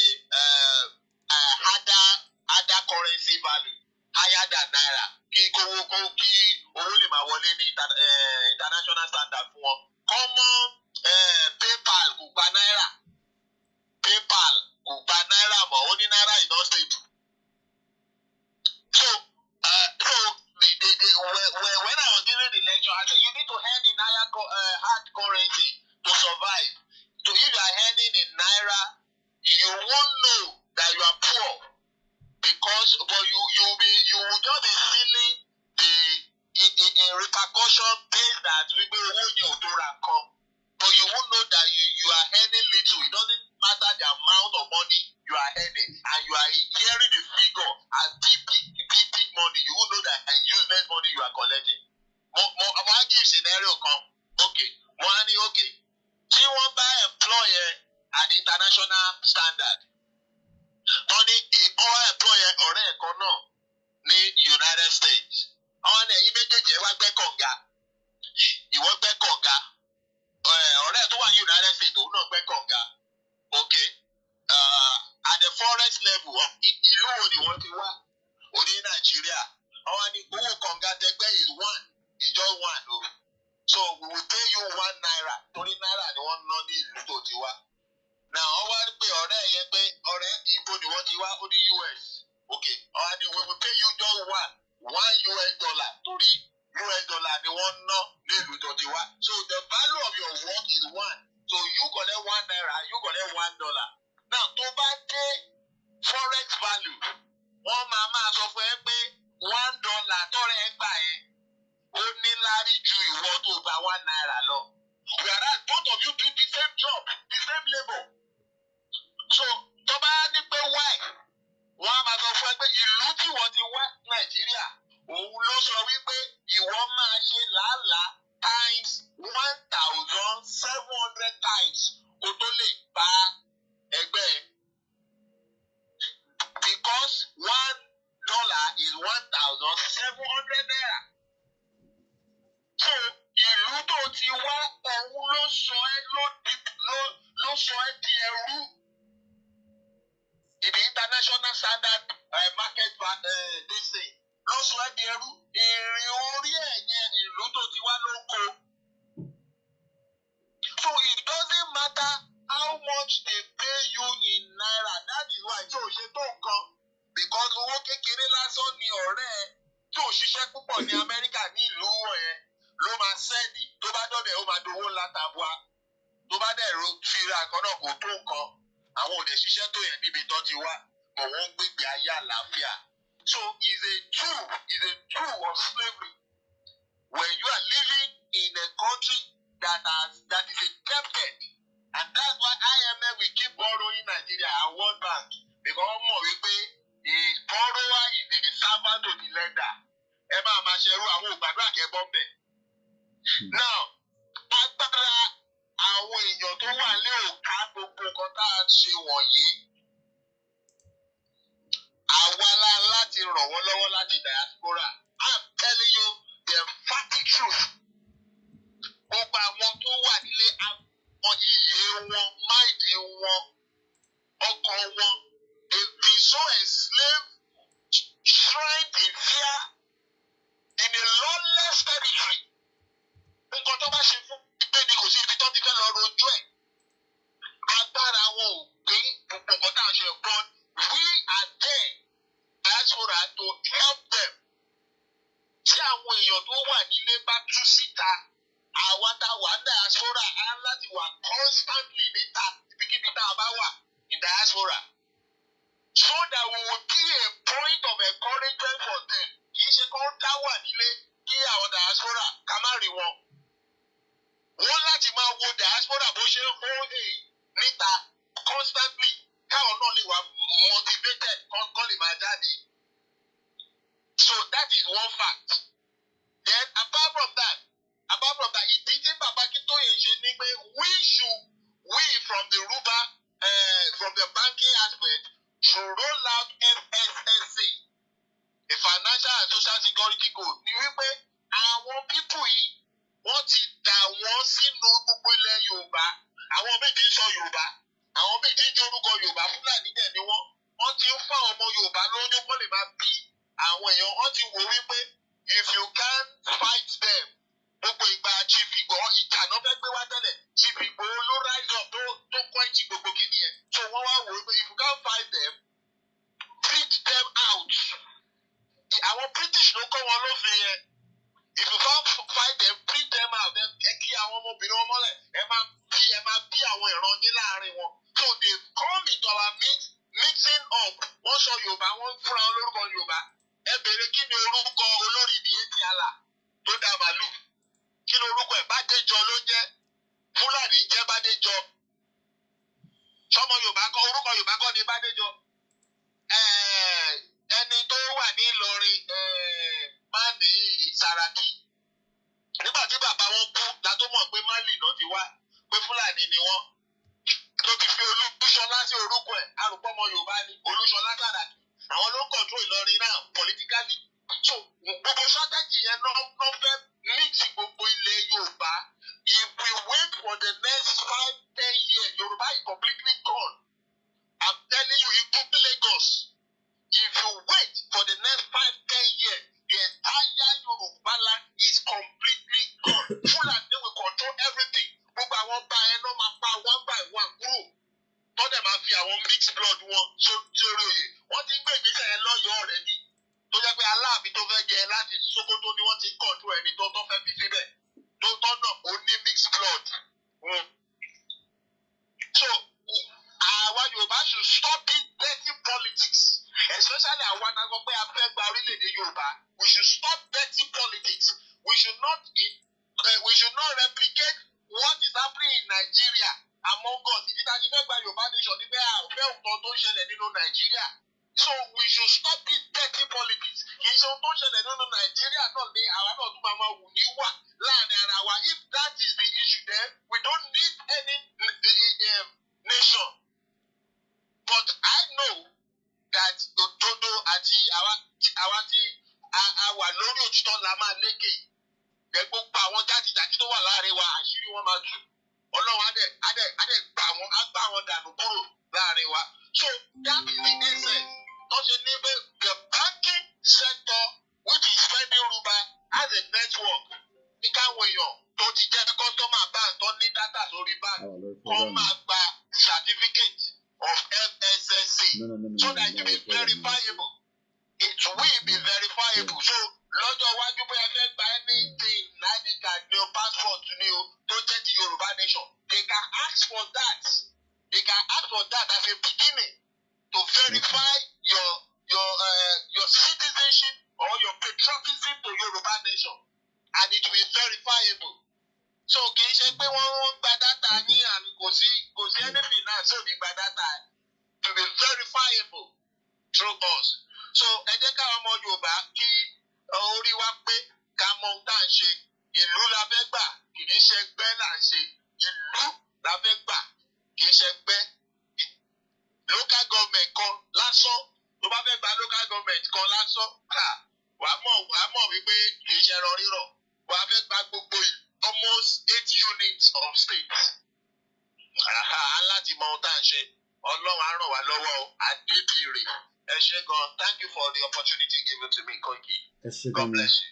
That was Bishop Adesina tí wọ́n fún wa ní an in-depth analysis of Fulani tí wọ́n fi make sure pé wọ́n gba ilẹ̀ wa.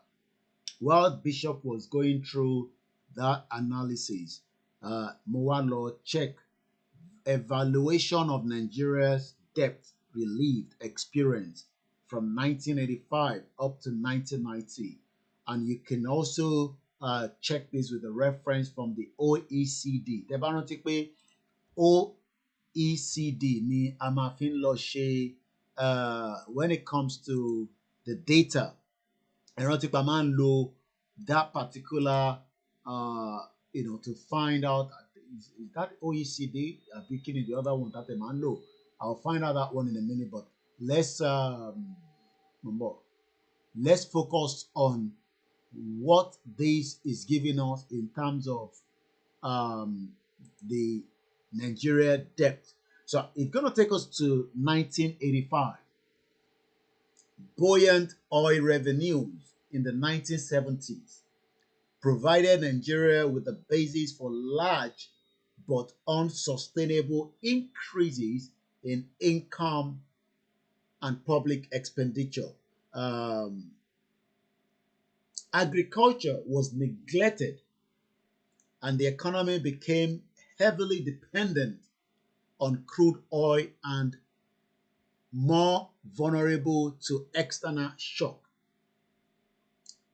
We abandoned agriculture and every energy was focused on the increment of the devil that I call crude oil. And that is one of the reasons why there's a lot of bloodshed happening in Nigeria as well today. Let's go further.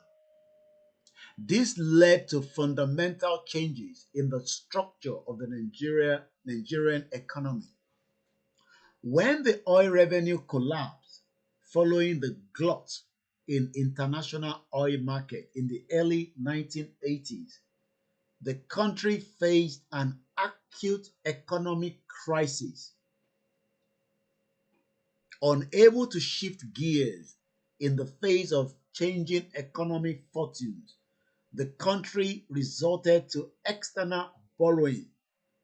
Nígbà tí wàhálà ọ̀rọ̀ epo títà tó bẹ̀rẹ̀ sí ní ọ̀pọ̀lọpọ̀ wàhálà nínú ní 1980, Nigeria wà able láti shift ọ̀nà pé ká gba bíbáyìí. Ó wá débi pé a ní owó lọ́wọ́ mọ́. Lóòótọ́ a ní crude oil. Tẹ́ bá lọ wo Venezuela. Venezuela has a lot of crude oil, but wọ́n lówó lápò. The amount of what Venezuela, let's go and look at it. Venezuela,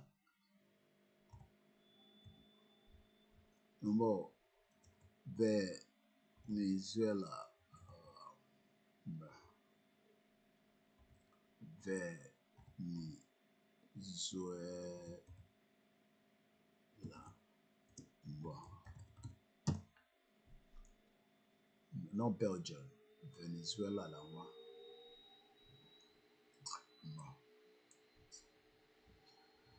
Yeah, that's it there. I think I just found it now. No. Venezuela.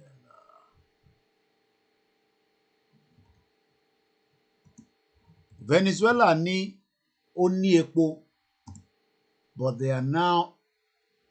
Let's look at Venezuela. The amount of epo tó wà nínú ẹ̀, you will be asking yourself, where did they get it wrong? Kí ló dé tó wà in abject poverty today? Let's read through. Mumbo. Venezuela has some of the world's largest oil reserves and was once a major oil exporter.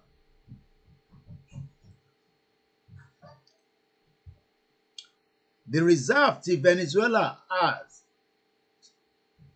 some of the world's largest proven oil reserves, estimated at about 304 billion barrels as of 2020. Venezuela oil is heavy, so it needs to be processed in a specialized refineries. Production. Venezuela oil production peaked in the late 90s up to the early 2000s. However, production has declined due to underinvestment. Can you control those children? Hello? Can you tell them to stop making noise? Ẹ gbọ́ mi dáadáa. Venezuela ní epo débi pé the external reserve from what we were told as at 2020, which is about 4 years ago, NIBA per barrel is about 304 billion. Do you know what that means? Kò sí ọmọ Venezuela kan tó yẹ kó máa jìyà. They should all be living a better life. Let's go further. However, production has declined due to underinvestment and sanctions and other factors. What are the sanctions?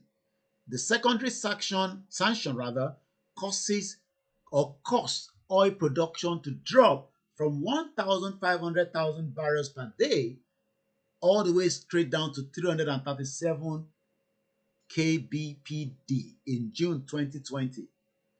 The second factor, underinvestment. Years of underinvestment had already reduced the oil production up to 50%. Other factors, national blackout and the COVID-19 also impacted the oil operation. Trading. Venezuela has circumvented sanctions by trading with Iran and China. Now, they also have natural gas. Venezuela also has about 150 trillion cubic feet of natural gas reserves.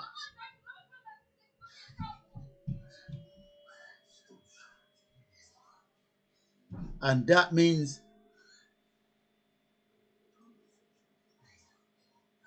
that most of their citizens today are living in abject poverty. Venezuela debt is high and has been increasing over the years. The national debt as of last year was about $4.3 trillion. That's about 311% increase from the previous year. So let's go back to Nigeria. I just wanted you to understand that Nigeria is already on that same trajectory and nothing can change it. If you like, go and pray to your God.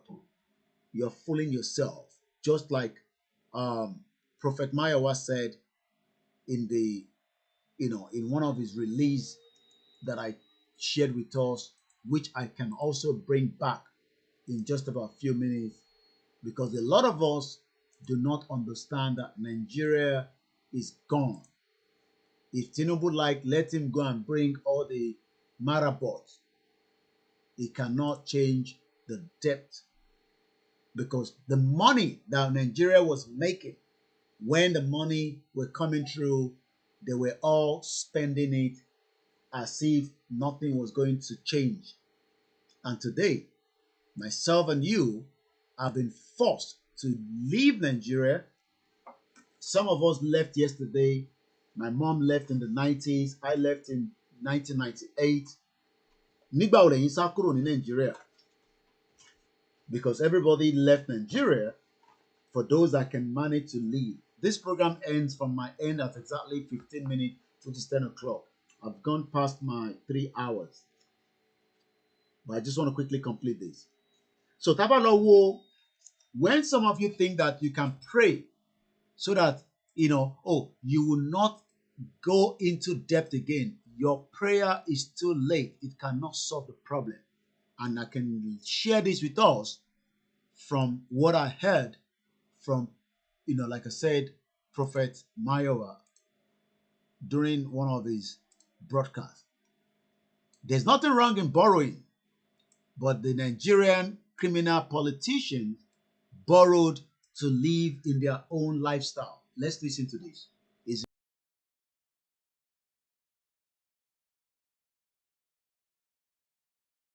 I don't want to watch on it. All right. That's number what? 15. Number 16 now. Ìkẹrìndínlógún. The year 2025. Ọdún year 2025.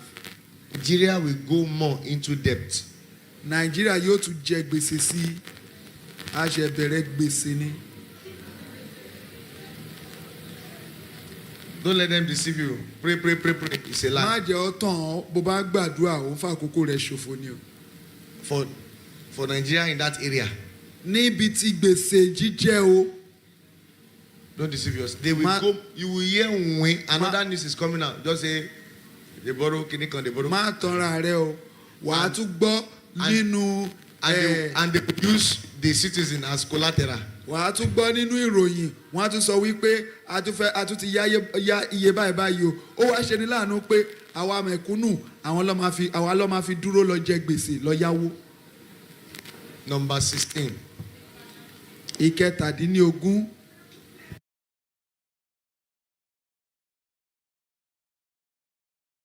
I'm sure clear. So, in as much as we should exit Nigeria so that we can be able to stop Tinubu and his gang of criminal politicians using us as collateral with the criminal IMF and the World Bank. Ono fe Yoruba Nation, Moke Abdullah. That shows that you will suffer the consequence of that your fake currency called Naira. So going back to the collapse of Nigeria economy, instead of adjusting, because after the government has been unable, to get things done when they were making oil money, the oil boom, boom, boom, boom, boom. We had so much that Obasanjo called for, Guinea Festival or whatever as at the time, from what we were told. Instead of adjusting, we are still seeing, we are talking about as far back as in the 80s, we are still seeing the criminal government from Tinubu to Shetima buying private jet, building houses, and doing all lavishly as if we still have the money, even though Tinubu said in his media chart that one of his friends is now driving Honda from Rolls Royce. We saw the stampede in Ibadan. We thought that it was Ibadan, and they were arresting Oriyomi, arresting Naomi, and the next day we saw that the same hunger that go kill Yoruba people is already killing people in Igbo land, in Anambra. Oh, we thought, okay, maybe now Igbo and Yoruba, because they don't like each other. We now saw that even the northern part, their own was coming. Within a week, the death of Nigeria in stampede. As at now, nobody's talking about those children anymore. We don't forget that one. We are waiting for another event to happen. Every media.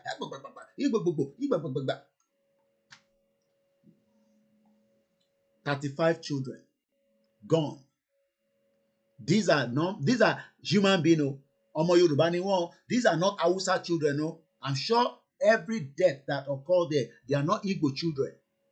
They are Yoruba and Omo Yoruba ni, but we don't care because at the end of the day, my family was not affected. So the deficit, instead of adjusting this criminal government, back in the days and even up to now, we're living beyond, we normally say, cut your coat according to your size. Cut your coat according to your size. But only what the politicians were doing is they were not ready to cut their coat. Akpabio, Ole, criminal. Obasa, criminal. From the southeast, Peter Obi, criminal. Atiku, criminal. Wike, criminal.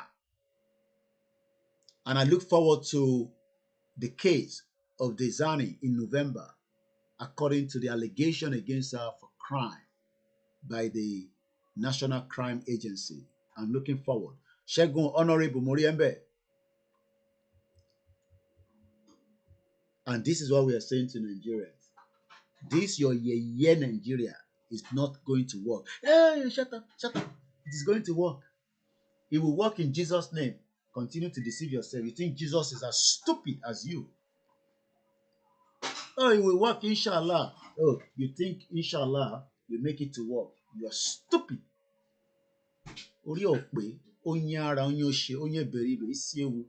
Bomb bastard all over the place. Instead of adjusting, the government adopted a policy of deficit finance. Kí ló ń pè ní deficit? The deficit were financed by. How can you borrow money to run your budget? No be juju be that. Tinubu will go and borrow money to run budget. And in that budget, they are spending more money to look after criminal senators that are not even up to a population of one area in Ojuelegba. If you had all the criminal senators, you realize that they are not up to a community in somewhere in the southeast or in the north or the middle belt, because Hausa are not the people that are living in middle belt. So don't join them together. And when we are here saying that this is not working, Benny, Baba don't lie when Baba said 29,000 people died in Yoruba land.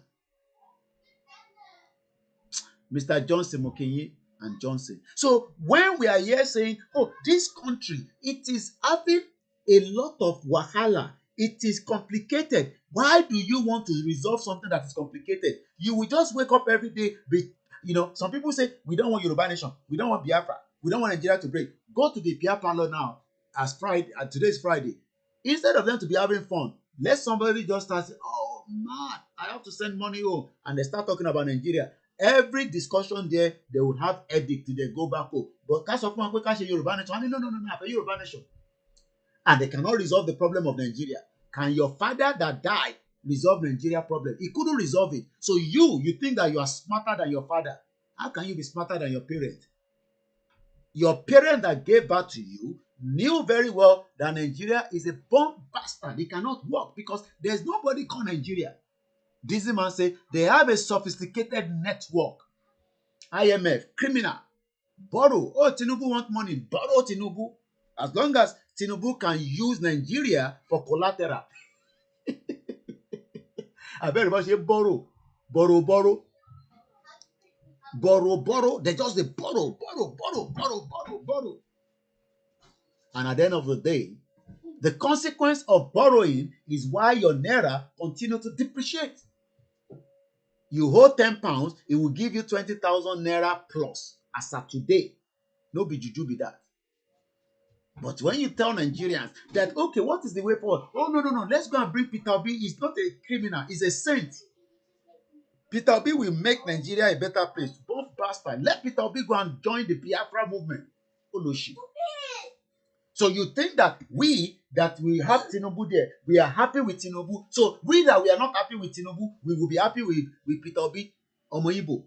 Oriyokwe. You are crazy. Oloshi. Awata eti gbadun Tinubu, la ma wa gbadun Peter Obi. You think that we go gbadun Atiku, another criminal, because Atiku give him the government. Obasanjo say Atiku was a criminal that he never knew has stolen so much while he was together with him. Atiku was smarter than Baba Obasanjo. He was just using Nigeria for his own venture. We have university. Let us probe every single one of them. Every single one of them should be criminal in Kirikiri. lock them up for the next 3 years. But no, Nigerians love their criminal politicians, like that criminal minister Rotimi Amechi told us, that instead of you to stone us to death, when you see us, you too, you want to be their PA, you want to be taking their picture, Oloshi Yoruba. Instead of him to say, no. Koiki, what you are asking us to do is exactly the solution. No, they want to be the PA to Governor Dapo Abiodun. Criminal. Now they are working towards to bring Yayi to come and be our governor in Ogun State. Because they say that, one section of Ogun State. I saw some people saying that they need more state. Share more state, la need. As we're winding down, like I said, in just 5 minutes. The deficit were financed by borrowing from international capital market called ICN, a drawn down of external reserve. If you go and look at the Nigerian external reserve today, it is zero. How can Elon Musk, one person, be more richer than many countries around the world, including the zoo you are calling Nigeria? Do you see now that it is not about ritual? It is not about drugs. It is not about yahoo. It is about having a Yoruba country, a Yoruba economy that will be able to work to make sure that we are running to have many Elon Musk in Yoruba land, but they don't want that. Ni Koiki, borrowing is in their blood. If you give Tinubu more time, he will borrow like Buhari borrow. Where is Yemi Osibajo? I remember when they were coming. Let me laugh before I go, because I'm already getting tired. I can't remember the last time I did 4 hours program. So let me wind it down. I beg my people, where is Yemi Osibajo? I remember when they were bringing their campaign. They say Buhari will take care of security. You see this Yemi Osibajo. He was 20-something years when he became a professor. He was that. He was do. Buhari say, Yemi Osibajo, sit down there. If I hear word from you, they make sure that they destroy his reputation. Not that he's not intelligent man, but Fulani destroy Yemi Osibajo. That we can. I remember each time Yemi Osibajo, all these Oyinbo people will come. He's always putting on his glasses like this. You know the guy that was working for Yemi Osibajo, he don't make money so much. He's now working in China's television. Where is Femi Adesina? Poor bastard. Níbo ni Femi Adesina wà? Ẹ bá mi wá Femi Adesina. That defended Buhari, the criminal Fulani man. Ojú ò tì yín ẹ̀gbọ́n mi. Ó jẹ́ kójú ti gbogbo yín. Ẹ wá kọ̀wé nísì, ẹni ká wá ka how we spent 8 years inside Aso Rock. Poor bastard. Ẹ̀yin olóṣì. Wicked souls. You knew that Yoruba was being killed, both of you, Femi Adesina, Laolu Akande, and Yemi Osibajo, and you kept quiet until Buhari killed 29,000 Yoruba people. Only God knows how many Igbo people Buhari don't kill.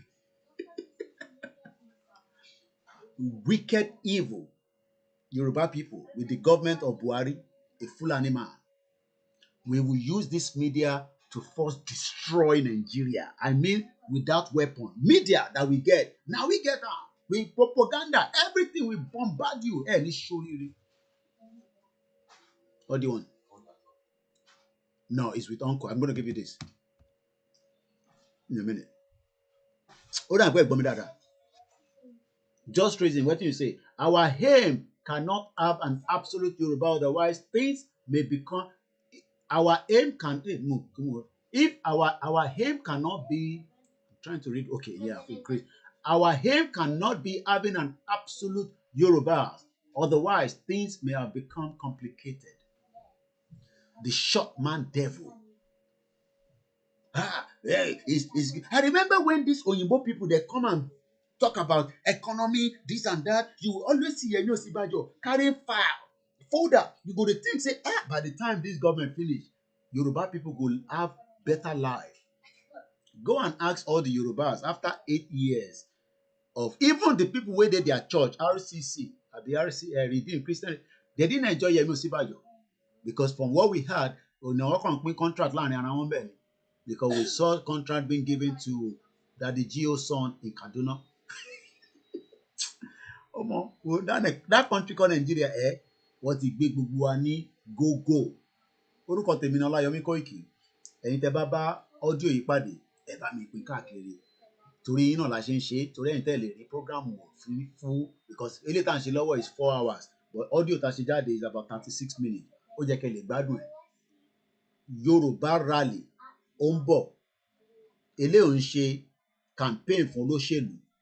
Yorùbá rally fún Yorùbá land, fún Yorùbá country. Ta fẹ́ no retreat, no surrender. No retreat, no surrender. No retreat, no surrender. Oran Ayọ̀lá máa sùn mọ́ kí gbogbo wa lẹ́ẹ̀kan ṣoṣo. Good night and God bless you all. Èní á máa jẹ́ ọjọ́ kẹta nínú oṣù àkọ́kọ́ ọdún 2025 at exactly 22:01 which is 10 p.m. local time in London, 11 p.m. in Yoruba land. Oran Ayọ̀lá máa sùn.